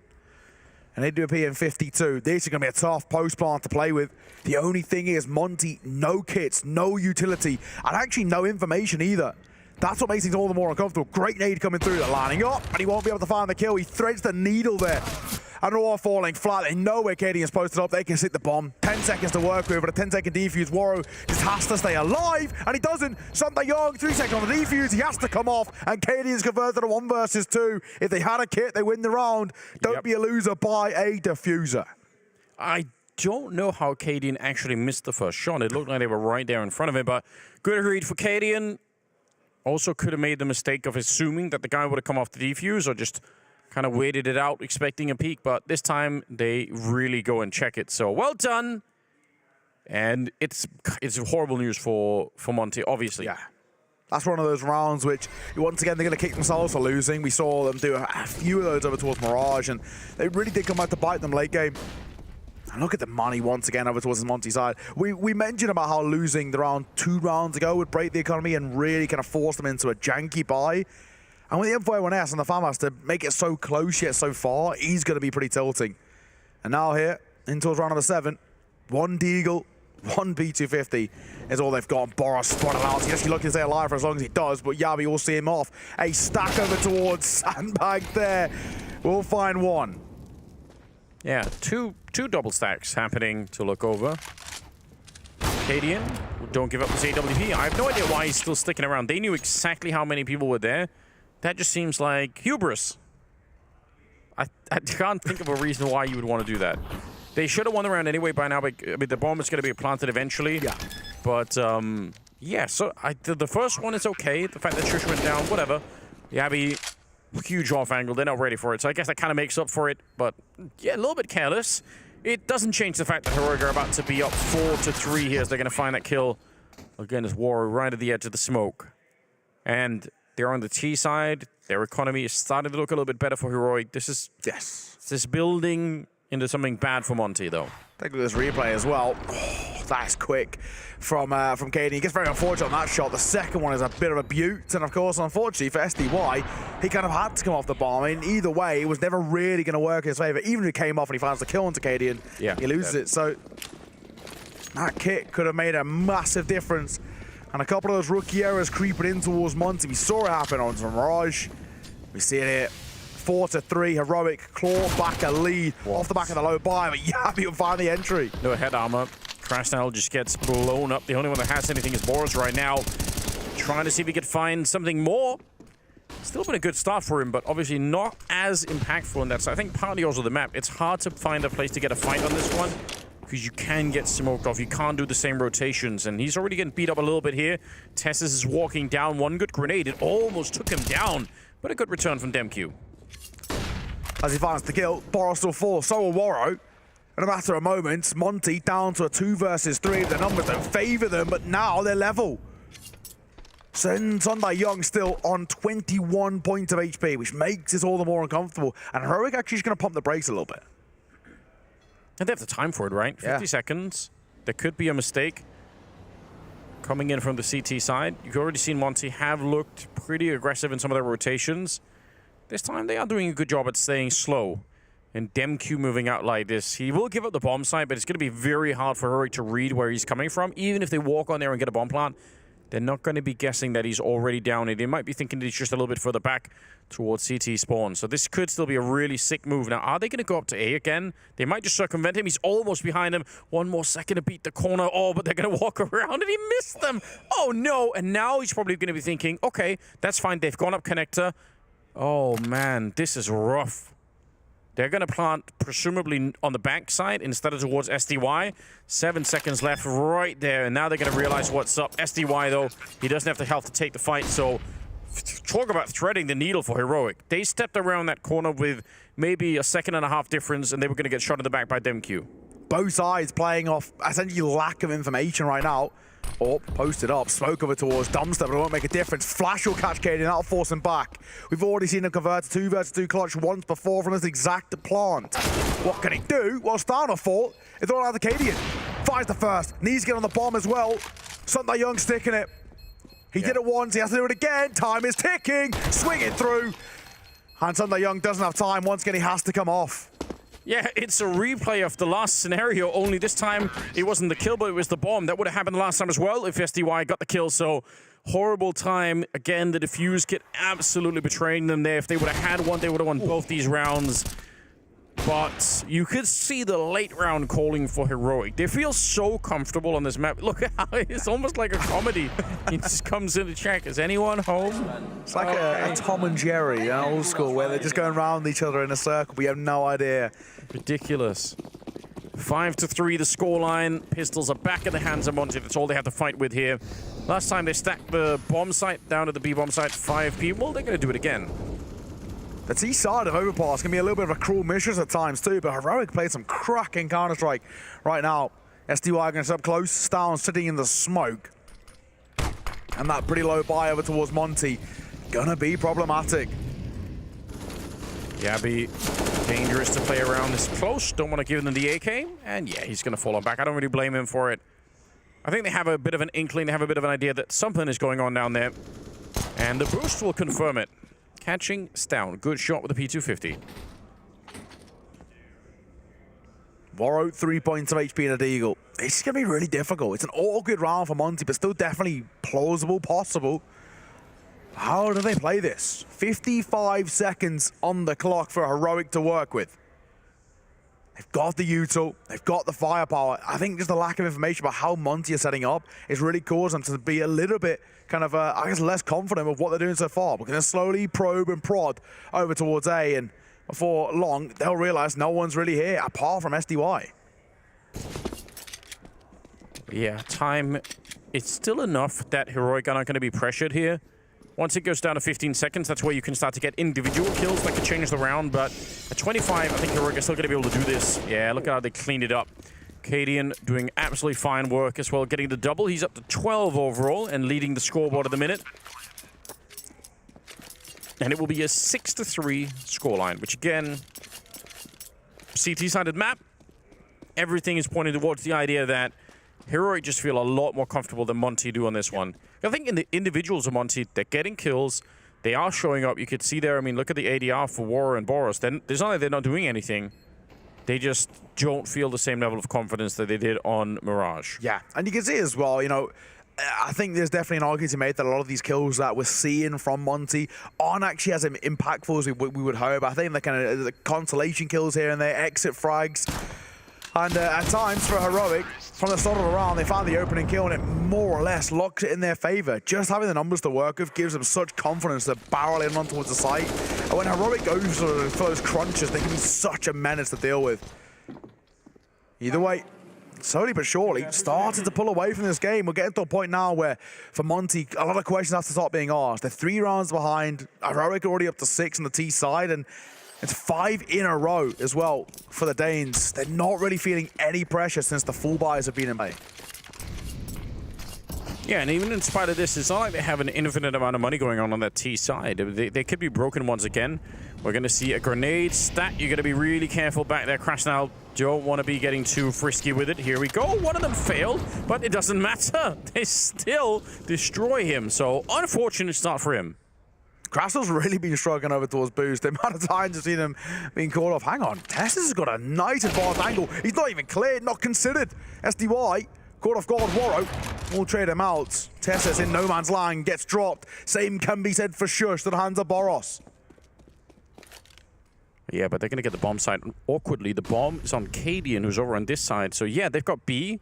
And Cadian, is he reading this? He's realizing because they're taking B, everyone's going to rotate, and he's going to run to the A bomb site. This is actually tactically so sick. Imagine what a read. It's easy for us with the minimap, but Cadian doesn't necessarily know all of this. Stown is going to go eventually to the ground, and that means it's a 2 versus 1, but Yabby's going to be holding this, and look at where Yabby is. Would you ever check this coming in from this CT side? They absolutely don't, and he mows them down. DemQ on the other side, Yabby with the triple. Oh, tactically completely destroyed in this round. I've got to come back to what you were saying. You're spot on. Obviously, with a mini-map and X-ray, we can see all that's happening kind of in real time, but for Cadian to call that sort of play, it in itself is just unbelievable. It's such a ballsy call because it's so reliant on Yabby stepping up and catching players in transition. And there's even an argument to be made. If they go towards connector, that entire round starts to come in jeopardy. If they start flooding through Banana to retake the A site, playing a post one there with a numbers disadvantage is always going to be so difficult. It's really good work. I wish we could have that replay, but just pause when Boros looks towards him, because there's like a moment when he's like, oh. And the double take. They just insta lose the round. Yeah, well played from Yabby. That's not necessarily easy. You know, getting a couple of kills there, but then getting traded still leaves it in a 1 versus 1, but he just did so well. Boros going to get blown up this time. Yabby is back with a vengeance, up to 12 kills now. And they don't have anything to fight with here. 7-3. Heroic have really taken over this game. Yabby continues to have a great series as well. I mean, well, of course, we're always going to continue to praise Boros just because mechanically over towards Monte, definitely the hitman over there. But Yabby, especially when there's been question marks on his name, really looking pretty damn good right about now. Cadian, of course, leading the charge and leading from the front with 13. And those 2 clutches are always going to be so insurmountable in building up this big T-side lead. Yabby, in terms of the rifler, really making life difficult for Monte in the server. 45 seconds. And they're already checking the B-bomb side. They know that there's nobody down there now. And they're going to start to realize that they could just set up in the after plant and probably be fine. 7-3 the scoreline. Probably going to be 8-3 here. They are starting to get a little bit close. Heroic have taken a little bit more time than I was expecting, but looks like they're going to be fine anyway. Ooh, that's an interesting miss. Bomb plants it finally, and they will pick it up where they left off. No casualties on the Heroic side as they win 5 in a row and get up to that 8-3 scoreline. It was a massacre as well, I have to say. They crunched through from short water, looking like potentially Monte can make things a little bit awkward. Doesn't exactly pan out. Timeout to be called. And right now, this is really solid work from Monte. We're looking over towards them to try and make a difference here. Warro, of course, the IGL, LMBT, the coach, both the Ukrainian guys going to try and, as best they can, find something in the repertoire. I mean, how are they going to make this work? And funny enough, you look towards the player count, not a lot of people talking. Warro, SDY, none of them talking. LMBT was still sat down as well. So who knows? Either way, we will see how things pan out for what are the latter stages of this first half. What has been a great, great round. Check this out. Fantastic work for production. You appreciate it very much. Oh. Just a horrifying experience, you know? It's kind of like if you're walking around in your house in the dark and suddenly you see like your own reflection in a mirror. Yeah. You're like, oh my God. Except this time it was a guy with an AK, so unfortunate stuff. I don't know if it's a saying that is used elsewhere, but in England we say, like, say, you know, your heart jumps out your mouth kind of thing. Yeah. That's what it is. Okay, 8-3. Yeah, I imagine for Monte, they probably realized the gravity of the situation as soon as they lose the first map, and especially in the way that they lost it. They could have really legitimately won Mirage. So probably it feels extra devastating. You think, oh no, and now we have to go on to play this map, and we kind of know what it entails. So they might feel a little bit defeated, but the lack of communication is a problem. Hopefully they're still keeping it up in the middle of the round, because if you stop talking to each other, you probably can't win. No, especially not against like Heroic, so well drilled, a well-oiled machine. SDY off the back of the flashing towards mid, spots nothing. Yeah, Warriors were playing really well. 11 kills to his name right now. Actually ahead of Boris at the moment with the AWP, so that's good to see. Hopefully they can build something behind it. They need all the rest of the rounds at this point. SDY goes down at the beginning. Molotov to force Boris into the fight, but only after FORZE. He can't turn that into a multi-kill. Great flashbang, and they didn't even do spot out DemQ. They just spray him down for the edge of the wall. 2 versus 3, but an easy kill on the bomb carrier. Warro continues to impress. Him and Krasnar now called upon to try and make something work here. They need a 4th round desperately. And Shush, he might walk in the danger. Warro turns to the worst hostiles possible time. Shush and Stan go one apiece. That's a rough round to lose. Yeah. And that'll lock things in. 8 rounds in a row coming through for Heroic as they lead 9-3. This is now looking already like a bit of a blowout. Yeah, and I think that kind of 2v2 is also, there's some experience playing in and probably also some frustration about it because the bomb isn't planted yet. The CTs don't really need to be moving around too much. I suppose Warro was in a weird position and probably did want to try and get out from where he was because he could have got shot in the back like that. But overall, on the other side, I mean, just wait until they at least get a little bit closer to the bomb plant. Maybe try and see if we can sneak in a kill there or rush them right when they're doing it. Regardless, it's 9-3. The money is with the Danes, but the scout is with SDY. That's a bit of a corker. It's a lovely shot going through from SDY. DemQ, elevated. Warro, up close and personal. Shush will spot him out. His radar helps him out through the smoke a little bit there as it gives them some room and information to work with. Messy spray, and to be punished. Yeah, Yami actually understood exactly how the next fight was going to be happening, but just a little bit too slow on that one. Boros comes in with the deagle to take him out, and yeah, that's, I think 3 people confirmed down at the B bomb site, so they might as well go for it here. Set up grenades, try and see if you get the bomb plant down. You know they're not going to have the defuse kit, so if you get that, you're in a pretty good spot. Oh, but it's very awkward. Boros has managed to snuck on through, and it'll be the round here. Scout doing some great work for SDY. And Monte, this is a critical round that they pick up. Yeah, really needed. I think they just need to have a strong finish in towards the end of this half. Of course, only one more round to play with. It all starts really well. SDY, this first shot is brilliant. So quick on towards Cadian. And Cadian was trading on the angle too. He was waiting for someone to be posed up into his front bathrooms. Gimmicky angles. Winning for Monte, and we will see a timeout. A little bit of a tilter, but I don't think all things considered, it's not the end of the world. 9 rounds already on T side over Bart. That's pretty substantial. Yeah, certainly comfortable enough. I mean, obviously, I think Heroic are so hungry to do this that they probably just want everything they possibly get. But even if it finishes 9-6, I think Heroic will go into the half thinking, that's fine. This is not a problem. We're going to be okay. Oh, off the back of the pause in towards the penultimate round of the half. You know, we're looking towards Monte to try and get themselves up towards 6. Just make it somewhat doable. I think already Heroic have done enough in my eyes. 9 rounds on T-side is pretty substantial. We look towards the scoreboard once again. Shush, 121 ADR, 14 kills to his name. He, coming in towards today's game, was the highest rated player in the RMR. He was averaging 168 ADR before coming in towards the best of 3s, which is just ridiculous. That game against Aurora, he was just unstoppable. Yeah, that's actually really disturbing. Again, Shush has kind of always been this do-everything kind of guy in the lineup that hasn't really had to be the star. It's been everybody else kind of doing it. It's been kind of a lot of his career, but yeah, it turns out he's got more depth to him than that. SDY playing really far forward to the bench here next to the fountain. And that's a really weird off position that I could understand if Heroic just kind of forget about. I've not often seen people, and not never, but it's rare that people play in this position.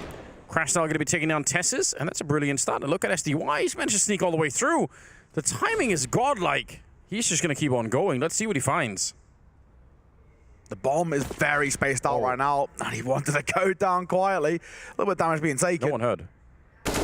Hang on a second, yeah, Yavi getting him behind, same Q7 for Stown. They're gonna find 1 kill apiece, and Sunday Young turns the worst possible time. Timing is brutal there, and it leaves it all down to 2, Warrow and DemQ. And this round has fallen by the wayside in a matter of moments. You get that deep in. Now, they do have a second lurk as well that's coming from Warrow somehow, but he might get caught as well by Stown. Oh, surely not. Warrow's going to get the headshot, follows it up, and he's ready. He knew Stam was coming somehow. What a play. He should have been dead already. Swings in, and there's the kill from Shush. Now just a 1 versus 1, and I think he realized where DemQ was. Finds him out, and the open the spree is nearly perfect, but DemQ will survive, and it will be the round after all for Monte. It's an overall incredibly confusing round.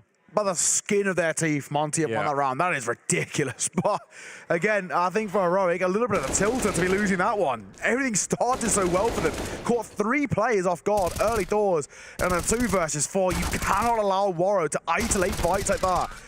The flank on the flank just didn't have the timing, and Warrow has individually won the round for them. Brilliant, brilliant stuff coming through as they find their 5th. And of course, in doing so, it means that the buy over towards Heroic is a little bit haphazard. Oh, here we go. Are they gonna, yeah, they're going to get flashed too. Look at this. They're both going to come through the smoke right away. Flash from inside of the B bomb site as they're setting it up, and they get the opening kill. SDY trying to fight it from the side. It's a huge spray down. 3 with the MP9, and now all on Cadian. What an aggressive move from Monte. They're trying to take the initiative away. SDY with the final one, a quad kill to end the half with.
Welcome back once again. Second half, second map. It is a really crazy game that we've got going on between Monte and Heroic, and a little bit of sign of life at the end of it. This is Heroic's map pick, but Monte, they managed to steal away a couple of rounds at the end. I still think they're in trouble. Yeah. But they've at least got something to show for it in the first half. I think the big thing of that, the big storyline at the very least, is 9 rounds on the T side of overpassed. That in itself is pretty damning. For Monte, you've already lost their map pick. To now get back in towards this game on now T side, it's asking a lot. The definitely numbers are against them. We'll have to wait and see how things pan out. A pistol round, though, would be lovely to alleviate some of this pressure. And already got a decent amount of information and space to work with in towards Connector. I also feel a little bit cheated. I bought a ticket for the Boris hype train already on Mirage, and I feel like, you know, we didn't go far enough. I wanted to keep going. He's been playing pretty well on this map. He's got 12 kills. It's not bad at all. I want more now. You know, it's been exciting to see. Look at those odds as well. They are so one-sided. Already, bit of a fight coming through in towards the A side. Looking over. Monte, very slow and methodical in terms of their approach right now, and Heroic not showing too much face. I think this is a pretty cool and calm approach from Heroic. They're just not giving opening duels over towards Monte, and you can see them actively hunting for fights. Nothing being shown. Yeah, they're looking for it. They got the time to spend.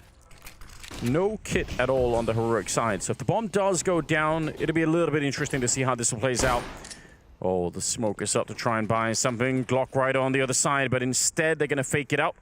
Just retreat to the A-bomb site. Cadian, easy shot onto SDY. That's a good start, and now it puts a lot of pressure on Monte. They're on the bomb site, but they have to be worried about long all the time. The smoke's already been used, the one that Heroic had, so they're going to be straight up fighting them now. Warrior comes back into it a little bit, and he's fighting it out in the open. Another good headshot, but he can't spin for the third. Tessus will take him down, and now it's DemQ to try and stop that defuse. He's going to get shut down. Tessus, excellent aim at the end, and with that victory, Heroic are looking really good to win this map. Yeah, I mean, now they're already up to double digits. We're starting to see Heroic once again, you know, going to build upon their repertoire that they started off in that first half. They've got room to work with. They've got breathing space. They're not going to be all too worried. Even though Monte are sort of hot on their tails, they've got at the very least a few rounds in the rears where they know they can kind of play around and mess around and work out essentially what Monte are trying to do on the T side. I think that was such a cool approach coming through from Heroic because they just never showed face once. For the first kind of 1 minute 20, we didn't see one bit of presence coming through from Heroic. No map control taken, no fights taken. They allowed Monte to run riot, but to no avail. A bomb plant's good though. At the very least, it gives them some money to work with and a buy. Yeah, I wouldn't be surprised if that was actually called out in the halftime for the Heroic side, just saying, don't give them those fights. You know what they could do mechanically. There's no point in doing it. War is up to 17 kills, so he's actually really stepped it up. It's been a real pleasure to watch. But again, they need more than 2 out of 3 to really play. They need 3 or 4 players to come alive, because that's what Heroic have at the moment. Boris, it's a good kill, but Stown is there with the return, and Cadian as well, and Stown is just cleaning them up all over the place. 2 versus 3, bomb is on the ground, and Jabby, he probably could have won that fight, but all the bullets going right past SDY's head, leaving it in a 2-on-2. But sure, she's right here, ready for it. The spray is good, and Warrior, he spins around for it. 1 versus 1 with Stown practically dead. Oh, this is tough. This is really tough. A strong gust of wind, and Stown will be blown out of this round. You've really got a feel for him. He's got the right idea on the reload. Oh my God. He nearly catches Warrior off guard. He's at least given himself a second crack. If he took a step forward, Stown, he wins the fight instantly, but now he's definitely not favored for it. What does he do, right? How does he play this? I sound like he's actually rotating back over towards A. I like it. He's going for the headshot angle. Unfortunately for him, Warrior just saw it coming. Great peek for him, but I think Stown wanted to put himself in a position where it was just going to be headshots or nothing. So I think that makes sense, but a great recovery from an otherwise pretty devastating round there. Once again, it's showing, you know, winning out on towards these FORZE rounds are arguably seen as more important. And Monte, their approach coming through in towards that one, really, really nice. Good attempts coming through, but I think Heroic, they're kicking themselves. They had a decent start towards that round, and they allow Monte just to kind of, they fall into the pitfalls of Monte, essentially. They fall into the baits that are set, and those traps catch them. The buy, of course, pretty brutal in towards this next one. And Monte starting to get closer and closer to tying this game up, only 3 rounds behind. Yeah, kind of a lot of ways, strange round. Oh. Not the Molotov maybe they were looking for, but it's all good. They can wait it out, and it's not really going to cost them much of anything. No one's here anyway, and they're going to find out. Whole group of CTs making their way towards the restrooms. There is one flashbang on Shush, so maybe they could set up something if they get the right cue for it. They can swing up behind this and try and do something. Shush is waiting all the way back there. I bet he's got the grenade in hand already. Cadian up close and personal. This 5-7 at close range can just be brutal. And Tess is around the corner as well. By contact. Oh no. Down. That's not a bad shot. Tess has to find one of his own. These pistols potentially causing a couple of problems, especially now that AKs are being scooped up. They didn't even need the flashbang. Shush actually left them a while ago to go down to the B bomb site, where ultimately Demq is going to be able to find him. The bomb is being picked up now all the way back at T spawn.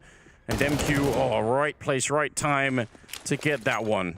Throwing a deep grenade, but not going to make any big difference here. 1 versus 2 for Jabby with a deagle in hand. They're already out on the site. They're going to peek him. If he goes out too far, they're just going to double swing him. Yeah, there we go. They saw him, and that's why they do the 1, 2, 3. Let's go. Oh, no. A team kill. SDY is taking down Demq. Not like this. He's got the bomb plant on the other side, but Jabby, how quick is he going to be? He's already got a lot of kills. There's the one swing. He's had a couple of cracks at it already, and now he's pushing forward. SDY, everything rides on this, and he does take him down, and all is forgiven. Oh, Sunday Young nearly costing Monte a bit of a freebie of a round. Oh, that got so close for comfort, has to be said.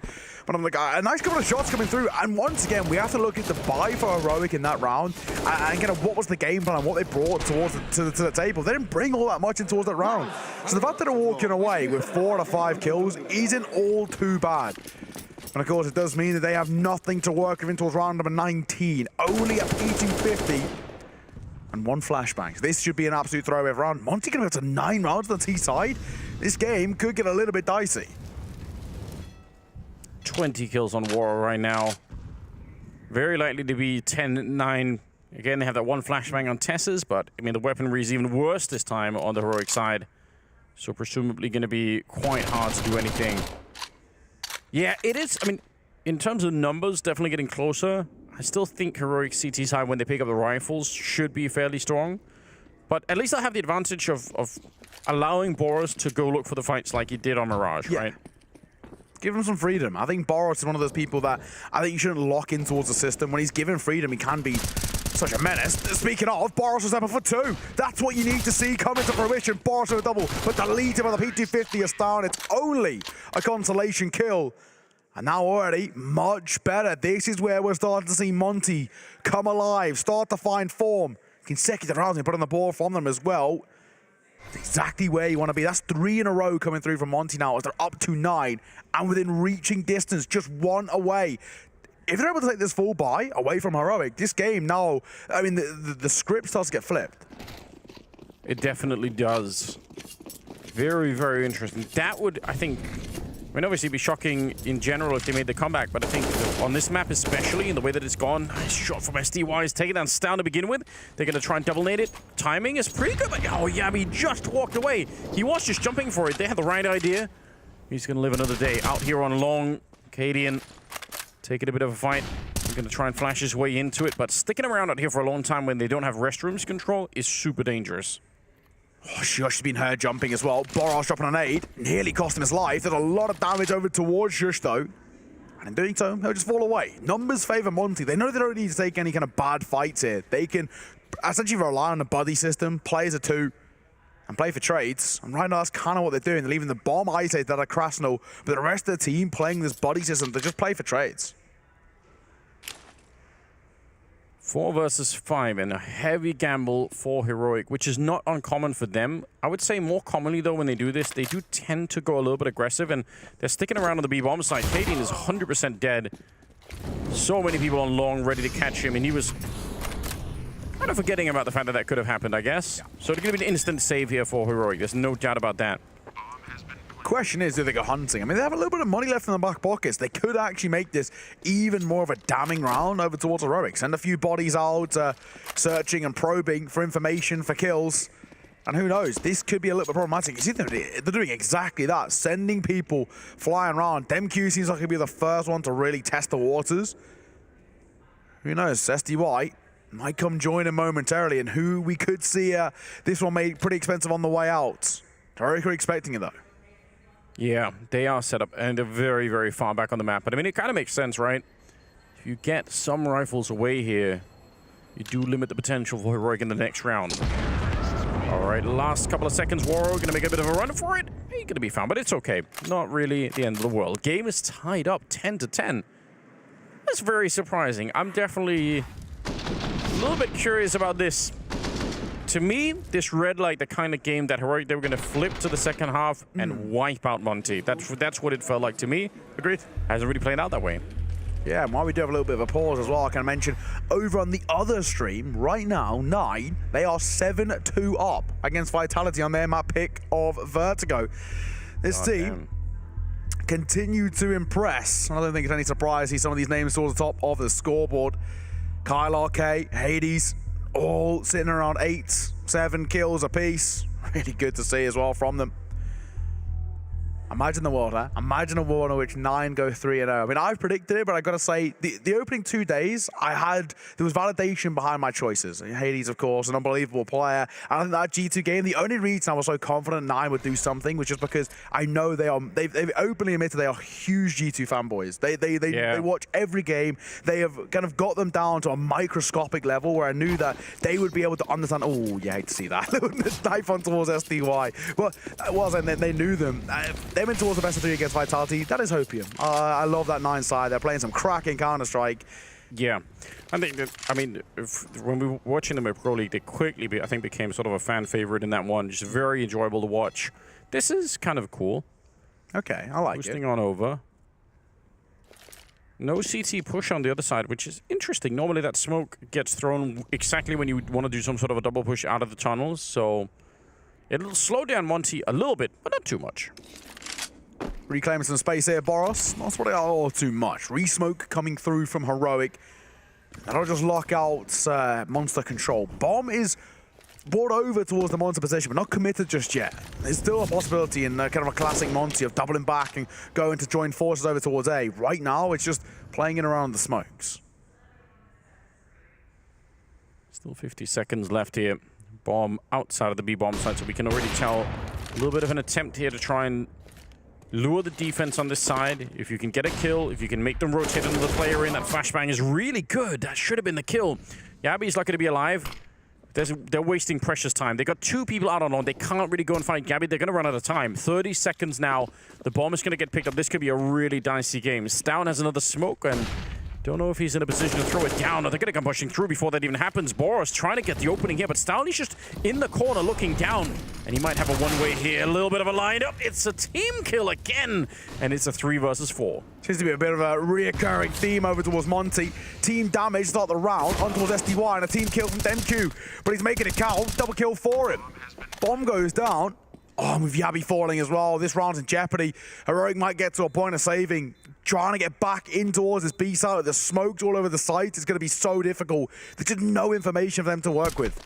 Oh, but they feel confident. They're going to go for it. Don't have a kit right now. There might be one somewhere on the ground, but yeah, finding the remaining team side here is not going to be easy. Tapping the bomb, waiting for a little bit of an explosion. Crashdown's going to get it, and Cadian realizing it's time to quit this one. Wow, 11-10, and a very unlikely round for Monte to win. And I think a slight sign of a little bit of panic on the Heroic side here, because when that bomb is being planted inside of the smoke, you could see that FORZE player that was playing up close kind of just, you know, swinging for it. And there was very low time on the clock. There's going to be like 10 seconds, 9 seconds on the clock when that bomb is being planted. So I understand the need to try and go for it, but it's super risky. Love that kill from DemQ. Just commits. You got a feel for it. Let's get 2 kills on the way out as well. So at the very least, he makes up for it. Heroic, I don't know, man. Right now, this CT side is just not looking comfortable from them. They're really struggling to get a good read onto how Monte are playing the T side. And credit to Monte, I think the T side for them has been great. 5 rounds on the trot for Monte. They are starting to play some really good Counter-Strike. There's a world in which Nuke might be needed, but Shush got other ideas. Yeah, wide peek against the AWP. That's a bit of an interesting scenario. Shush taking a bit of damage. Boros ducking right down under the shot there. Down to 69. Nice. Over towards Short here as well. Cadian, I like this boost coming through. For him, he needs to be careful. His head can be spotted. Some people do kind of look out for this angle now. Going to fall off it.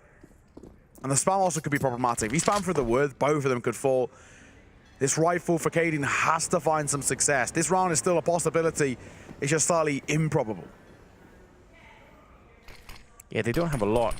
This is the kind of round that Monte just has to win. If you sort of trip and fall here, it's going to feel devastating. It feels like you're letting Heroic back in sooner than you really need to. The Eagles are in play, so you never know. But the smoke has made it very hard to find anyone. DX Cadian jumping up on top. Boris is there. But the bomb is still getting planted on the other side. And a good recovery here for the rest of the team. DemQ with the double kill, crashing on with the other double. And a 12-10 scoreline. Monte, they're 4 rounds away from picking up the map and pushing us onto Nuke. 6 in a row coming through now. This is really good Counter-Strike from Monte. They're not really kind of falling flat or falling in towards what Heroic are trying to do.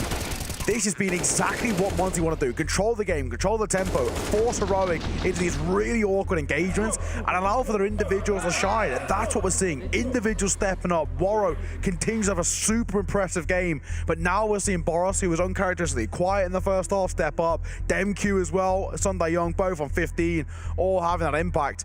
And we were kind of saying at the halfway point, there was kind of, you know, for Heroic, 3 different players, all on a pretty significant amount of kills, all making their presence known, wherever towards Monte was basically just Waro. Now there's a pretty decent little group and a core here of Monte on the T side, finding form. And while Krass has been a little bit quiet, he's not been called upon all too much. It's very interesting. I think some of the game plan here for Heroic that we normally see, some of those aggressive pushes that sometimes come out for this from really both sides of the map, they haven't really been too successful with it yet. And they haven't tried it nearly as much either. Maybe that's part of the problem here. Maybe they are a little bit worried about some of the mechanics here on the Monte side. They don't want to be running into Waro or even DemQ or Boris right now. The whole team is playing really well at the moment. Cadian out on long. Easy enough shot there, but the question always is, can you actually manage to get out? And looks like he's going to make a straight jump for it. Doesn't even bother checking behind him. Seems risky, but at least for the minute he's out. Oh, the Boris. Oh, he wants to hunt this one. Oh, he's got space to work with as well. The Molotov will keep him at bay. So now, the brakes pumped ever so slightly and a smoke coming through as well. He might be swung off the back of the flash, spamming through as well, but Yabi doesn't commit to it. Second time of asking does. Great double flash setup. Tess is there with a headshot. This is looking much more doable. 2 versus 5. DemQ almost sprayed down by the same SMG, but the USP will come up for Cadian. He knew that there was going to be someone out there reloading. Waro, the last one, left in a 1 versus 3. It's doable if they fight him. They're going to be a little bit careful here. All right, another flashbang. That's what, 3 of the kills on the side there of Heroic, set up with flashes. That's a nice way to do it. First round found for Heroic as well in 7 play. They needed to break the deadlock. They were in a really uncomfortable position when nothing was starting to come to fruition for them. And finally, they take this game by the scruff of its neck. They're taking the fight back to Monte, and they're fighting fire with fire. That's how you beat Monte. You just have to take this game to them. We saw them do it on Mirage. They didn't allow Monte to play their game. They didn't allow for the individuals to shine. They had to really go and fight them, get in their face. And it works wonders, despite the slightly middling by with the MP9s. Monte 4 flat and Heroic up to 11 within 1 of tying this game up. An important round to come through as well. Both economies not exactly on the edge of being crumbled, but definitely into a world where you have to keep kind of an eye on it. It kind of sits in the back of your mind. What a grenade. I mean, DemQ doesn't take that much damage for it, but it's just an interesting way to throw that one. 11-12. And the money on both sides.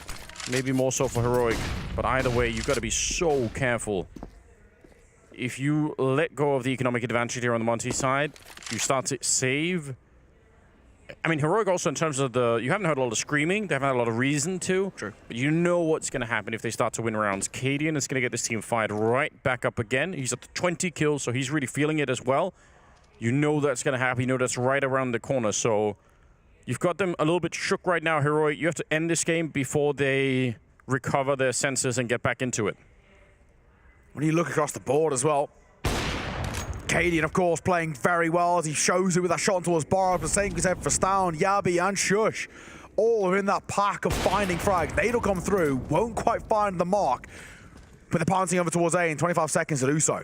Yeah, they're going to get flanked right away, and there's still a player out on long. This should be almost impossible, right? You're walking into a massive crossfire with that long position and the flank that's coming in. Shush, even just with the FAMAS slowing them down once again. There's only 13 seconds.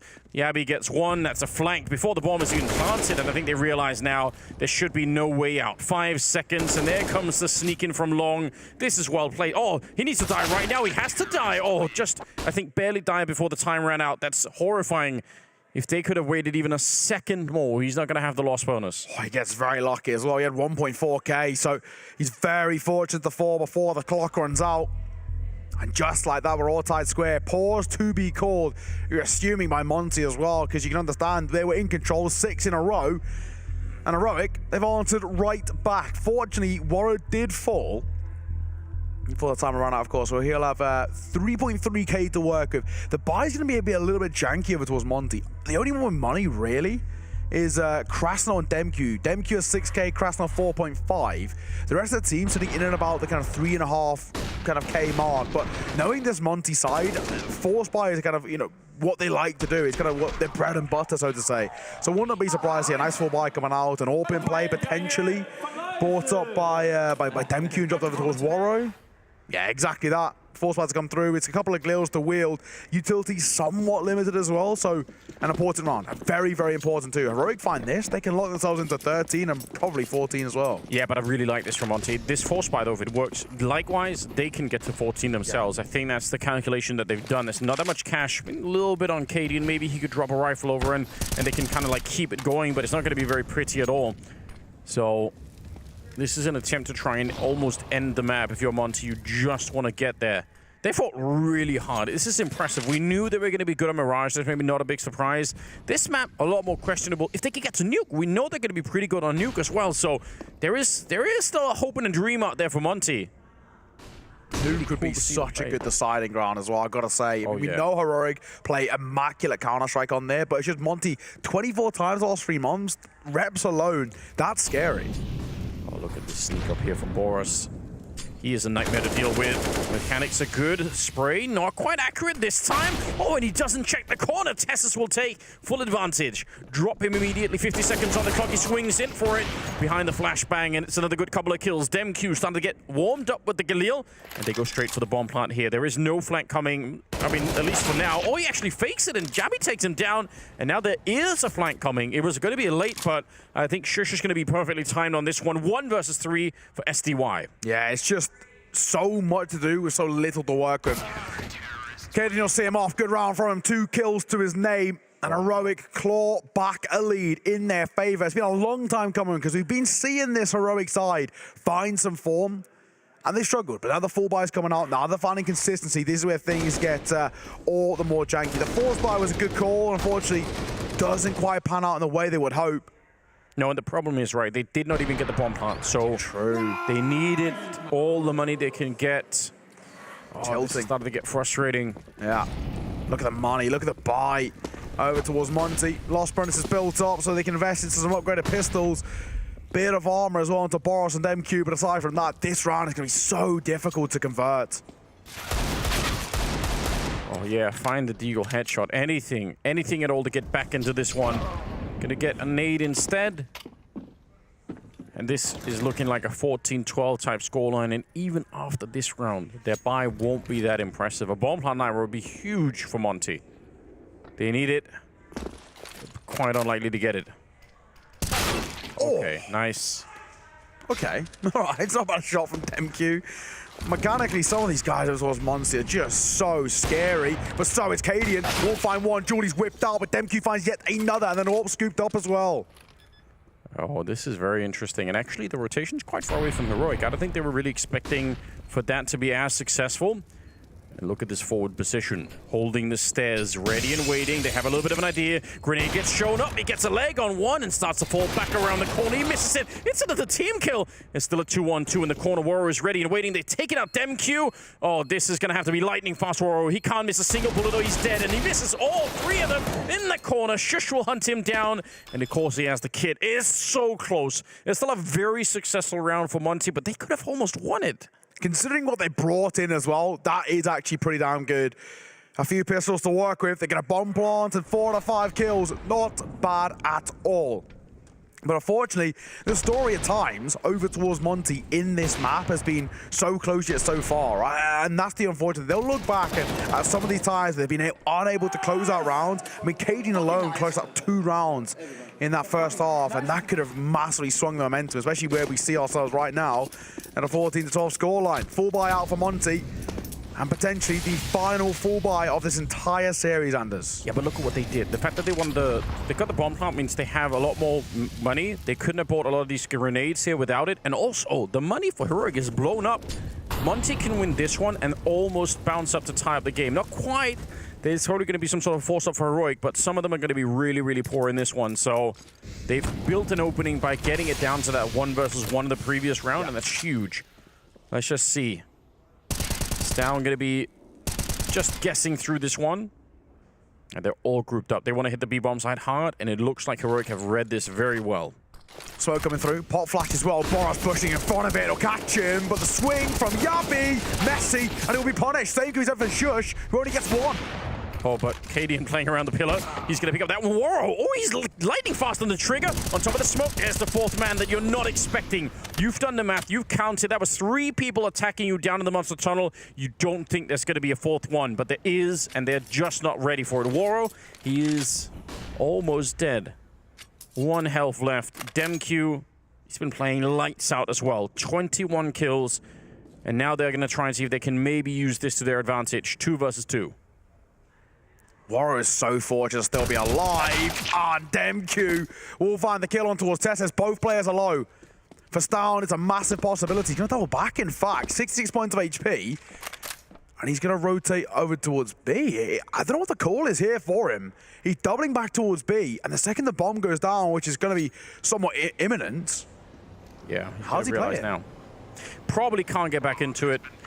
I guess as soon as Demq falls back, Stown just reads that as, oh, this was just a little bit of an attempt. They're probably going to run straight back. They could have made their way to the B-bomb side. Obviously, if he does get the kill at that point in time, he probably wins the round of time alone. Yep. So it would have been really cool, but yeah, just not the right read this particular time.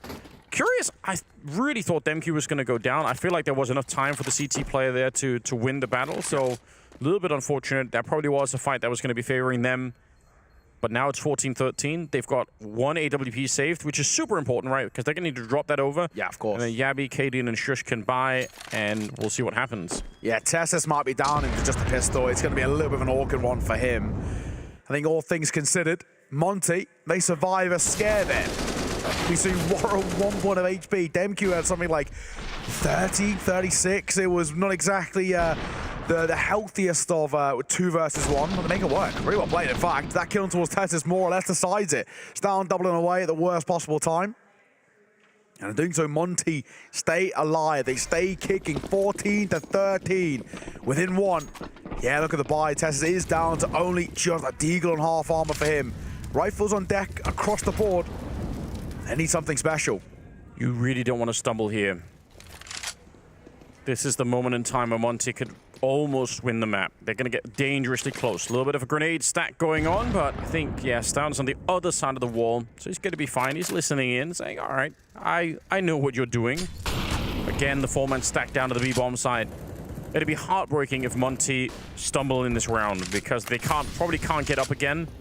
And Heroic might just walk out of it saying, cool, cheers, 16-13 on both maps, we're out. Yeah, exactly. It's kind of, you know, I kind of commiserations in a way over towards Monte, kind of for getting so close and making it a competitive game. Oh, I mean, this is, I'm already blown away by Monte, even on the first map here as well. Like, they're definitely proving that they belong here.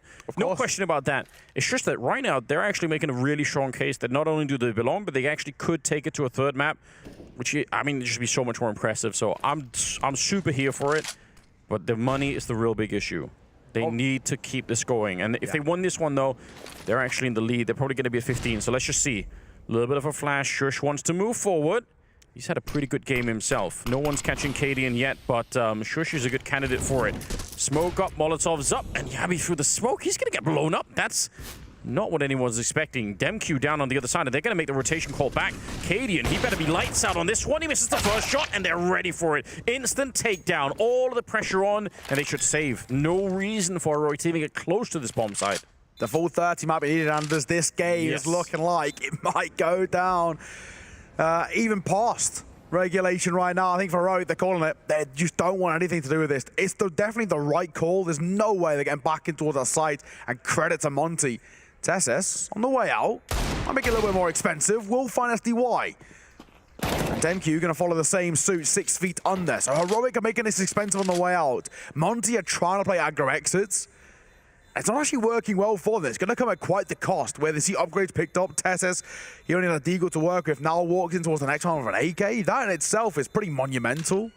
Drops coming through is going to be tough, but at the very least, it's better than nothing. Tempting though, isn't it, for Monte? I could understand why they, if they were successful, then they have such an easy round coming up. So it's a balancing act, isn't it?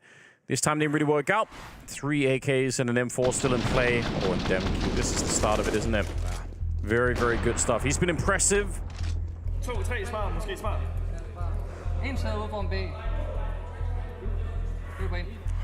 See replays of the calls coming out there, and they just weren't ready for it. Yeah. That first missed shot from Cadian, that kind of sets the tone for that defense, because once he peeks back in, not only does he peek back to the AWP, but even if he didn't, they were already out. They were going to be down in the tunnel. They were going to be wrapping around that pillar really quickly. Timeout called from Heroic to try and bring some sanity back into this match. The best he could have gone there is 1-for-1, essentially, right? Yes. And I think, obviously, the worst is over one. And unfortunately, missing that shot, peeking towards the AWP, makes things rough. Over in the other stream, it was a 9-6 half. Oh, no. Of course, 2-9. And Vitality looking like they're just about to claw this one back in their favor to a 9-all, turning around. So, okay, interesting. Both games a lot more even than I think a lot of people would expect, showing these tier 2 teams can compete with the big hitters. Yeah, it really is the case. Oh, Cadian. Well, he is the captain of the team. He's let himself off the leash. He's going to go for it. They're hitting the B bomb site, so Cadian actually needs to be even quicker than he's already been to help out. Shush, he's in trouble. Grenade is good, but the spray has to be even better. Low on health. DemQ is almost dead in the round already. Oh my god, they're walking in to a huge stack once again, and this time, finally, Heroic look like they are ready for it. They've had this 4-man stack so often, and it's failed them every single time, but this is a knockout. Tess has taken the last kill, and Monte, they wish they could rewind time and get this round back, because now, again, they're in trouble. That is it's a beautiful round from Heroic, but for Monte, that's brutal. I mean, that util damage alone, the nade that comes through, there's so much damage coming through. Shush. Nerves are steel. He's getting overwhelmed, and he still manages to isolate a lot of the fights there. And the fact that there's an unconfirmed damage and the lack of the kill on towards him in barrels allows him to find yet another. You wish there was a Molotov down to those barrels. You could throw it from outside, but obviously they were prioritizing speed. They wanted to get through, and then it kind of blows up in their faces. It's heartbreaking. But to be honest, they have successfully hit that B bomb sign even when it's been stacked a couple of times. I don't really blame Monte for trying. 15-14 here, 30th round, and Yabby is starting with a couple of lightning headshots, taking down Boris and Krasnal. Oh, Monte, they've fought so hard. And now they have to double and triple down. It's a 5 versus 3 here. They need to bring it back into overtime, and it's going to be almost impossible. And they've got to do it with a Mach 10. A Tech 9 on AWP. It's not exactly the most comfortable of buys. I think, thankfully, DemQ can scoop himself up in towards a rifle. One is dropped somewhere. There it is. An AK in the hands of SDY. They pump the brakes. They're looking for a second wind here to keep the dream alive. How are they going to push this towards OT? Oh, this is a very obvious play. Yeah, you can see Shush is peeking at half the time. He knows you're in a 5 versus 3. Of course you were going to go for a boost. Aurora and DemQ 2-on-5 now.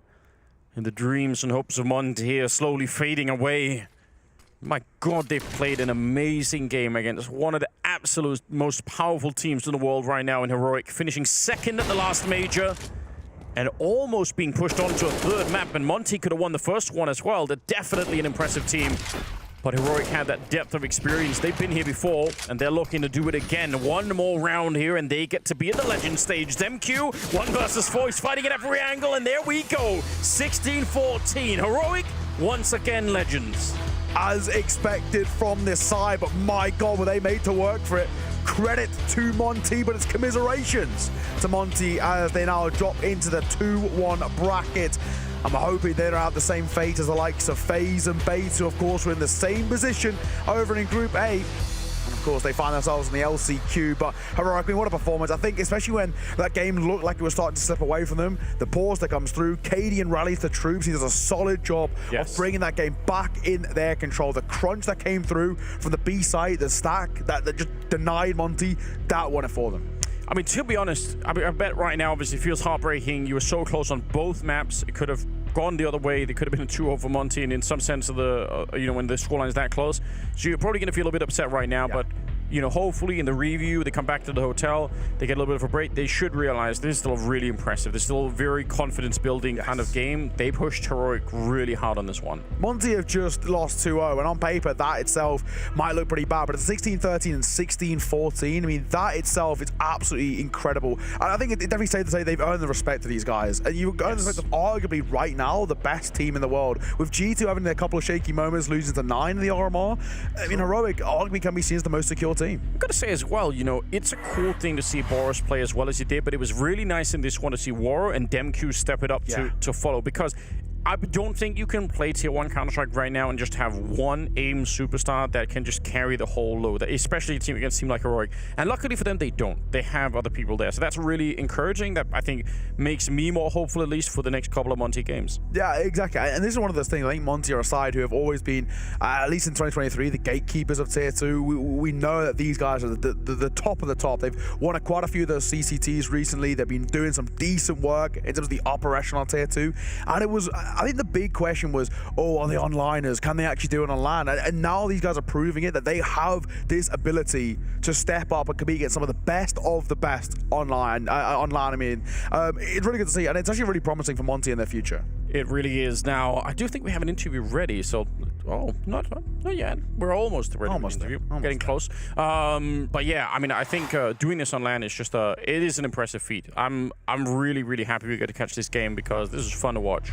Yeah, exactly. It was a really top-level game. I think we saw as well Monte find a kind of a new side to them. I think for the most part in Tier 2, they don't get tested all too much. When they lose, it's more because they don't step up to the play or they don't perform well. We saw this Monte side play elite-level Counter-Strike and actually have to delve into a new step for them, which is kind of, I guess, mind games and really trying to outcall and counter-strat one of the best IGLs we've got in the world right now. I mean, that in itself is super impressive. But, I mean, again, a credit to Heroic, right? We're giving a lot of praise over towards Monte, but there's a Heroic side. They got tested. They really, they were made to sweat for that win. But they were able to close out in 2, and they were able to lock themselves into Legend stage and qualify, of course, to the Paris Major. There we go. First team qualified, of course, from Group B as well. Yeah, Spirit already out, so that's a bit rough on them, obviously. And a lot of teams on this list struggling right now, having a hard time. This is, I think for Heroic, this is just going to be a nice feeling to just be to move on past this bracket here, as you can tell. Yeah, you see Astralis and ENCE down there at the O2. Obviously, ENCE made their way out, so they're in the 2-1, but or the 1-2, but still, they're fighting. A lot to be done, all right? Of course, they're the first 2-0 team to make it through. 9 of Vitality are still playing currently. Right now, it's 10-0. So that game is on map number 1, Vertigo, which is actually, it's his 9's pick. So, we'll see how that one pans out. Well, I think 9, again, in the same kind of vein, in the same kind of fashion over towards Monte, they're earning the respect of top teams because they are proving that they can do it on LAN against elite level players and really sort of delve into what is a new side for them, not just kind of relying on individuals that aim, like Hades, for example, or Goofy, but I actually have to delve in towards the kind of the more strategic side of the game and outcalling some pretty top level people. Now, we are joined by Caden, who's got an interview, and we get to kind of delve into his wonderful mind, so check it out. Well, that's 3 legend stages in a row for you guys now. You guys have got to be feeling, well, incredibly confident coming into Paris. Yeah, I mean, yes and no. I think that we came here, we got the job done. I think there's plenty of things to look at when we get back home and improve on. But to be honest, these kind of Tier 2, Tier 3 teams, they're kind of ruthless, They do some things their own way. And I think, for example, like today, Boros, he was really insane. I think he's a guy to look out for the future. But we're happy, but never satisfied. Let's touch on that actually. The Monte roster, was this a team which was on your radar at all coming into this event? You had heard of them, of course. Boros had some success in other teams beforehand. Were you guys prepped against some of these tier 2 teams? We practiced them a bit, and it always turns out pretty good for us, I think. But I think when preparing for them today, I was really surprised to see their statistics on different maps. I was like, wait, they are literally on a 85% win rate on like 6 maps or something. You know, they were really feeling it. So they're onto something. They're doing good things, but also against some lesser opposition. But I think again, like when I mentioned Boros, I think Yabi and Stown was talking about it after the game. Oh fuck, that guy, he headshotted us really hard, you know. I think he dropped 30 in that first map and still wasn't able to get it over the edge, so that's got to feel amazing from you guys. Shush has had an absolute amazing tournament so far. What are you guys feeding him to kind of reinvigorate him? Because this is crazy, right? Yeah, I think he's just still hungry to learn and to improve and to do the things, and he's obviously also maturing, you know, getting more experience under his belt. And yeah, he's doing really good. It's amazing to see. He deserves all the credit that people are giving him. And yeah, just happy to have him on my team and not on the opponents. Final question. Second at the last major, second at Kato. Are we going to move that one step closer now? Is this going to be it? The final CSGO major. Are you guys winning this one? That's the plan, but it's going to be tough. Sounds good. Best of luck. Always good to hear from him. I mean, and really good as well. Can I hear from him talking about how Shush has really been stepping up, really being such an impactful player. I mean, coming into towards today's game, he had a 1.68 rating off the back of the best of ones, but also the respect given over. I mean, Katie as well. If you're Boros and you've just been told by one of the best IGLs in the world that you're our player to watch for the future, you're feeling pretty damn good about yourself. Yeah, they must have been feeling inside of the server they're heroic. There must have been a couple of times where they must have been shaking their heads thinking, what are we up against here? Especially Mirage. If you missed that game, you should go back and watch it. It's definitely worth it. Exciting times, no question about it. A little bit of an update on the Pyjamas here. Oh wow, look at you go, mate. Feel excited. You can lose here right there as well. All right, some interesting picks are coming out. I'm shocked that 3 people picked iNation. Yeah, that don't feels know. surprising. I don't know why they've gone for that. I think Harry, they've come to love iNation as an org. They've come to love Harry and vice versa. But okay. I think they're very questioning. Of course, he's told them got 60 node as well, so that already kind of set in stone. They fought back a little bit on second map, so I'll give them their credit. They did, yeah, definitely. Yeah, Cody maybe just let the success go to his head. You know, he's too excited early on. Yeah, I mean, he's still in the lead, though. 16 for him. I'm just in behind. I'm going to throw that out there with 15 alongside the mighty Hugo as well. So we'll see how things pan out. But over here on the B stream, ladies and gents, that is us done and dusted. We've had some cracking games. We've seen one team already off towards the major in a legend spot. There's still another game happening over on the A stream as Vitality are still in map number 1 against 9. So now we're done here, you may as well go and check out that one. But for myself, Naokai, and Anders, we bid you all good night.